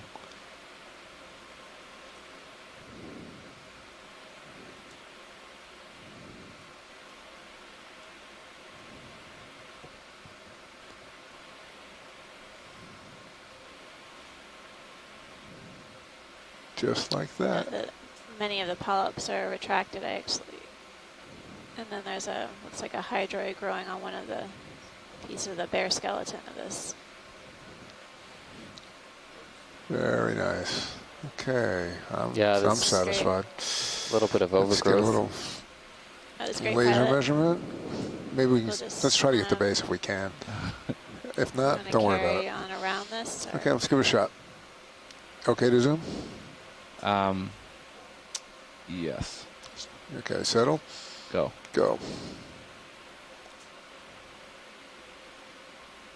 Pretty thick. Trying to come back up. Doesn't want to. There we go. So I'm going to tilt view, you. basically, we see two different kinds of corals. Okay. The ones that look like has parallel branches with the small, teeny tiny polyps, a type of chrysocorygid. All right, let's get off the wall. On the back, which is part of the Thank you. corallidae. Please. Family. All right, what would we like next here? I guess look at the fan on the upper right. Yep. Just coming at the frame. Fan upper right. Yeah. All right. I think the one on the lower right was one of those whips we saw before, the Primnodops. Candidella. I think we want directly above the lasers now. I think that's the one they're looking for. Yep. So we're getting another shot. coral fan into view. Come in. Coming in.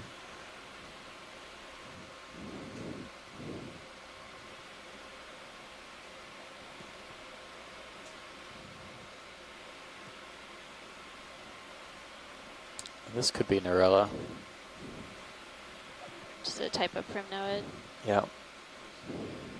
Primnoid octocoral. How far was that move? 15. We collected Narella. Coming up. On another dive. Yeah, this is likely a different species, although it could just be a large individual. Full zoom. The Narella we collected much shallower. I think it was our second dive on Pow Pow. Why don't you come out? Was coming out. I can't hold that. 6 polyps to a whirl. This one looked only to 3. Right. Full wide. All right, and looks like Sirius is catching up, so I gotta. We're still swinging. Gotta get going again. Nice little spot there, pilot. Thanks for finding it for us. No problem. Neat little boulder.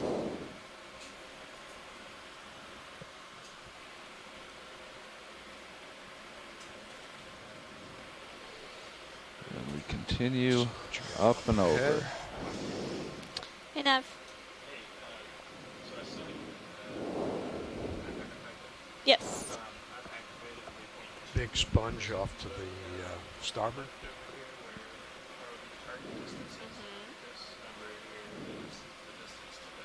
Okay. I don't think I'm going to That was great. skip that. Appreciate it. Okay. Oh, great. I want to get clear of this stuff. If it's red, then we know. Okay. How are we doing for time? We're running a little behind.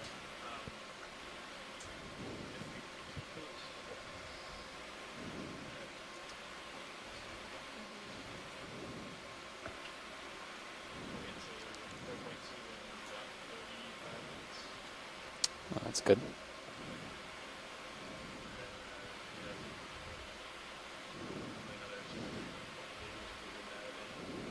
What's our off bottom time? Thanks. So it looks like more crinoids, stocked crinoids. All right. They seem to prefer this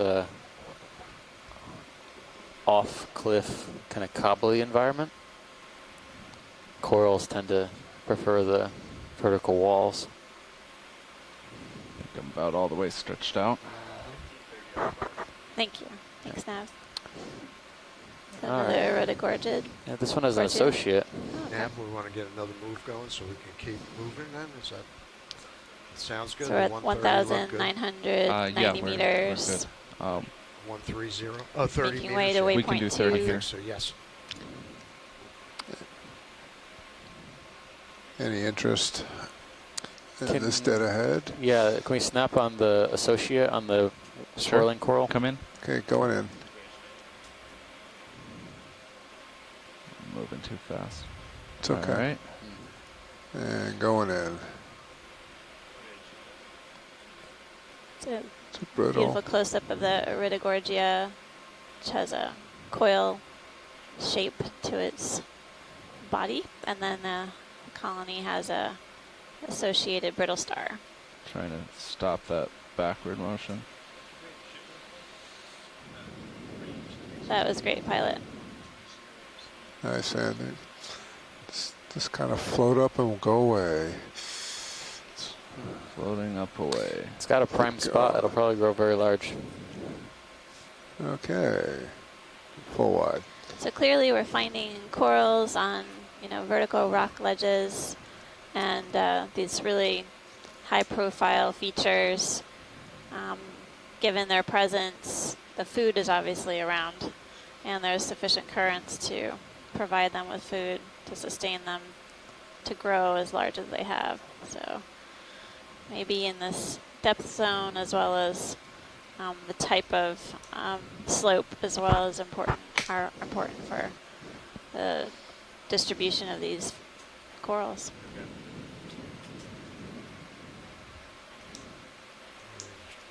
Might have to wait for me to catch up there. Yep. Okay. I'll look around.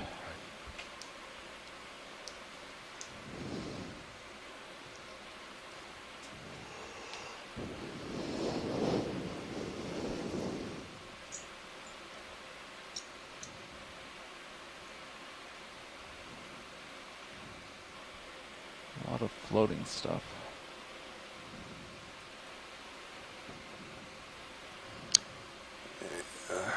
Help you out there, old co-pilot.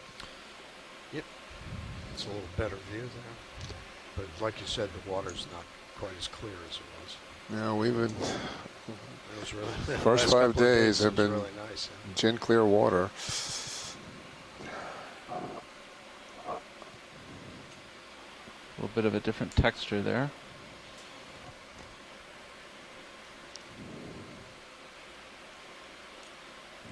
Some more cucumbers, some holothurians, and just coming from port to starboard. About mid-frame, just above mid-frame. Very purple. Yep. Looks like another sea cucumber. Yeah. And a sponge on the left-hand side that looks like the trumpet sponge that we collected the other day. Pretty good size one. That's my name for it. That is not the official name. Third time's the charm. I forgot what we had tentatively ID'd it. Yep, that's about all I got for tether. If we would like a closer view of these, the ship will catch up in a few minutes. Otherwise, I'll keep looking. Just keep scanning around, pilot. Thanks. We collected that specimen at 1624, so within a few hundred meters depth.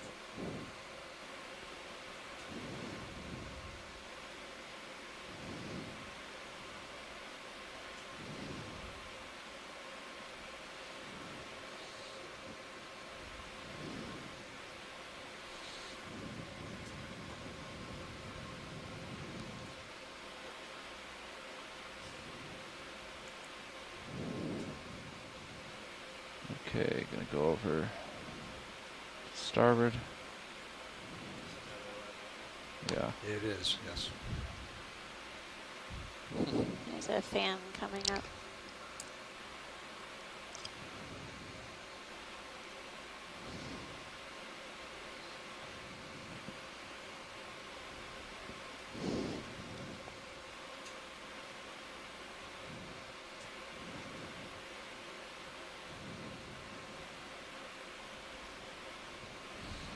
Can we zoom on this? Sure. All right. Standby video. Okay, come in. Going in. Looks like a bamboo. Yep. Internodal branching. Interesting. Yeah. This. Yeah. Look at those freshly cut pieces out of the tissue. We want some good views of this. I can set a toe down. Going wide. 3/4. Wanted to see if we can come full. See what might be full wide. I'm gonna set a toe down. Eating here. the coral.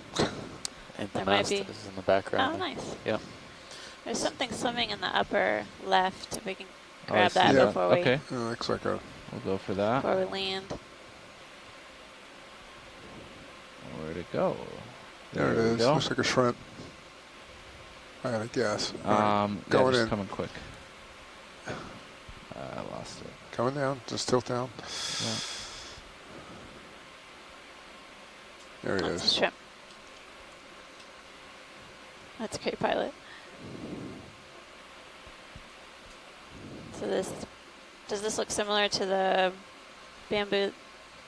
Well, now we're looking at a shrimp, but the bamboo looks similar to what you saw earlier. Yeah, I don't think we need to do a full video assessment, but I think we've got a decent snap, zoom, maybe a quick glance as we move away. Sure. And then you saw Anthomastus too. Okay, great. Get a little bit of the side. Yeah, I need.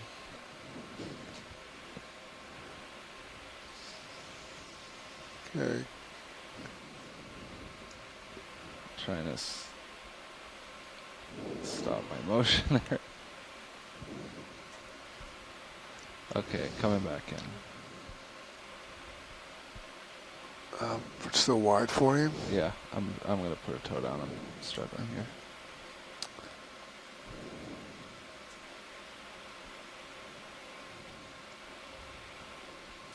Okay, come in. Going in.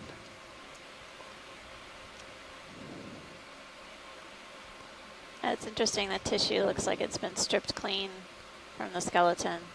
Yeah. In several locations.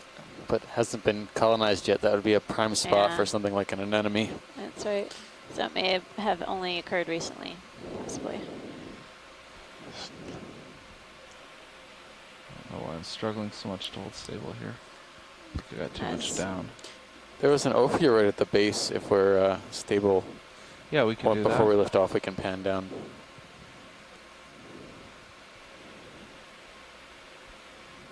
Oh, over there. Yeah. That looks like a coral associate, but it's kind of missing an arm. Hanging out on the rock here. Well, he is touching it. And it's lost an arm. Oh, yeah.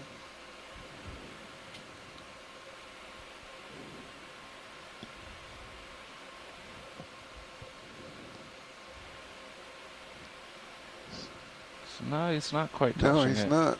No. Oh, yeah. No, it's definitely on the rock in the background.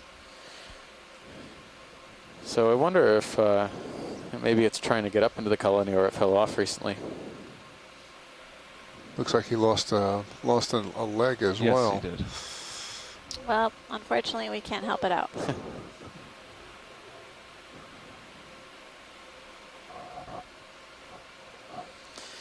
That's great. Pilot, whenever you're ready. Video when you're good. I'm good. Good video. Want some sizes here? Yeah, we can. Looks like there's a rescinded. Yeah. Maybe? Yeah. Oh, it might be another ophiuroid. A lot of ophiuroids that look like they should be on the coral or Down on the not bottom. there. Maybe the crinoids bullied them off. There you go. Not likely. The crinoids are very well meaning. Of course, of course. Okay. Full specimen.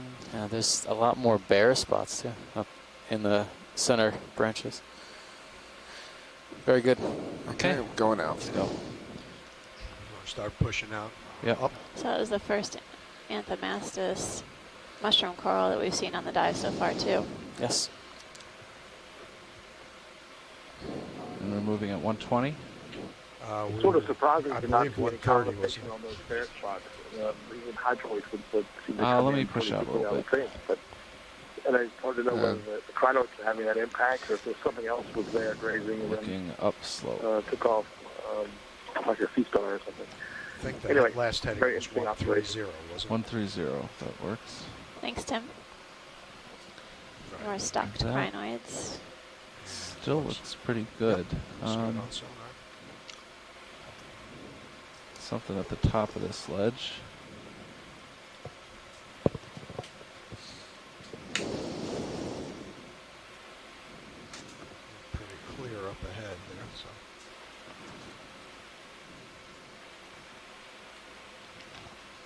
Looks like there's a feather star or crinoid perched on the top of this rock. Mm-hmm. And how about over here?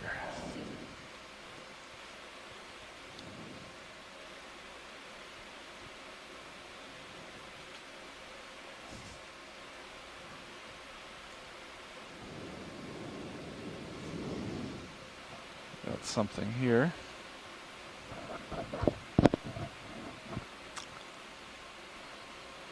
Oh, it's stocked Another crinoid. stocked crinoids, yep. Yeah. Yellow color. Possibly a hyocrinid or bathycrinid. I'm not sure what the difference is. I think it's the attachment. And then a And a different red kind one. of crinoid on the left. That one was... Is that which one? stocked? Yep. Yeah. So that was Proisocrinus. And the tunicate on the right. Yeah, we. Definitely have seen more tunicates on this dive. Oh, yep.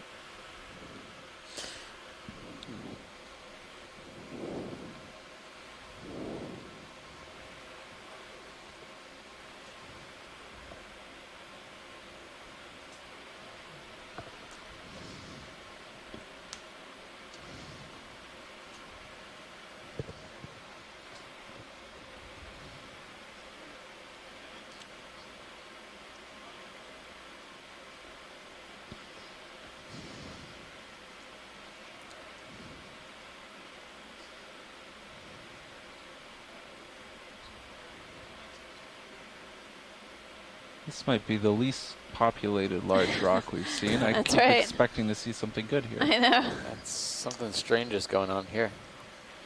Definitely a really varied habitat. Here we Is go. that a purple coral? Oh, Looks like Pilot, can we take a look at that? it. Sure.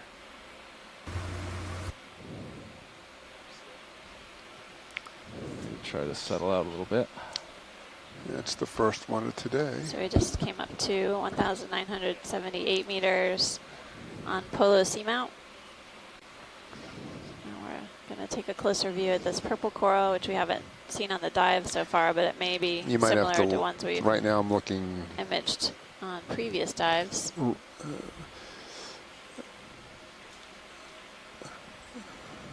think we can do something here if you, once you settle.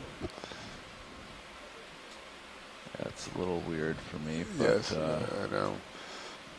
I'm actually off the rock looking into it. So, all right, let's try this. We're on the right on the edge.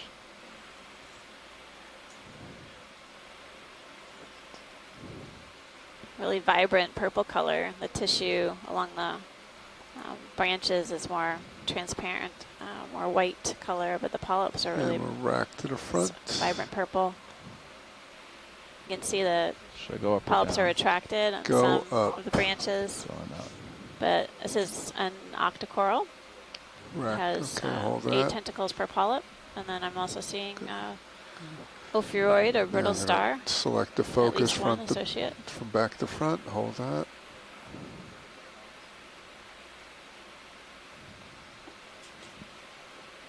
All right, now we can start your tilt. Does this look like the Victigorgia that we've seen before, or is it something different? Yeah, I'm going to lean towards Victigorgia, okay. But the axis is lighter than usual. But that's not a characteristic that would really disqualify it, certainly. Looks like there's maybe, is it 2 colonies, or? No, I think it's just a branch that part of a branch that's hanging downwards. Yeah, I think this is one colony, but tentatively ID'd Victigorgia. Okay. Yeah, let's come up. We've observed from this depth range, or slightly shallower, on our previous dives at Carondelet Reef, and also at our last dive at the unnamed Seamount. Thanks, pilot.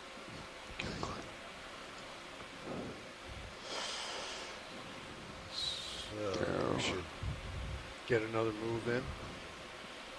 Okay. Thank you, pilot. We actually collected a sample of this coral yesterday. 130. Or what we suspect is this coral. Could be something slightly different. Yeah. Yeah, I think local uphill looks like 150, but 130 I think would also be okay. Yeah. All of our samples right now are being stored so that the genetic material is able to be sequenced and used for comparison by some of our shoreside scientists or those who might request it in the future. Yeah, 30 sure, meters. 30 meters would be fine.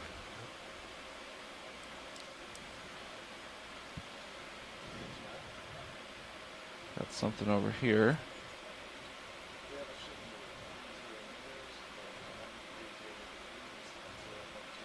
Yeah, we just passed another branched bamboo. All right. Oh, So wow. Got a few things here. when we get up there, pilot, can we take a look at the yellow coral? Sure. Or golden color? Yep. Skip this one. Yeah, I think that's the bamboo we've been seeing. I agree. Yeah. Okay, we'll come up to that yellow one. A couple. Yeah, another bamboo. Yeah.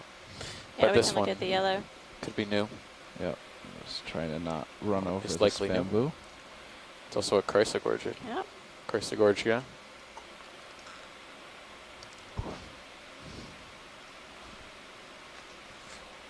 Seems to be several brittle star associates from a distance.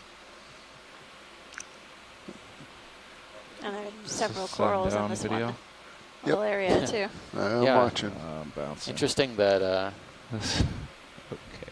Let me try that that again. they all just picked this one rock. This is When- the happening place. Seems like there could be ample. Other places to go or land on.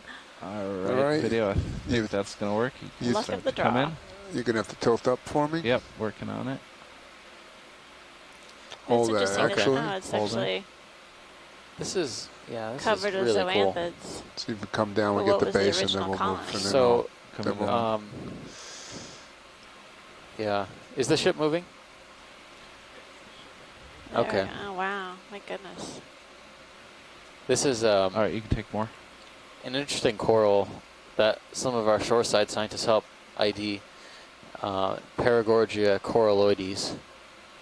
Okay, going wide. We Let's see if saw we an can get instance of this a little bit Let's, deeper, tilt where it up. was confused for something else. But this is interesting. It's a Paragorgia colony, and going but in. it's got zoanthids that are characteristic of the species as well.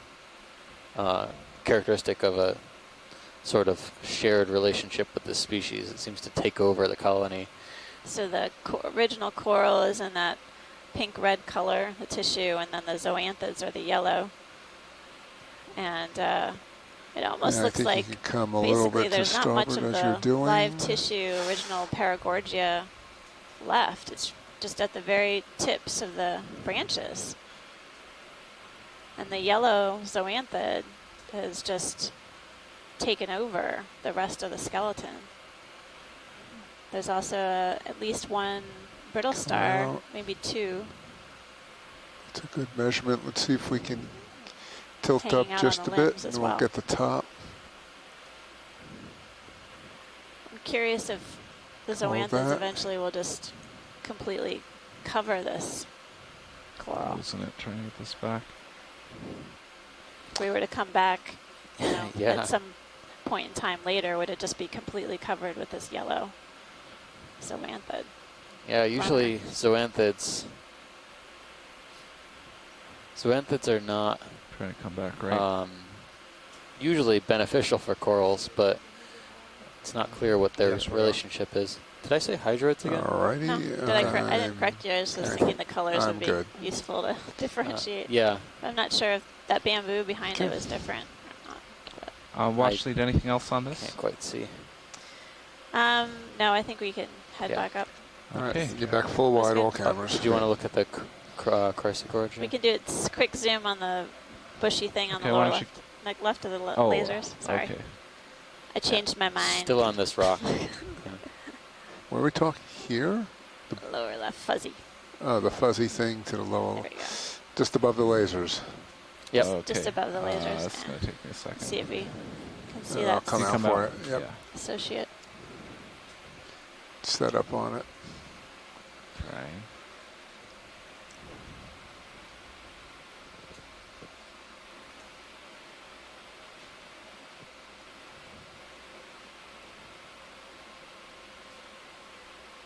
Okay. Let's try that.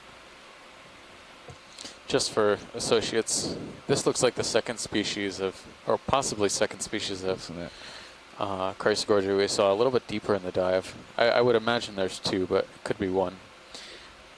Again, the same type of chirostylid crab in the inside there.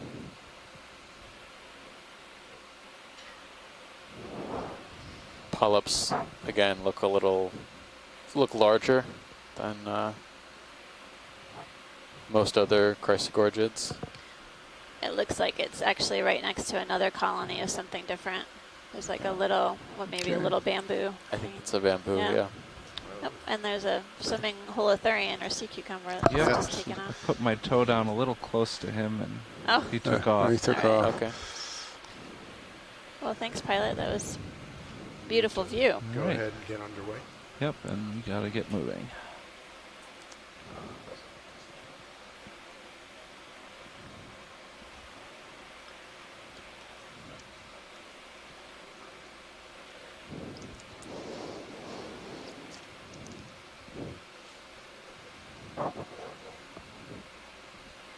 Bracingid, sea star. What's that? Very large sea star. Mm-hmm. I don't see a sea star. Oh, it just went out of view. Okay. What about this? The center of view. Yeah. Can we take a look at that? I don't think we've seen All right. that before. Right below the lasers right now. Yes. Coming in. Put my right toe here. All right, video, come on in.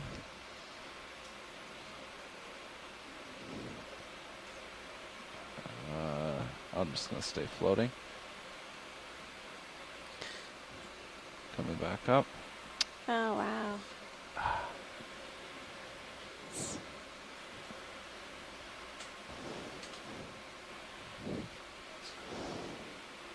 Looks like there's a few different associates on this coral. Yeah. It's a primnoid. At least I can get that far.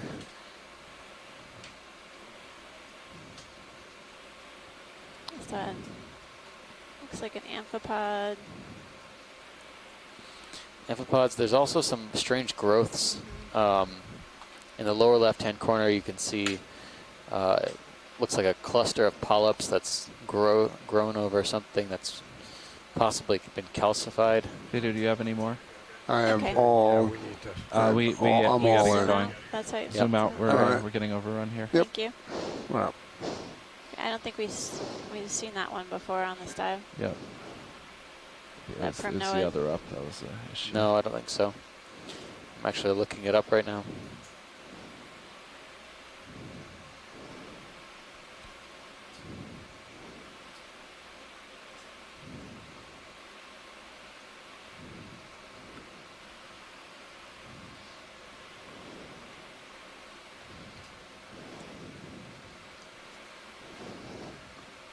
Seemed like possibly it grew like this, and then several vertical branches. Yeah, kind of lyrate. Yeah. Narella is the most likely candidate. Okay.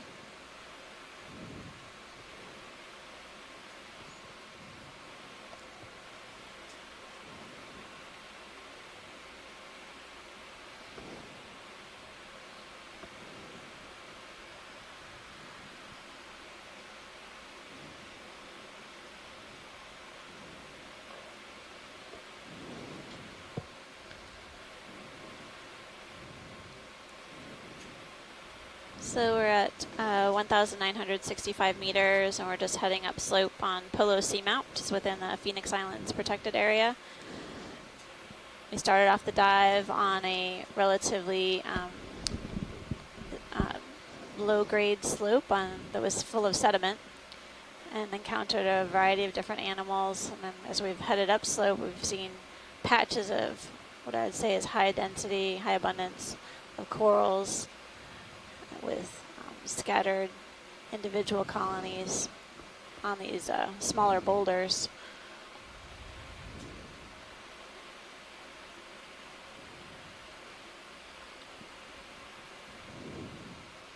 There's published data aging the rocks collected from Polo Seamount at about 66 million years.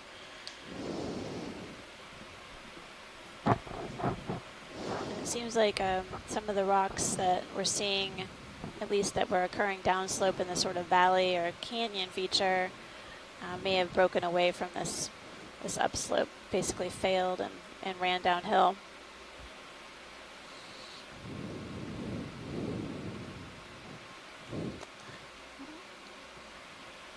Every time I see one of these yellow-red corals, I really would wish it's a plexaurid, but just so we can increase the number of families we've seen. But what do you think? We should look at that. Yeah. Take a look at the fan on the left, please. The one on the left. The golden. Yeah. Sure. Thank you. Hopefully my wish has been received. You must have to give a sacrifice to the sea gods and goddesses first.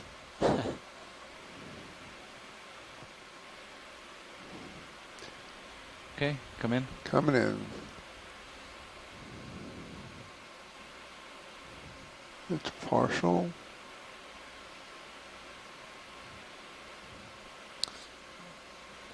Wow. Is it what you're looking for? It's really weird. It's kind of a twofer, maybe even. That's full. Look how modeled the skeleton. Yeah, that looks very similar to the one we collected actually on one of the first dives. There's also, I think, Paragorgia down to the lower right, but this first one, golden colored coral, it's tough to see. The polyps are very, very tiny. I could get a little bit closer. There you go, just further. Yeah, if you could scoot a wee bit closer, just get a closer look. Sure. Yep. Video come out. Coming out. So the one behind it, I think is Paragorgia. I'm not sure. Arctinians or stormy corals. No, yeah, that's another mystery.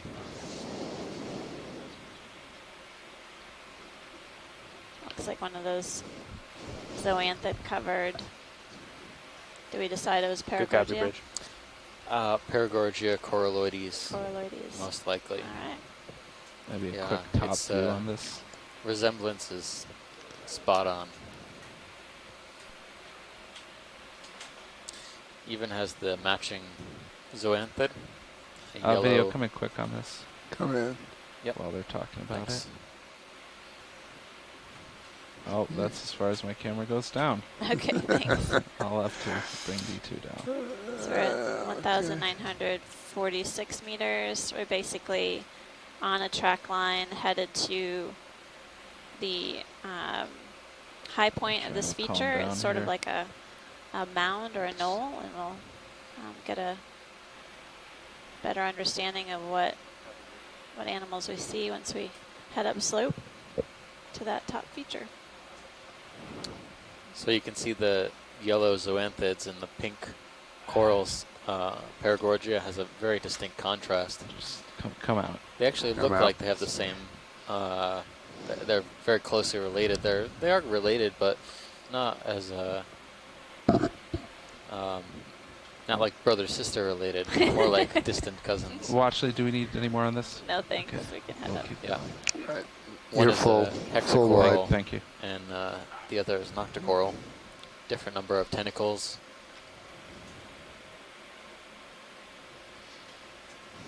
Is there anyone on the conference call that would like to say something or had a question? No, that was just me. I saw a broken stalk or axis or whatever just beyond the coral with this image. Okay. And it had an offshore wrapped around it. And that was something that was very prevalent in on the last leg at Samoa. But we haven't seen it. I don't think we've seen it until this. Video Pilot, quick. can we images? So if you happen to see another stalk, Come in. just blow the ROV now. But if you have to see one later, it would be good to get. So this is a different type of, well, actually I'm just seeing zoanthids. I don't know if I'm seeing any. Yeah, there's octocoral polyps on there.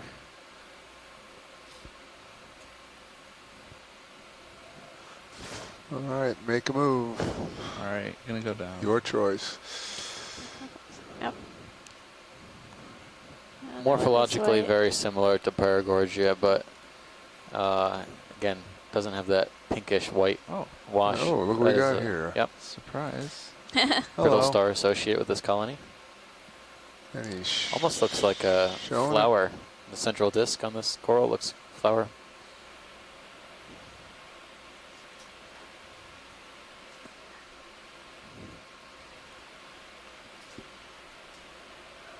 Losing my footing. That's great, pilot, whenever you're all set. All right, let's come back up.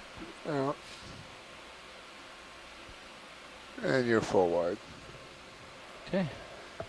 Looks like another of the same behind it.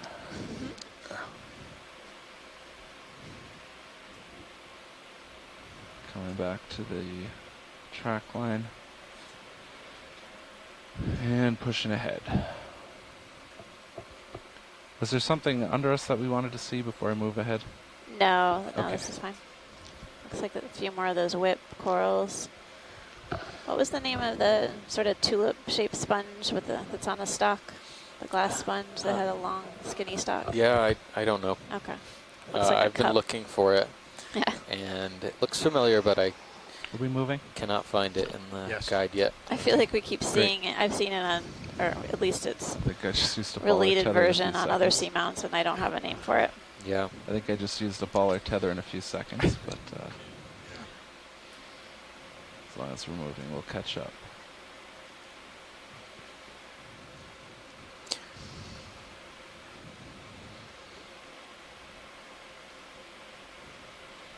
It's a little bit of a vertical face here that I'm going to check out, but it might not be big enough to have our usual collection on it. No, it looks pretty bare. Okay. Thanks, pilot.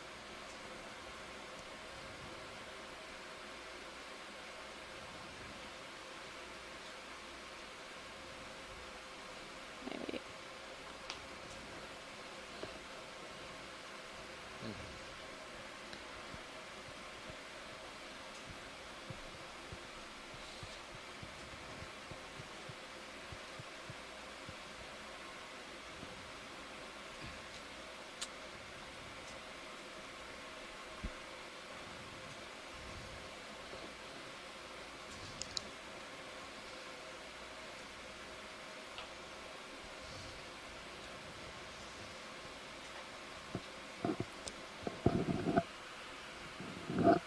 looks right. Yeah. So Sacrocalyx. Yep. Maybe. Within the family Euplectellidae. That's a type of glass sponge that we've been seeing on the dive.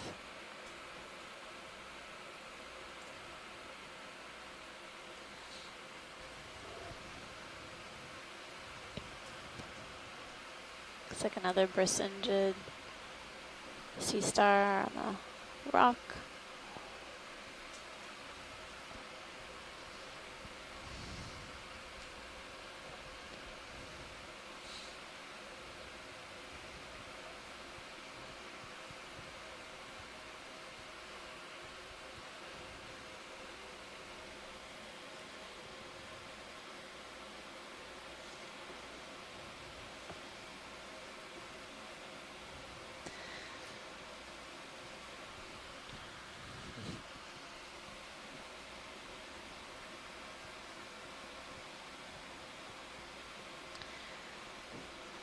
So we're headed in a slope to the top of this feature, this sort of knoll or mound.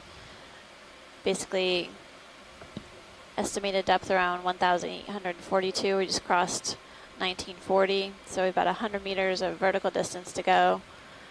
We're continuing to see basically some gentler slope with rocks and various shapes and sizes that are punctuated with these larger boulders and more vertical profile. And look at all this particulate matter in the water column. That's not the vehicle, right? No, I'm not stirring that up.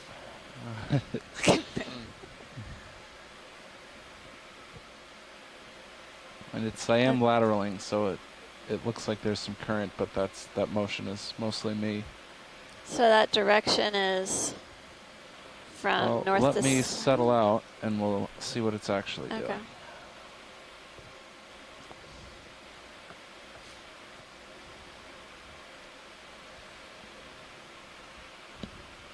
So it's moving from northeast to southwest. Okay. Yep.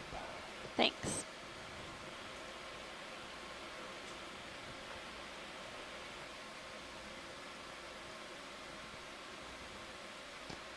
So I guess if you're on the edge of this feature, you want to be on the correct side of it to trap the food. Because it's sort of budding.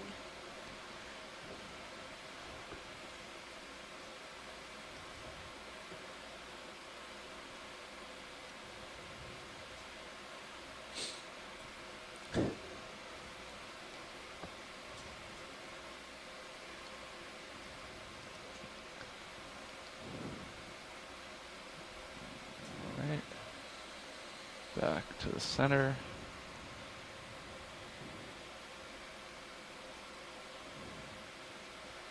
Just kind of zigzagging up until we find something to stop at. Yeah, did the ship stop at the end of that move yet? Yeah. Okay. More of those euplectellid sponges.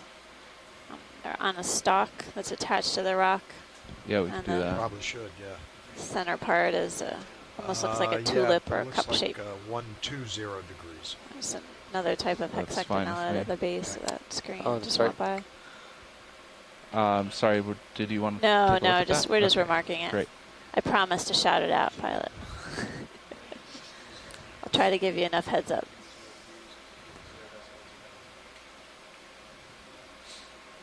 This would be interesting. It is interesting. It's very much like the one we collected, too. It was full of ophiuroids. And one crinoid, which didn't come up in great condition, but I think we got enough material out of it. What was the name of the sponge? Which family was that? That was in the Euplectellidae, I believe. But this was a coral that one of our scientists ashore, Chris Kelly, wasn't able to recognize with any degree of certainty to the genus or species level, so it could have been a new record. Okay, come in. But we've seen it here at least on 2 seamounts so far. Losing it. All right, try holding, again. Going in. Yeah, you're holding it.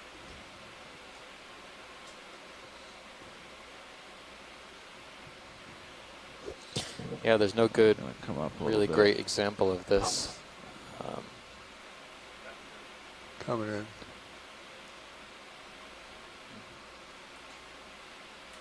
So we made a good collection a few dives ago. Thanks for that image, Pilot. All right. Whenever you're good, video. I think I've scared 2 things off of this just by being nearby. It jumped ship. I have a great image of the brittle star, its arms extended along the kind of cup of the sponge. Sort of looks like a trumpet almost. And then some crinoids or sea lilies are also hanging out on the edge or the fringe of it.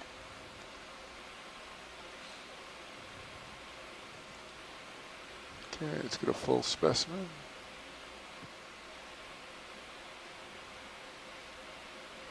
I don't think I can get both lasers on that.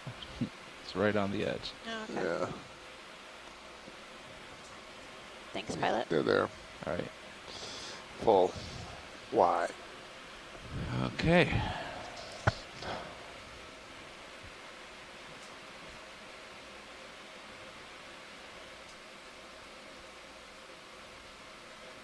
to be careful not to hit these things after I look at them. Yes, it's a bit of an obstacle course out there. Sure is. But you guys are experts. You know how to get around on the seafloor.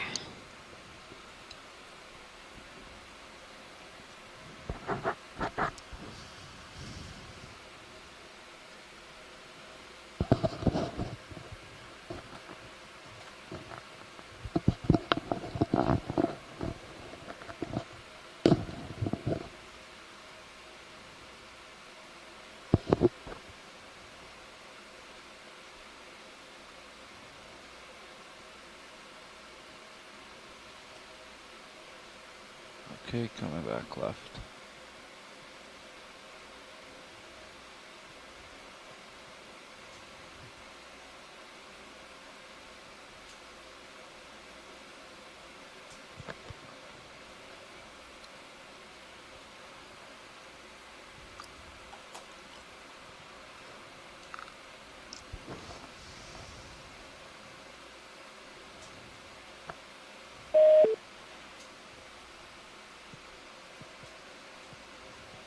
That looks different. And that's the largest shrimp I've ever seen. That's about a 20 centimeter shrimp. Enormous. Bright red in color. Basically invisible at these depths. That red color disappears completely. But we can see them because of our bright lights. Never mind. We don't have to chase them. Okay. He's Thanks, though. bashful. The white. Is that another kind of sponge? I think it might be. I think we saw a dead one earlier. Okay. These ophirids are having a bad day. They just keep on falling off the things we try and look at. It's my prop wash. I get a little bit of water moving toward them and they startle. They hightail it. I'm out of here. Do we want to zoom on this? Just a quick zoom, please. Oh, yeah, there's several brittle stars. It's those fine projections. It's got to be so delicate. I'm backing up pretty fast, trying to stop that.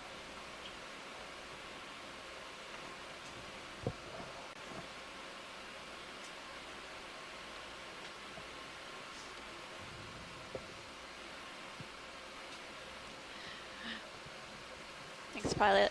We're got some good images for the shore side to take a look at. Okay, video, come out. Thank you. Good on my part. Pretty decent size sponge, too. Struggling on that one. You and me both. Well, those are related. I think you said that we saw a dead one of these down below? Yeah, it was very fouled, almost brown, clogged with particulates. But that was more vibrant, looks more like the glass sponge the pearlescent blue color. Okay. Yeah, sure. we could do another. Keep on moving. Yeah. 130. 130 looks good.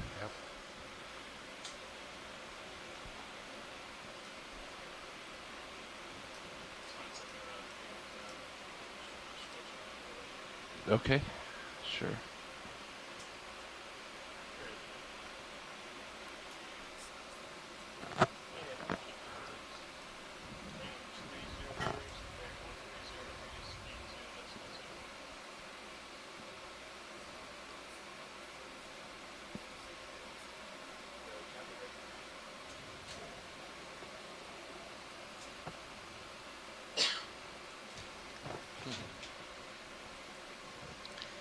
So is another fan coral, did you? Yeah, I believe it was a bamboo, one that we've imaged before. Okay. That sea star just fell off and I wasn't even near it. Might be the light.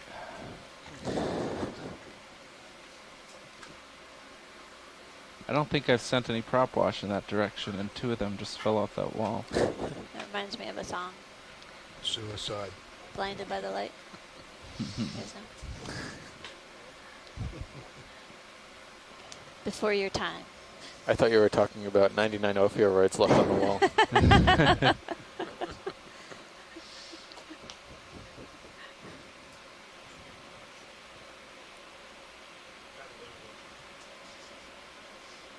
It's like a sort of channel here. You see the collection of sediment as well as several rocks. Yep, fair bit of current through here. Okay. Yep. So we're getting up there. Our targeted dive today was planning on taking us to about 1850 meters, something around there. Yeah, it's kind of where we started our dive on Carondelet Reef a couple days ago. So we're capturing a depth range slightly deeper than when we dove on Carondelet. And our end waypoint brings us to kind of a pseudo summit, kind of a rocky, potentially rocky, could be sandy as well, we don't know, knoll on the side of this seamount.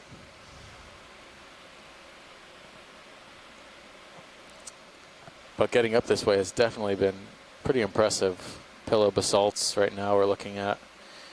A lot of cracked rock, yeah, down a little bit deeper.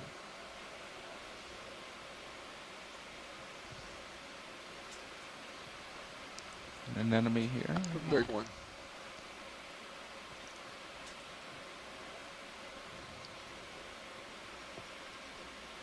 If you tilt down, I can take a quick. Okay. Looks to be a different sponge as well. I saw that deeper. I just don't know if we got a view of it. Trying to rise back up. Okay. I'm just going to tilt. Yeah, just tilt out. Take some more. Going in.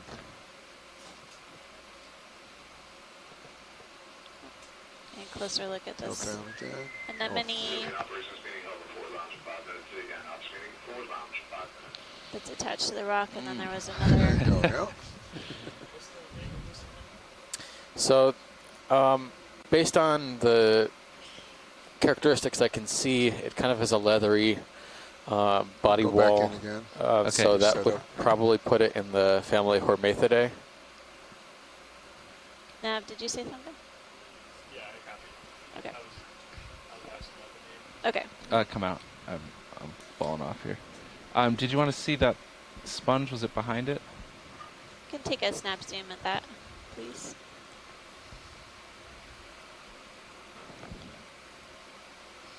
Gonna need to start moving here pretty soon. Okay.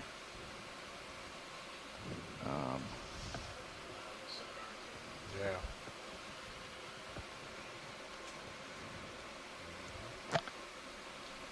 Okay. Let's snap zoom on this, and then we gotta keep going.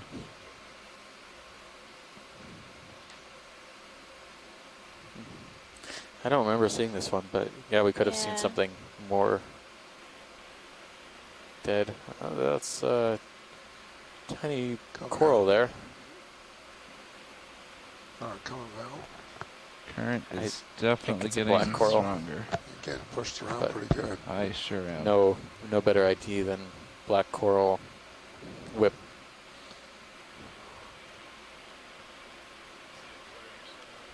Yeah. 50% lateral to hold position. All right, coming in again. Yep. Let you come to it. Coming out. Yeah, that's all right. All right, okay. I'm gonna keep moving. Come on up. Full wide. Coming on up. We're lined up on the move. Yep. Good.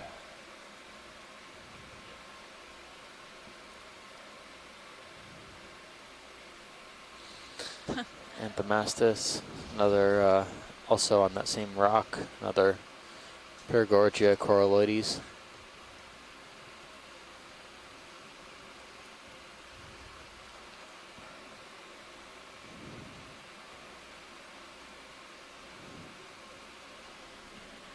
And another one of those glass sponges on the right. That rock that the Anthomastus is on definitely looks like it rolled downhill.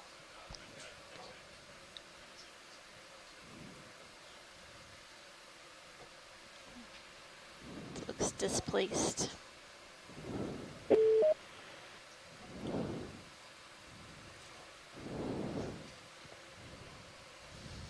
we're just having a bit of a watch change up front.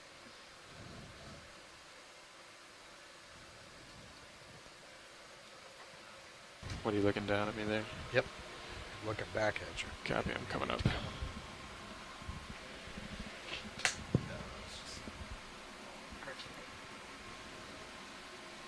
Thank you, Bridge. All right, Nav, how are we doing? Let me check. We have making good progress. We have about 220 meters to go.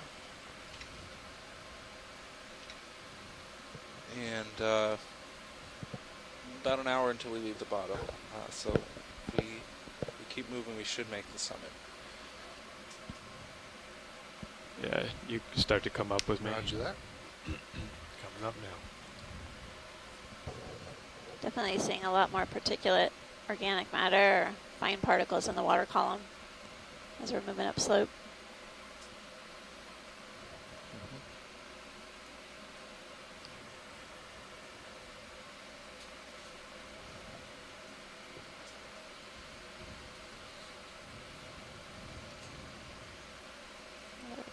Crinoid and a sponge and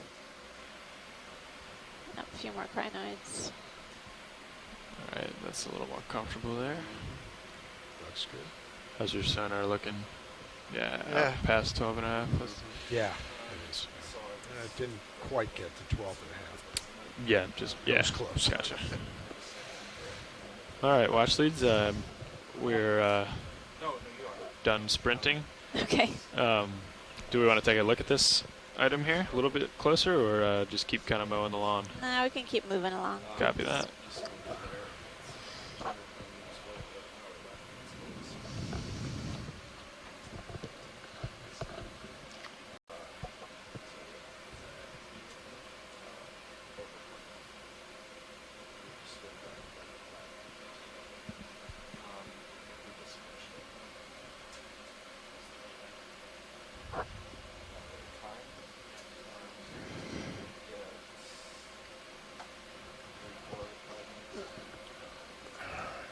We're definitely seeing more of those white sponges with this sort of spiky texture.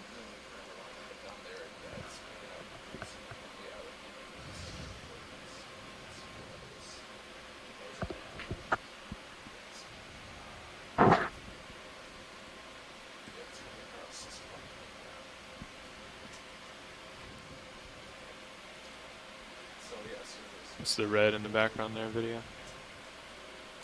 Coming to center now. Yeah, I see it.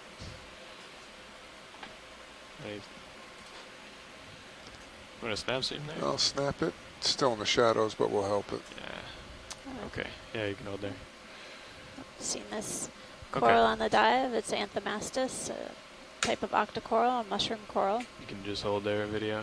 I'm holding. I've seen a few representatives of this type of coral throughout the dive. You'll come up to it as the light gets better. And it sounds like they've seen this. Thanks. So yeah. we can. Yeah, I think we've been there, done that.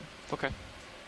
I don't know what species it is. I don't know about this particular group. Go ahead. What the depth range full wide. is. Have you stopped moving from the last move yet? Anthomastus is. Yes. You have. It's fairly wide. Yeah. You're full wide. Copy that. Yeah, I think we could probably get another one. Based on our observations here, I'd say it's very a wide. couple thousand meters. He says he stopped swinging from the last one. You're talking to me? What's that? Yeah. He says he stopped swinging from the last one. Would you like me to keep moving you along here? Sure, yeah. Okay. Then I'll just look at the same moves that y'all have been doing. 30 meters, 130, 0.2 knots. Looks good. Great. Sounds good. Bridge, RV nav.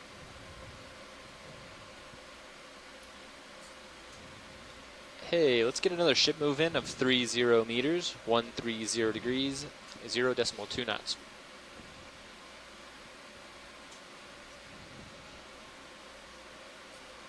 Good copy. Thank you.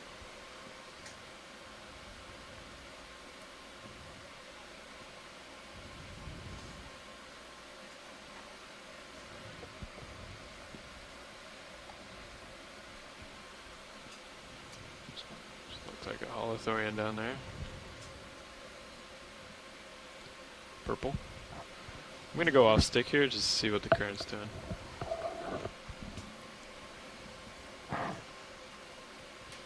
Thank you.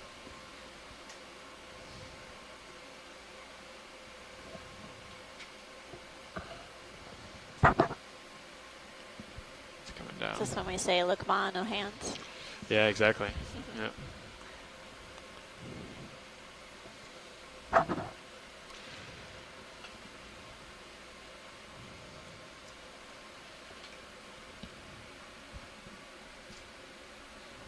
Seeing at least one, maybe two fans on the coral on the rock on the left. So we anticipated to level off up here, correct? Yeah. They say 1850. A few more sponges. Now, can you bump my center down just a lot of rubble here. Copy that. Thank you. I think there's a 20, right? Yes. Perfect.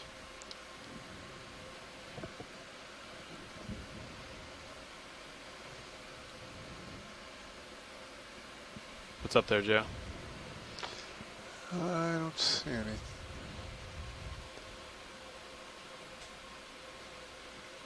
Come on, Chris, find me something. There's something. There's something. Something. Couple of somethings. Yeah. Tall or something all the way to the right. Can we have a snap on this one on the rock? Sure, dead ahead. Yeah. Okay, going in. Go ahead. Hold there. I'm still out. Pretty full lateral. You are. Correcting. It's a primnoid. It's a big one. I can go more. Hold there. Hold in there until you settle. Do we want to do a close-up of this? Can we get a better ID? Sure. We can try, yeah. Yeah. Okay, going in. Let's try to do that, pilot. And Copy that. We're going to keep pushing in, Joe. So you'll have to adjust focus. Yeah, this could be a similar Narella to the one we saw that was branching strangely before. Okay, you can hold that. There doesn't seem to be one Copy. simple colony morphology for this You're getting close. genus Narella. of course not. Yeah. Got a toe in. That's what keeps it interesting. We're getting a good view of the polyps. The primnoids have really characteristic Is that full? scaly or That's rough full. polyps. Yeah. And then one of the other characteristics to look at how many tilt up polyps occur around each whorl. Sure. Thank you. Axis, and then also come on up, Don. there are a number of Keep associates, Let's hold up there. some crinoids, and a brittle star. Give you a better contrast. Of course, these tips are dark. It sort of looks like the polyps are pointed upwards. The polyps are dark. To me, but looks like we.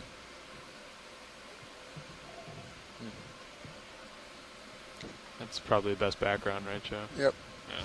Okay. All right. Thanks, pilot. That's great. Sure. And then there was a large. If you keep coming right. To the right. Yeah. Is that full wide? Spiral Iridogorge, yeah. Copy. Colony up here. There's something still more there right. There he is. Oh. That is a. Yeah, we've got a completely very large whip coral there. Do we want to pick your poison here? Maybe the one on the right. Okay. Yep. The whip coral? Yeah, we've imaged a couple of Iridogorgia so far. Copy. It's pretty tall. Wow, this is a long one. Okay, Chris. Think we can start at the base and float? Yeah. Let me kill my momentum here. Okay, go ahead. All right, starting in. Ooh, looks like it's been So munched this is on. a bamboo whip coral. You can see the characteristic dark nodes. And Stand by, Joe. I'm getting a good view of the base of this bamboo is attached to this rock. I think actually we'll stay here and tilt up. Yeah, that's fine. If that's all right. Take it. I got it for now. Okay. Thank you. Roger that. Hold on a bit before you start doing that.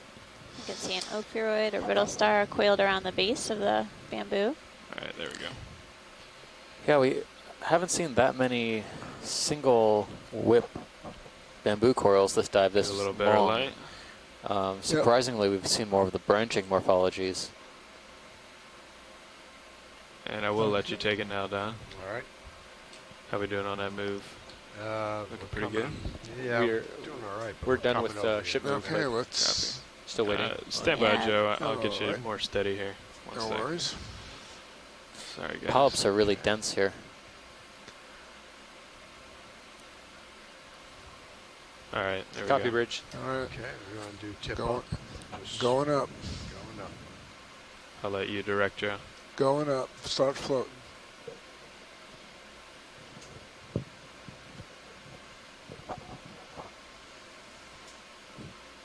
I thought I saw a bear patch coming up. Right there is your bear. Keep going. Come on, Chris, if you start, you can lift off and just cut floating up. That's beautiful. Copy. View of I the might lose my heading nodes on the slightly. That's all right. Okay. Bamboo whip. Tipping. Yep. Really teeny tiny polyps on this area. I wonder if that was damaged and regrowth, possibly. Could be. Can you give Sirius a pull up? Yeah. The winch. Perfect. Chatter. Keep coming. This is another one of those bamboo whips that keep coming going and never end. We're going to make it go right out of frame. Copy that.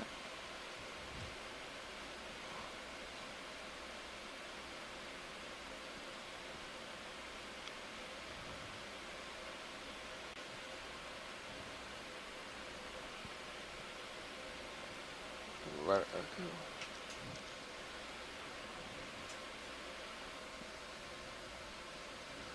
Doesn't want to end.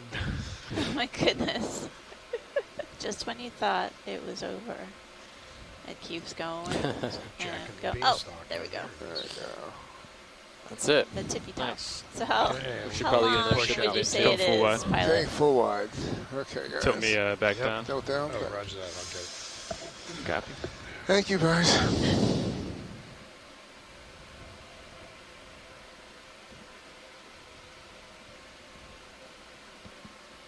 Right. Yep.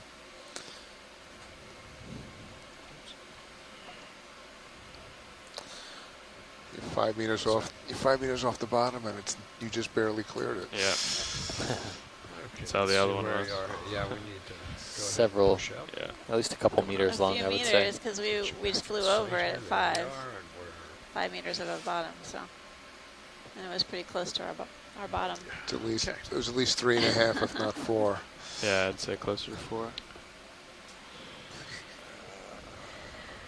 I always love it when the shoreside scientists have debates on the chat about what they think the corals are. Yep, you want to wait till you move out just a little bit, and then I can keep coming up on Syria. Yeah, coming up. No, he can push out pretty quick here. So it's taking like 3 or 4 minutes before we start. Okay, you comfortable right now with me calling another one in? Yes. Okay.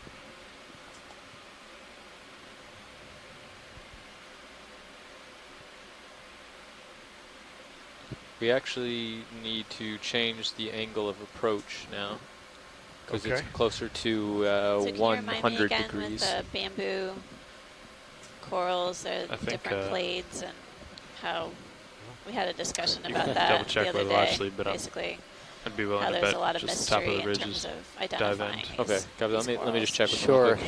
Well, to keep it simple, watch lead, Nav. there's a lot of shared characteristics. Yeah. Hey, just wanted to check in with you. Is that waypoint the one that's really important, or is it getting to the top of the ridge? Getting to the top. Okay, copy that. Yeah, thanks. However you want to approach it, it's fine. All right, pilot. Then you were correct. So let's go at 130. 130 looks good. So copy that. Okay. Yep. It's like another one of those purple, possibly Victigorgias. Bridge, RV Nav. Yeah, while we're waiting, let's get a shot of that. Hey, we're ready for a ship move of 30 meters, 130 degrees, 0.2 knots. Try to get a black background for you. Oh. You're doing pretty good. Oh, nice. This one looks like a... Okay, go ahead. Going. Actually, that might be worth good copy. taking an image of as well. Okay. Tilt up. So pilot's just getting a better view of this purple coral. Like we have purple. seen this earlier on the dive, but Easter coral. Copy that, watch lead. It's a smaller colony. Yeah. But, just get nice a full shot here. Take a closer look. Yeah, just come out just a little. I'm coming out a little bit. That's me. Copy. Okay, moving on.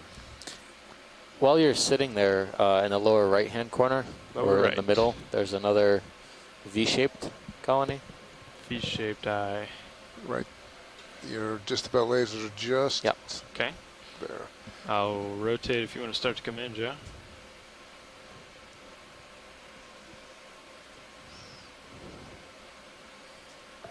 Okay.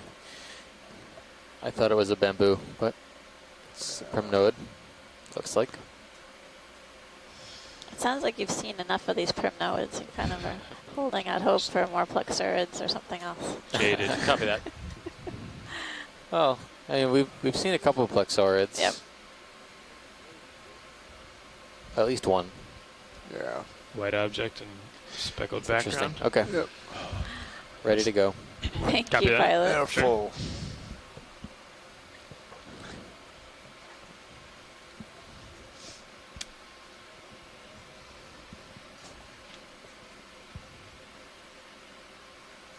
Thank you. Weird.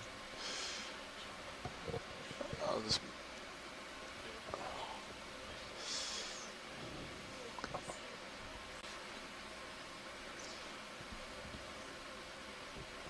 There's a sea star to the left, pilot.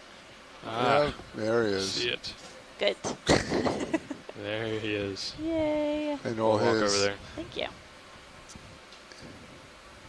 And all his 4.5 leg wonder. It's got a stub there. Stubby. So Nav, is it off bottom in 45 minutes? Is that about right? That's correct, watch lead. Okay, thanks. All right, I've got it. If you tilt down, up. Wait till you settle. Perfect, actually. Okay. You can have to tilt down. I'm going to zoom right over it. Yeah, sure. That'll work. Stand by. Going in. I haven't seen too many stars today other than the beginning Right. dive. And that was more on the sediment surface, so this one's perched on a rock. Yep. Okay, that was settled. We'll go all the way. Sure. And maybe that's not a stub, it's just coming at us. Maybe not. I have a name for this one somewhere. I wrote it down. It has really spiky appearance.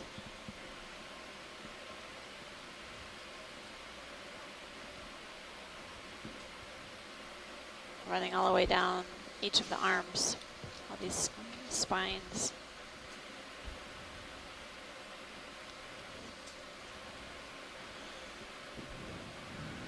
Looking good. I think we got it. I think that was a great image, pilot.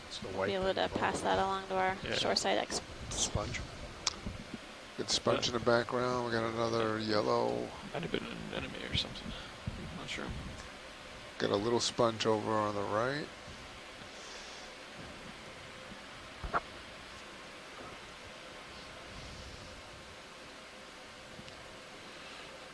We have about 100 meters to top, something like that.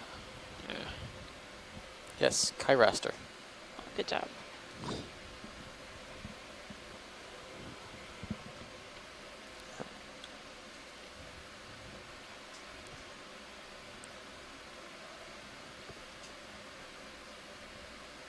Kyraster. C-H-I-R.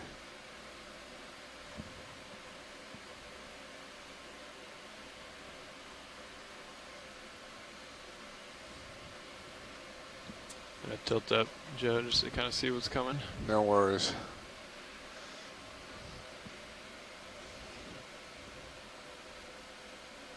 Maximize coverage here. Yep.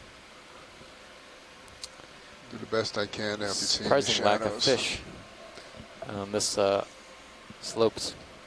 It's a pretty dramatic drop off. Yeah.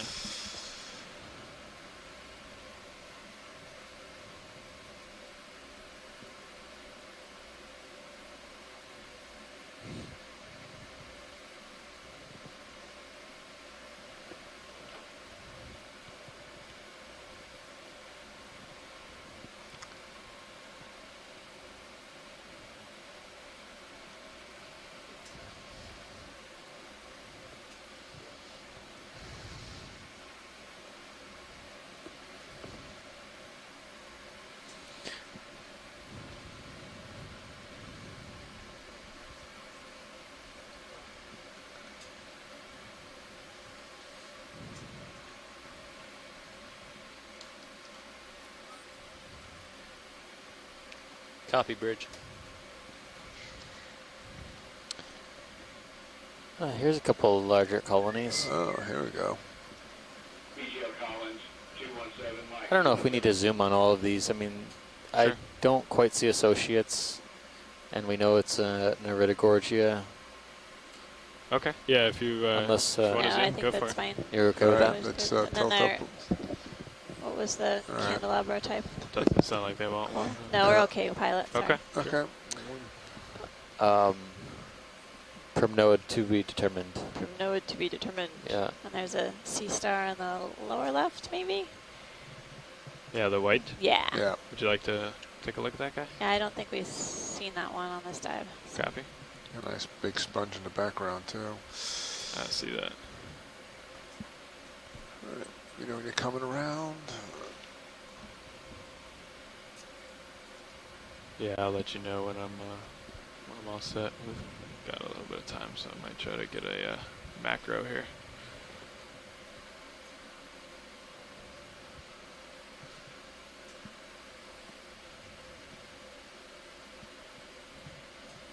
Is this still good in the light tank? Yeah, shadowy. Let me get a little closer and see what we got. Copy, go ahead. Gonna give me one tilt up there. Looks like one of the arms is kind of falling off the rock, and the sea star is holding on by its other arms. Yeah. He's in Maybe he's trying to get up the energy to reach up. I've got nothing here. Unfortunately. This is doing yoga. It's not one I think we've seen. I don't think we've seen it. I don't know if we can help it any light at all. If we can. Yeah, this is a good footing. So unless you're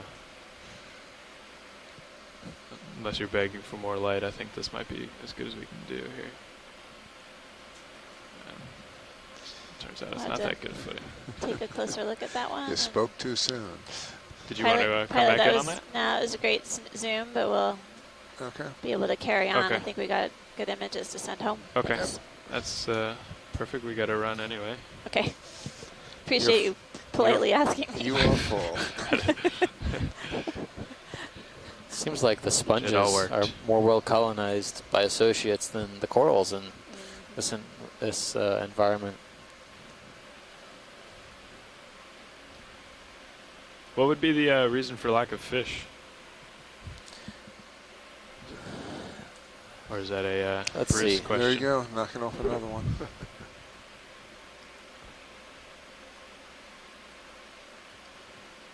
It's a good question. I mean, they occur in this depth range.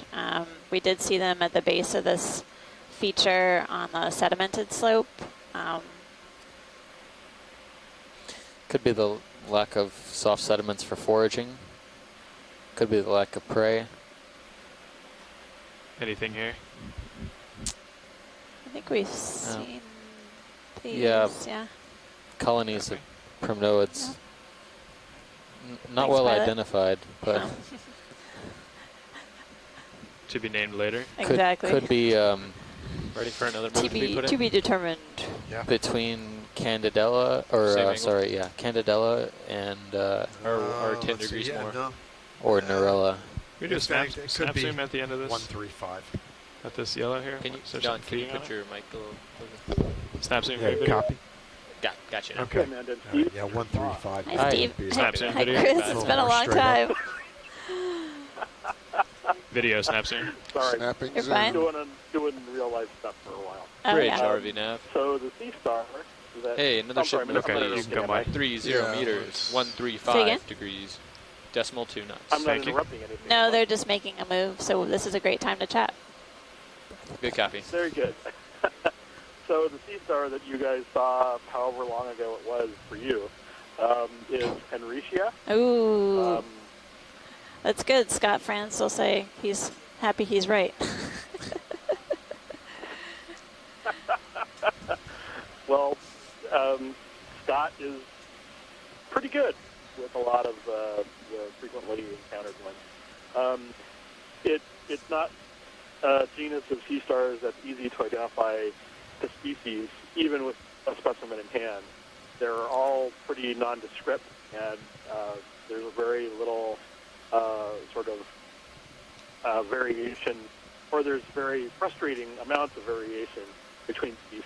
So that one actually looks like something I might be able to identify, but they're still really hard to work on. But other than that, they're ecologically important. They're abundant, which is what makes them so frustrating to identify, because they turn up all the time. And in shallow water, you get them frequently if you're, scuba diving. And Pilot, can we get a look at this coral on the right-hand side of the screen? Sure. The brown. With the two white.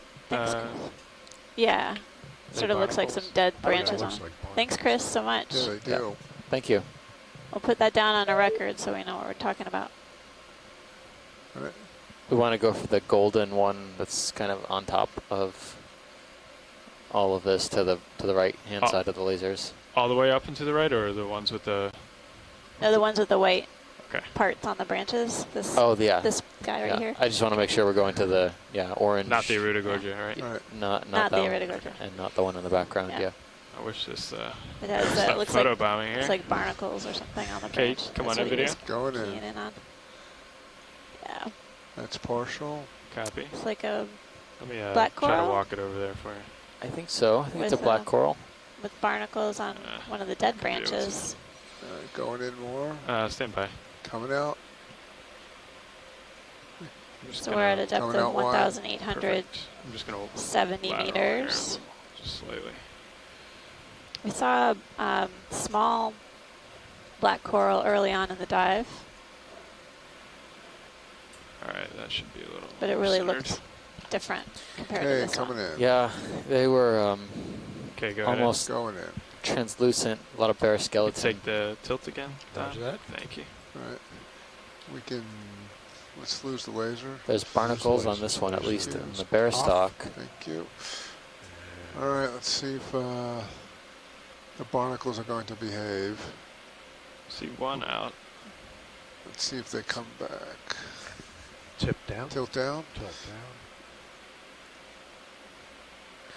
down. That's all I can make out. Just barnacles Going associated with this one. That's not. You can kind of see the Cirripedia, the feeding appendages. Extended from the barnacles. Yeah. Come on now. Whoa. Thanks, Coming pilot. out for you. That's a good hot spot to stop. Lost a foot there. We can. Do you want to go back in? No, I think that was fine. I would like for it. us. Good. You want to video? Yeah. Okay. Let's do. On barnacles? Yeah, on barnacles. We'll just get a good shot. We got a little bit of time waiting. Okay. So, Right. we want to get another ship move in, or we have one. Do you want me to stop it? I'm still moving. Okay. Okay. Let's give it a quick once you settle in. And the ship is still moving as well. I'm tilting you. Sorry. Can you tilt me up then? Sure. Roger that. Okay, going in. Copy. All right. Did we get their barnacles? Looks like See if it the comes barnacles out. have It's gonna come basically up. landed on and settled on the Tilt bare down, skeleton tilt of down. this black coral. Get the branch out of the Taking way. Another look at. See what I can do. See the barnacles feeding appendages are extended. Yeah, that's what we're looking for. They look really transparent, so it's hard to see them. They sort of shimmer in the light. I would guess if I had to make a judgment, best we can do. I'll take that back down. All right, Roger that. probably Lillipathes. You're full white. Down. There's We're on top of you here. getting close. Yeah, it's only this camera's only at 40. Yeah. Could be Parentopathes. Getting close to the top, it looks like. Oh yeah, Yeah. definitely. Definitely something very Different. very than- much branched. Yeah, different from what we've seen. Sorry, Joe, that was blowing me off of there. Oh no, We've only seen very few Parentopathes in this area. I think Swains Island was the only site we saw Parentopathes. So we're seeing a few more scattered sea fans or corals on some of these larger boulders as we approach the peak of this knoll, this topographic high Stuff's ready to come in the background. feature that we Looks like a bunch of have been sponges. climbing all day. Okay, copy.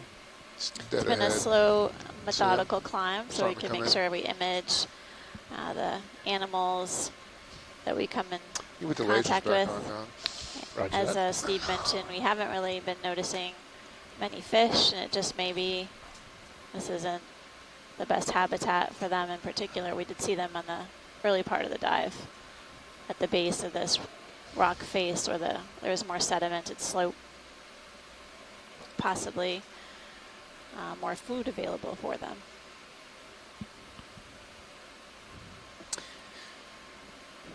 Yeah, it's we are flattening out a little bit, and the corals we would usually see on the vertical walls are starting to see.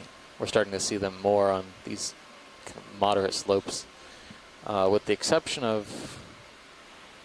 It's over on the right-hand side there. Something new. Oh, this is my favorite. That's an expedition new. What's the ship doing? Ship is stopping. Okay, perfect. Thanks. Okay, this is going to be a challenge. It will be. We're up for it. Yep. So this looks a lot like Metallogorgia. This is going to sway in the current. And so Metallogorgia is my favorite. It reminds me of Queen Anne's lace, which is a plant that we would see growing up in the fields. Pretty good. That's not you. That's where I the lived in current person, Michigan. right? It has this top knot. It's not me. Not yet. And essentially I'm gonna fine get underneath polyps it. like Yeah, the black other background. chrysogorgids that we've been shoot imaging, it up. Yeah. That'll work. encountering throughout the dives. That's all right. Guys will learn it. Yeah, You see an associate there too? I do see an associate, and really interesting that we have both of these growing right next to each other. Okay, is that now out of the light? believe it or not, they look different, but they're probably the same species. One of them being a younger individual, the one on the left-hand side, and probably the mother colony being on the right-hand side. When they're younger, they actually have if you bring the upper branches, swing arm in, and that may they help. lose the branches and migrate upwards or grow upwards as they get older. Yeah. So we haven't seen Metallogorgia on the dives thus far. I don't. Do you remember what the if they occurred on the American Samoa leg? Okay, you know, I don't remember. You want to take the tilt? Not on any of the dives I saw, and I was watching quite a lot of them. Yeah. No, Annie's saying no. Okay. So good. This is a season first then. Just keep on going up the historic lack. That's right. We'll keep adding to the list. Without losing your toe. Wow. Of course, it's not helping you by stretching itself out. Yeah, it'll die down here hopefully soon. It's really the crown of this coral has these densely packed polyps, again, that are very delicate looking. You can see a ophiuroid, a brittle star at the center of the crown. I think now it's settling out.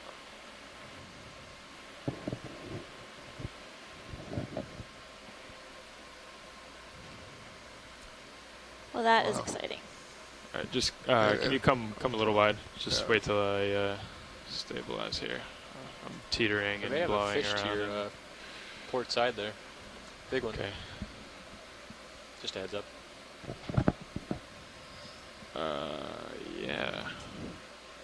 Can you come full wide? I am.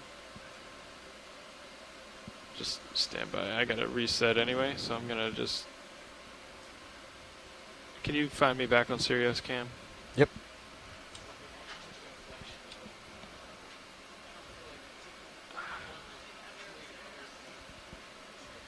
I think that's just a coral, right? It's still no, maybe. See something? Where? Port side? It should be coming. Can you come up on Sirius? Yeah.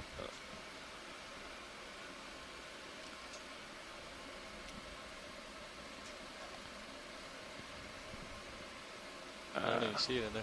Yeah, there he is. Yeah, there he is, right there. One big fish. We're gonna go back to that coral. We're just. We'll take a look. Nice spotting up front. I think we better take a good view of this fish. Yeah, thank you, John. Looks like there's a huge, really significant spine coming off the. And the ship has already stopped, so top of the head of this we fish. can go right back then I can. It's huge. But it should give it one back. A little back. I'd feel a lot more comfortable. All right, let's lose the I would lasers. say it's at probably 60, 70 centimeters long at least. It looks like there might be some barbels or something coming down from the mouth. Who's ever got tilt? Can you tilt down for me? You want me to get it? I'll stop on cameras, guys. Let's figure out vehicles We're going to ship move. We're going to go ahead and do 10 meters at 312 degrees. Let's come up on Sirius. Just okay. I got a Delta 17 already. Oh, okay. Yeah. Can you come up on that camera then? Sure. Or I can do that for you, actually. Okay. Let me do that for you. Okay. And your sonar looks good. Okay. Yeah. All right. Good. There were a lot of moving parts there. I didn't want to. No worries. Get in trouble here. Okay. Yeah. Let's go back in and then. Let's tilt down for me. All right. You keep the camera down. That's okay. Roger perfect. that. One down, Don. Coming down. Copy. All right, pilot. It's going to be coming back 10 meters. Copy. Oh yeah. So there's a distinct, I guess, barbel coming down off of the mouth. And it looked like come up a bit, or you good, Joe? Also just coming off the right head, now. He's just floating up. Barbel. Pretty significant spine. Nice. Get lateral lines. And what did you estimate? 50 or 60 centimeters long?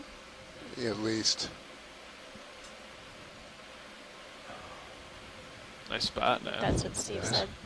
What's that? Did you say it was about 50, 60 centimeters long? Yeah, at least 60. Could be up to 70.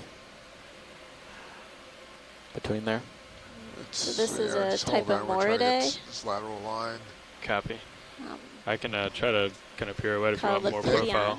You think you can do so it? it's in the Moridae family. Okay, let's do it. Let's see if we get a profile on it. Copy. You want to come a little more partial? Coming out. Thanks.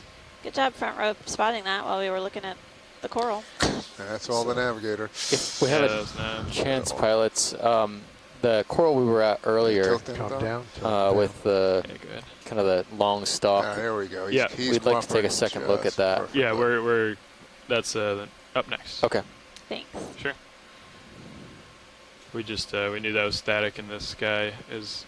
He also seems pretty static. Well, he's probably expelling a week. He's probably expelling a week's worth of energy right now. Yeah, probably. Copy. So this is in the family Moridae. And again, we're getting expert advice from Andrea Quattrini. I can't to the left. Down. Saturday. Back in the U.S. Okay, hold that. Now that the genus is just come all the way around. Come on, guy, you can do it. It's within the gadiform group or order. I'll force it. There you go. Press the issue. That's all right. There we go. There we go. Come around. Comes me coming out. Copy. Chatter, yeah. It's all right. That's all right. It's nice that this fish is behaving for us. Tip up. We don't have to we're both get a rear end shot with a nice lateral I view, think and he's gotten this. Let's hit him with the laser one more time. Right, roger that. Laser's coming on. Laser's on. He is big. He's a big guy. Yeah. All right. Laser's on him. Laser on him. Let's leave him alone. Thanks, buddy. Thank you. Thanks, guy. Nice work. He's big. Excellent. Good job. Nice job, team. Okay. Nav's got an eagle eye over there.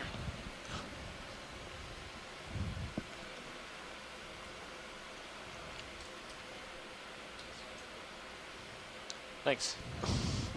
Okay.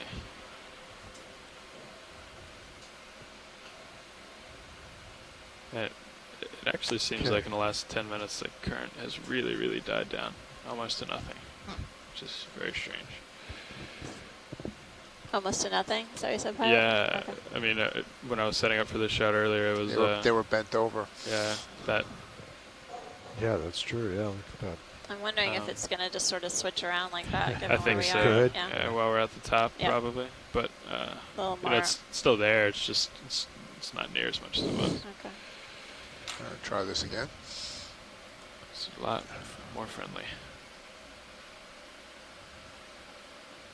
Yeah, and down you do whatever you need to do with that port swing arm. Okay, yep, roger that. So we're getting another look at this Metallogorgia. Do you think that would help us resolve the genus, or rather the species, or just a better look at the associate? Come back. Both. Okay.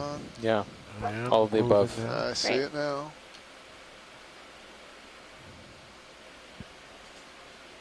Here comes the light. A little more? Perfect. Oh, you got it. That's good. You can start to push in there. Okay, coming in. Who's got the tilt? Don does. All right, we'll have get a flare second. Right now. Okay. Don needs another arm. Coming up. Bring it back to center. Yeah, we gave ourselves light and a flare at the same time. Oh, yeah, let me either bring it in further or back it out. Yeah, it's either further or back. It's got, can't stay where it is. Oh, now I guess I'm going back. Let me bring it back. Go back. Bring it back. Yeah. Oh, bring it all the way in then. Well, I'm already going the other way. Okay, all right, fine. There it goes. It's going out. Gone. Okay. Gone. Okay. So we're getting a closer look at this Metallogorgia. Tip up. It's going to probably float back. Come up a little bit. Family. Coming up. I'm still partial. I got more to go. Okay. Anything in particular that we are looking for? I think we wanted to look at the ophiuroid associate to make a positive identification. Also like to take a closer look at some of the branching and polyps. Come back into frame. The tip of the colony here. Just you can see how fine the polyps are. these kind of fleshy protrusions coming out of the stalk. The polyps, at least on the octocorals, have 8 tentacles. They're used for feeding mostly, but they also contain some reproductive structures. That move was perfect. That's right where we need to be. Nice.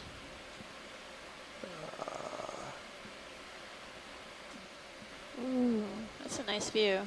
You can definitely get a perfect image of the brittle star associate. And it looks like it has swollen arms close to the body. That's him moving around there. I'm pretty still.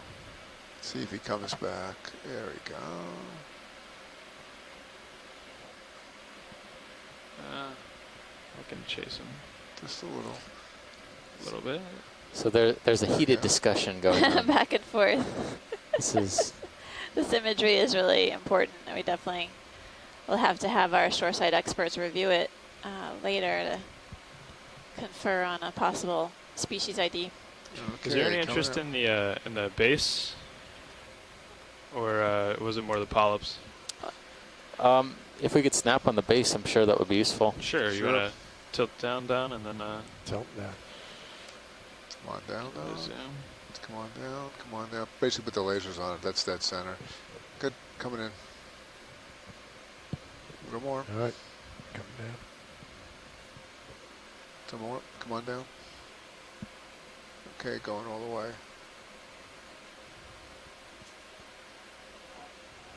Take it down a little bit more. Yep, come on down.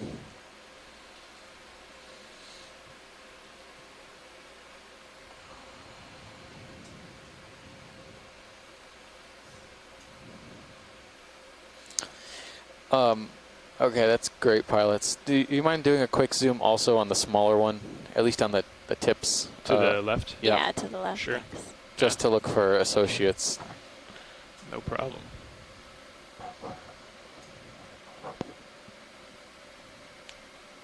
Go ahead, Joe. Going in. You're going to have to, yep. Don't see anything. I'll come back for you.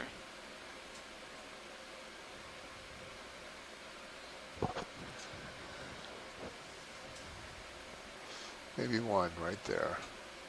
Our crinoid? Little guy. Yeah. Going down. Maybe not.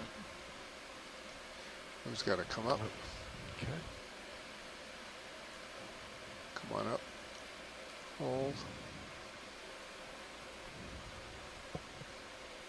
Sorry, I told you to go down. Come on, current. Stop it. Huh. Wow, this is tough. White on white here.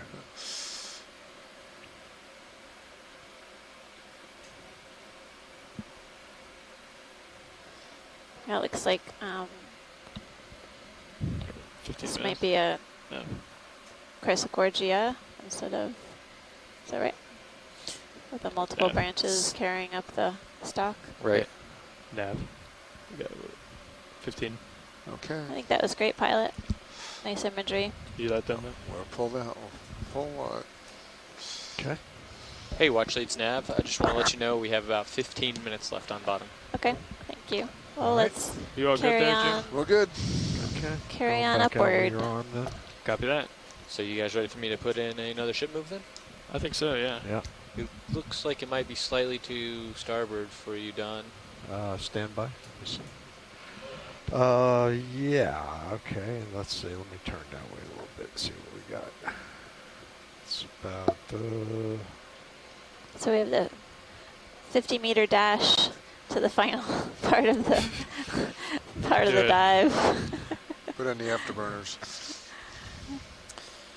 In the last 15 We're getting there. minutes. Yeah, about 115, just as we crest the ridge.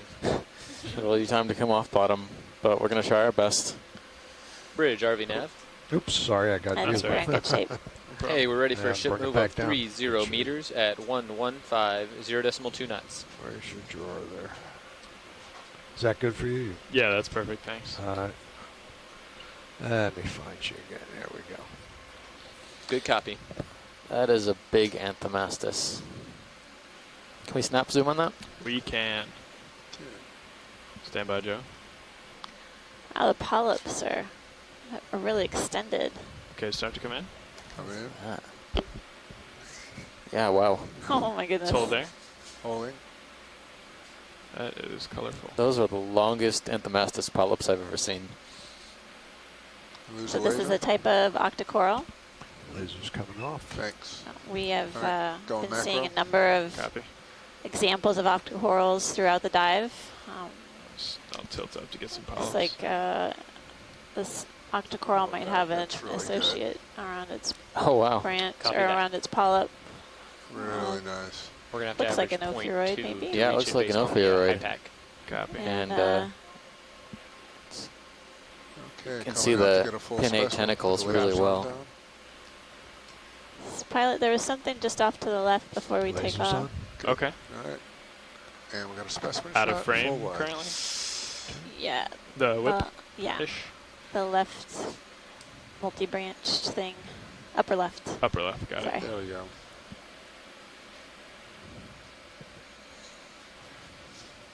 Black coral. Good. All right, going in. Maybe. I don't know. Speculation. Looks like a black coral.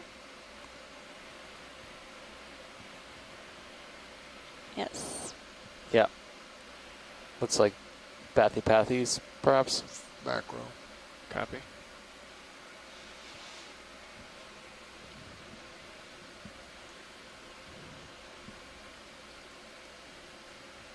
Better light on that. That's good for me, pilot, whenever you're ready. Okay. Thanks. Whenever you're set, Joe. Yeah.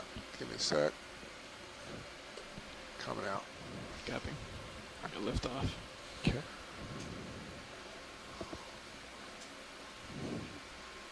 I never noticed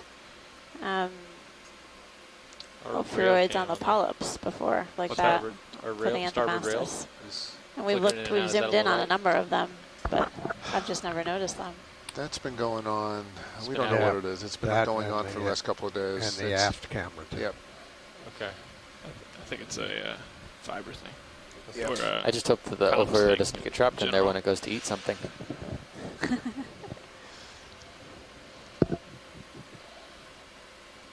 a cool feature here. Yeah. Is that me tugging you? Sure. Maybe. Maybe. I don't know. Oh no, that was just a big heave, I think. Wow. Wow. My goodness. Tremendous wall. Wow. Almost looks like the night sky. Does. Yeah. Almost every available space and nook and cranny is covered with these sea fans.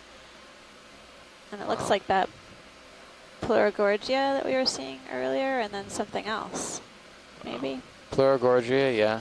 And could be a primnoid in there or two. Oh my goodness. But this is definitely... Do you want to stop that ship move? Not right now. Okay. A very dense coral stand. Wow. It's a second coral garden of sorts that we've seen on this dive. Don't stop. Copy.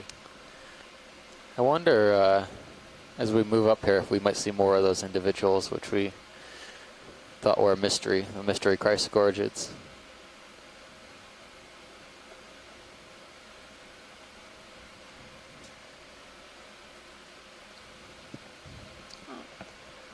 In the upper right, a stalked crinoid is coming into view. Incredibly long arms.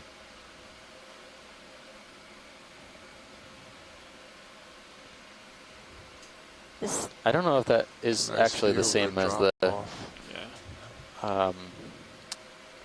red crinoid we've been seeing. Yeah, it looks a little different. Your starboard arms almost looks similar to what you collected. Yeah, similar. But I'm not sure about the... You're good. Looks like the stalk is more smooth. Looks like Sirius has a decent view. You can actually see a lot of the coral colonies on this ledge. And it's really rugged. This very rough texture to the rock. Sticking out there. Seems like lots of stalked sponges sticking out. Lots of places for things to settle on. To my right. There's a fish. To your starboard, yeah. Right. Fish at the bottom of the screen. Fish. Yeah, very bottom. Very It's bottom. like a type of eel. It's an eel. If you tilt.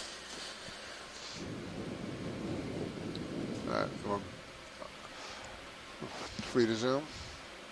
Free to zoom. But I'll let him do the work here. Keep coming.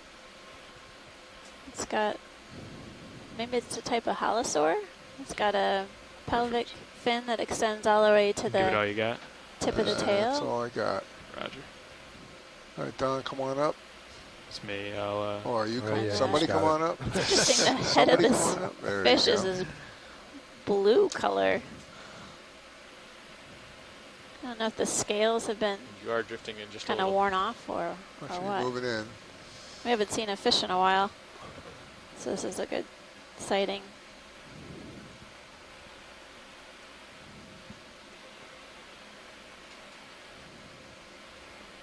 Just let him go. Stop. Copy.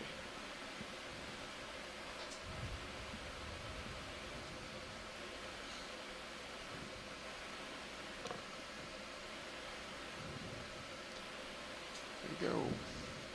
Coming out. Wow, thanks. Nice job, Steve, spotting the fish. There's a fish in our coral garden. Coral habitat. Fish coral habitat. There you go. All you got to do is ask for the fish there. You see two of them. That's it. There you go. You want to take a look at those kind of stock sponge. things? Yeah, actually, yeah. Let me, And they're there's underneath a big, me now, oh, right? yeah. Yes. And there's a big sea fan, too. Yeah. Vertical substrate, our rock is coated with corals. Come back on that. We're also crossing the depth at which we began our dive at Carondelet Reef, so about the same depth. And I would say communities are actually starting to look similar. Remarkably similar. Yeah. So weird. It's remarkable. That is a good word. Cool. Yeah, so almost a, what is this? It's like, take a closer look. They're laughing up front too. Wow. Take a look. That's incredible. Have we reached the top yet? Not fully, but almost. Because look at how dense the Iridogorgia is in the background. Wow. Can we get a closer or zoom on this? Sure, go ahead and zoom and I'll just kind of walk around it. Is there something down here? Might be an enemy at That's the a base. massive, brambly looking bamboo. The big anemone back there. Yeah.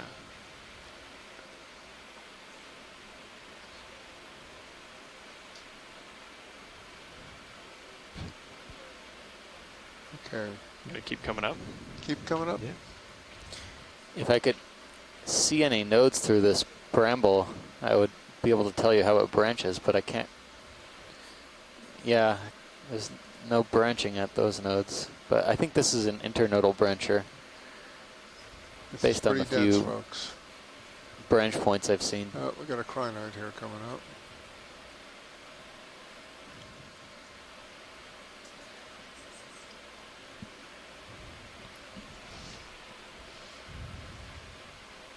Copy. Okay, we don't have a ton of time here.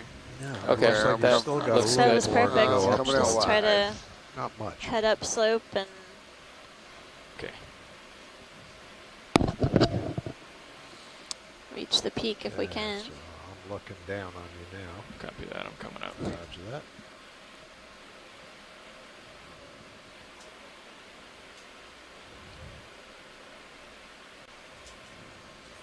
That fish that we saw earlier was in the family Halosauridae. Is this the top? And the genus like is it might be. Aldrovandia. I am picking up And just one of the a little bit characteristics is more on that sonar, but Yeah, they'd it's just be so little another boulders scales or on the something. head. Yeah. Yeah, I've got something out. Yeah. Another 15, 20. Want to follow me out there? I'll sprint out. Follow. But that was a really impressive Yeah. coral Incredible. crest there. It's exactly the topography we've been seeing the largest abundance of corals at the whole dive. 5 minutes left on bottom. Roger. Copy. And now that we're a bit shallower, I would say the diversity at those vertical slopes is also going up.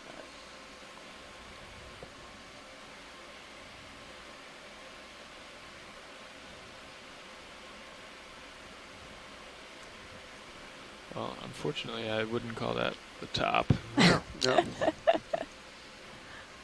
The Bathy is fibbing with us, I think. Oh no, we're not quite there. I think anyway. we're I'm not there. picking up anything yeah, more something's substantial. screwy with the high pack line. Yeah. Is that real? What's that? The high pack location of the vehicles, does that look real? I'll let Nav. No. Sort that I'll out. let you know in just a second as it averages out. Okay. I wouldn't, Yeah. I wouldn't say it's under. I mean, it's not It's crazy. Yeah, it's not out there, so Okay. very possible. Just seems to be a little jumpy. Well,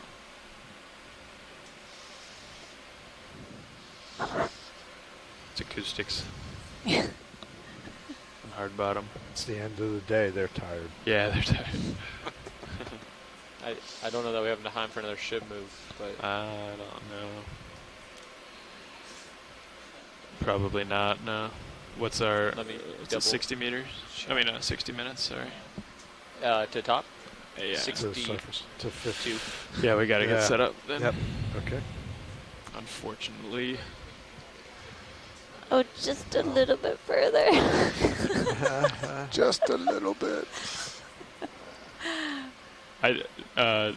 On Sirius, you can see there's not There's any more nothing. returns, so we're looking at the top. It's just kind of like 13 meters above them. I hear you. you can imagine it. I can envision it in my brain, I guess.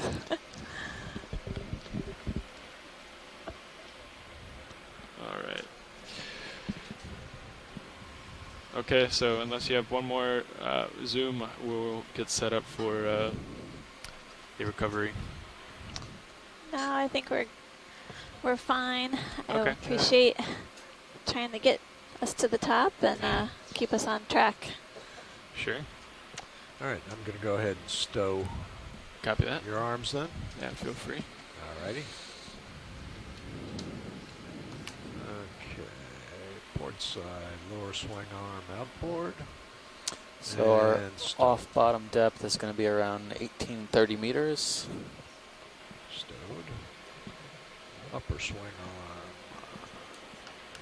arm. A little bit 1834 or so.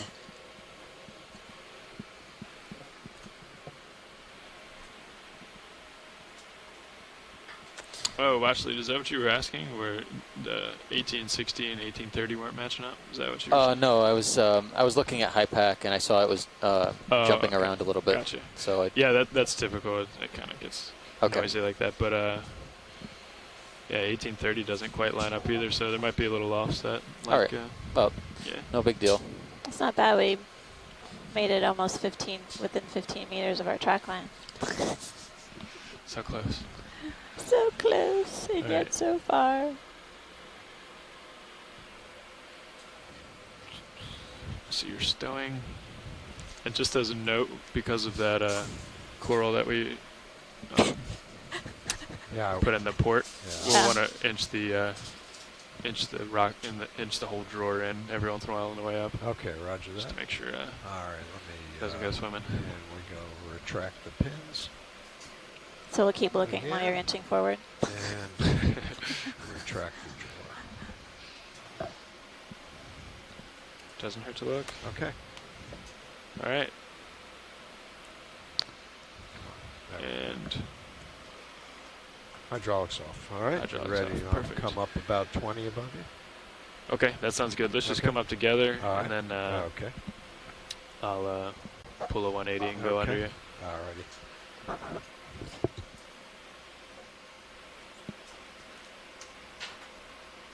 Bridge, RV Nav, just giving you an update. We are coming off bottom. Well, I want to thank everyone on the shore side for joining us, the expert scientists as well as citizen scientists who decided to watch our dive at Polo Seamount. I wanted to also let the people on the conference line know that we'll be having our post-dive conference call in 5 minutes, and we're going to also discuss our dive for the next couple of days.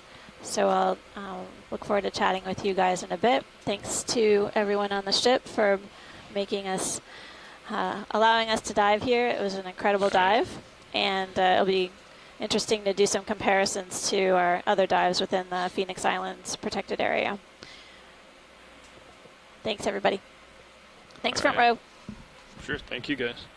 Thank you. All right, co-pilot, that's probably good there.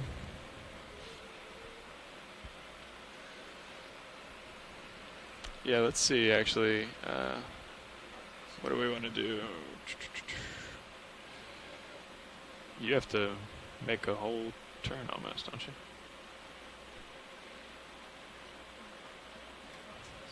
Yeah, I do.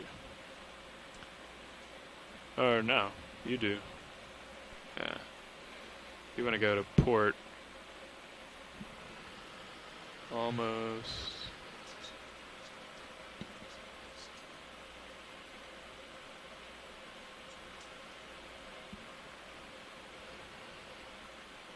Yeah. But if you come one more, and then I just come, yeah, you're gonna have to come one more around, right? I mean, I could too, but yeah. No, I'll just come around.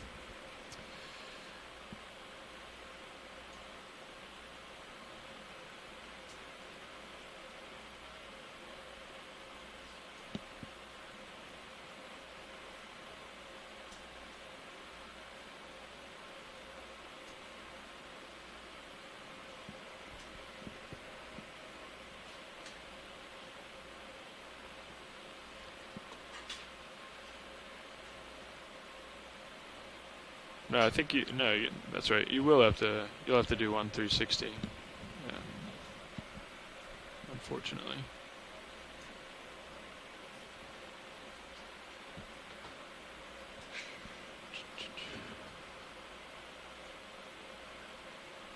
I went way back down underneath you. Just to... Yeah, I see it.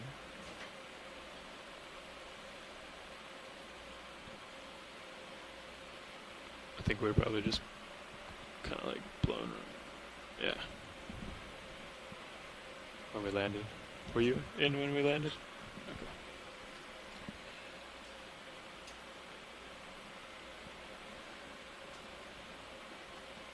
And you can keep, you can keep coming down. Just give it one all the way around there. And then line back up with the ship and should be good.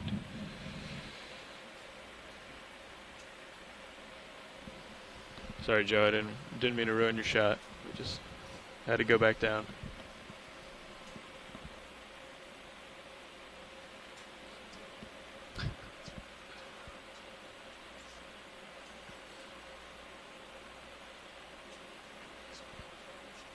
Yeah, understood.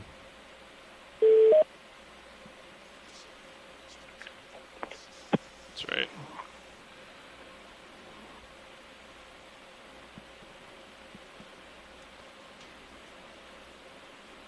Huh.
Did you call nav?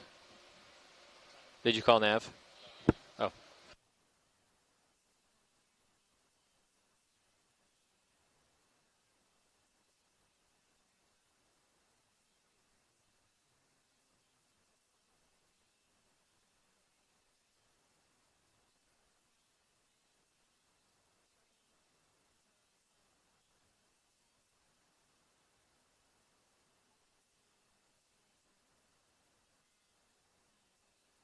Looks like we're already 0.6 through the water.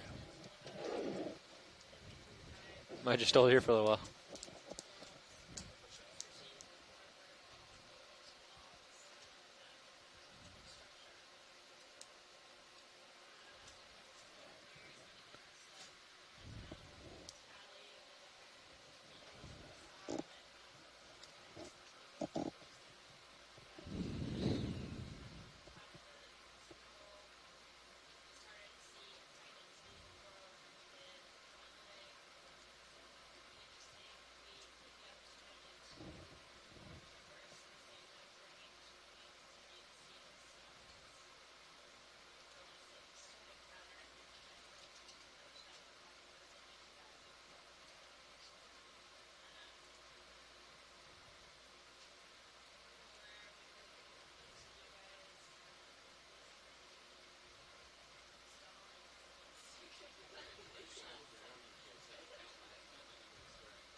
Pilots, be aware that the ADCP shows around 100 meters that the current shifts pretty dramatically.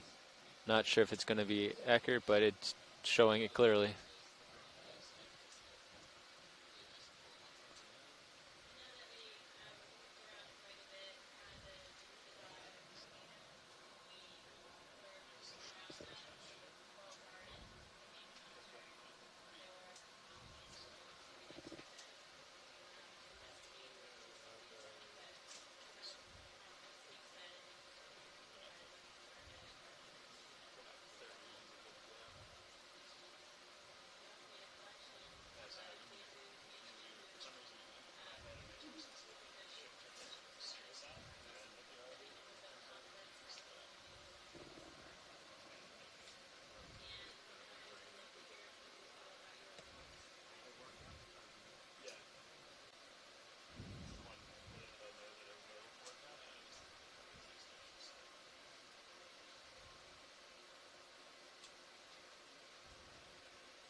You guys ready for me to switch it to white background, or you still want this one? Okay.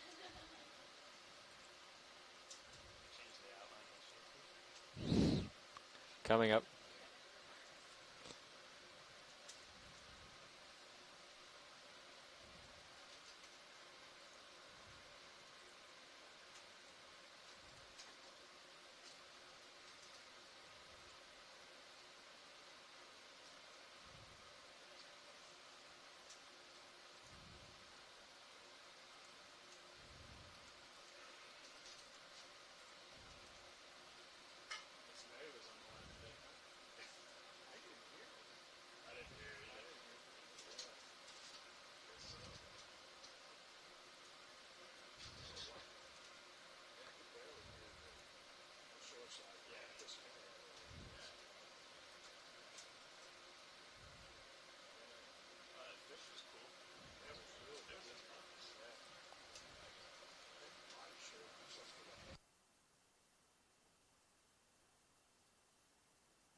bridge, RV Nav. Hey, I'm watching the speed through water right now. It looks great at 0.6, but if it happens to fall below 0.5 for a while, then we may want to talk about picking it back up to 0.5.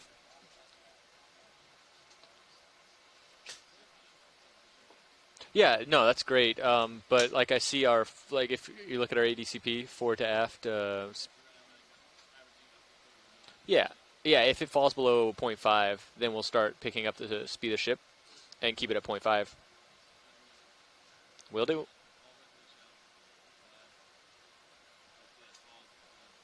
Yeah, if you catch it before I do. Thank you very much.